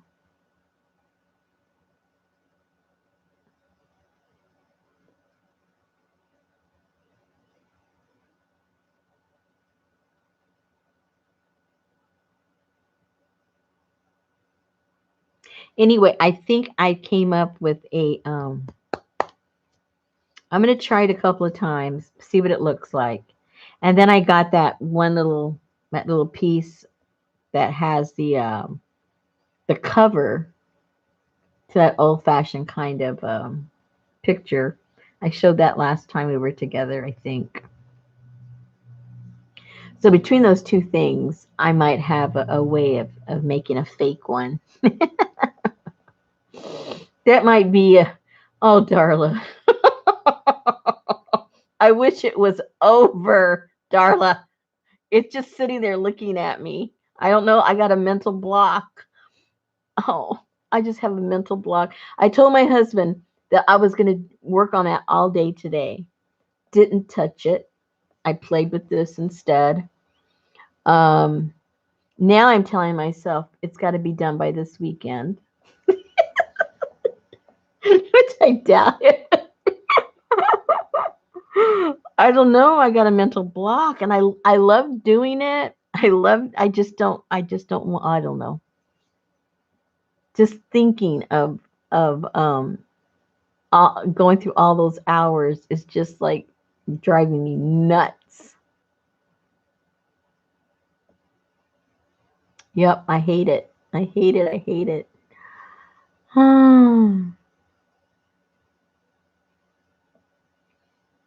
I know, Kathy. It might be a winner.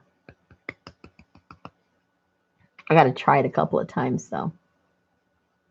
I have two different ways I think might work. So I think at least, if I have two ways, I would think at least one will work. I'm thinking. Okay, uh-oh. I went past my own deadline. It's one after.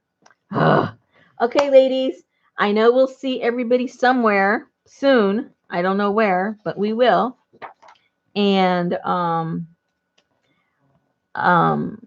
originally I was gonna go on Saturday. We were gonna do something. I forget what. I think somebody I can't remember. We were gonna do something. But with all those sales and everything, I don't know if everyone's going to be at the sales or if they're going to be burnt out or maybe they don't want sales and they do want to do craft. I don't know. I'll think about it. I'll think about it. Darla, I can't do that. You know why? I outsmarted myself because I knew it was going to be editing. Um, During the process, of doing some stuff, because I figured in my mind, I knew where I was going to cut some stuff out or go fast forward or break. So I had the TV on while I was doing it, when I knew I didn't need to talk and I knew I was going to fast forward those areas. So I outsmarted myself. So now I have to edit. There's TV on there. So I have to edit, the audio, and so if I'm there editing all the audio, I might as well speed it up. You know what I mean? I might as well edit it. So yeah. Yep, I did it to myself again.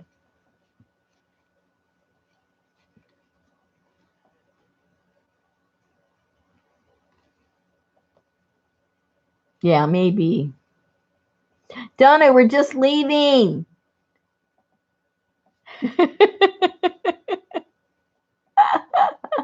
You know the last words, Donna. I'm always saying, we're going. And then somebody comes back 2 hours later. You're still here. No, but this time we are going. It's 1 o'clock my time. And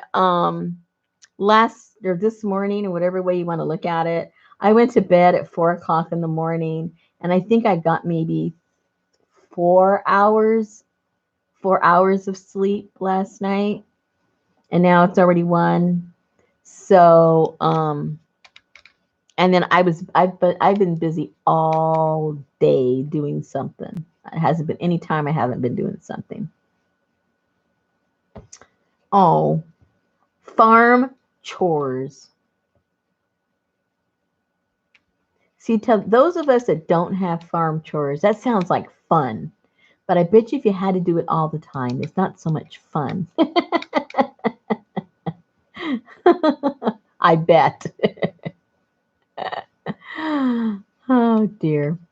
Alrighty then. Like I said, I don't know if I'm going to be coming Saturday or not because of all the stuff going on online on Saturday.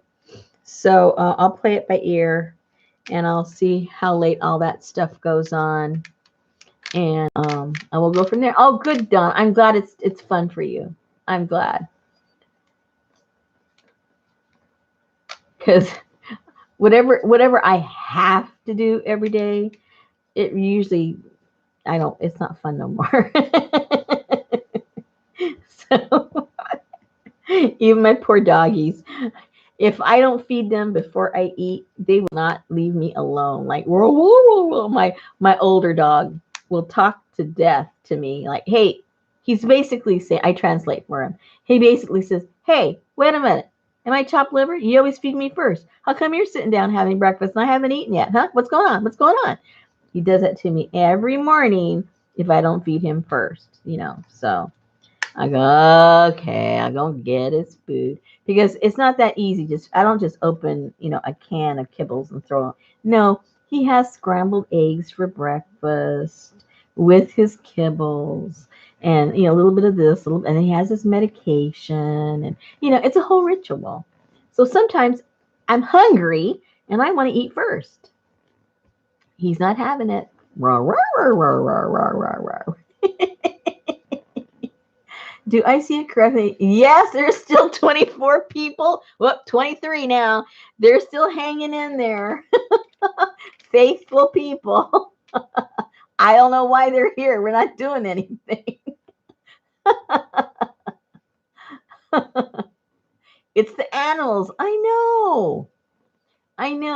And they look at you so pathetically with those, every animal has big round eyes, and they look at you so pathetically. I mean, how can you just turn them away? It's just the way it is. Okay, this is it. I keep saying this is it, and I just keep chatting away. So for sure, this is it. And I'll see you guys maybe at somebody else's sale, or maybe you'll see me Saturday. I don't know. But everybody have fun, be safe, stay warm, stay cool wherever you are in the world. Yes, they do. Exactly, Don. They just suck you right in there. I'm so pathetic. Take care of me. He sucks in my husband, that's for sure. He pretends he can't get up, and he can. Oh, dear. Okay. You're sucking me in talking about animals. I got to go. Good night, everybody. See you soon. Good night.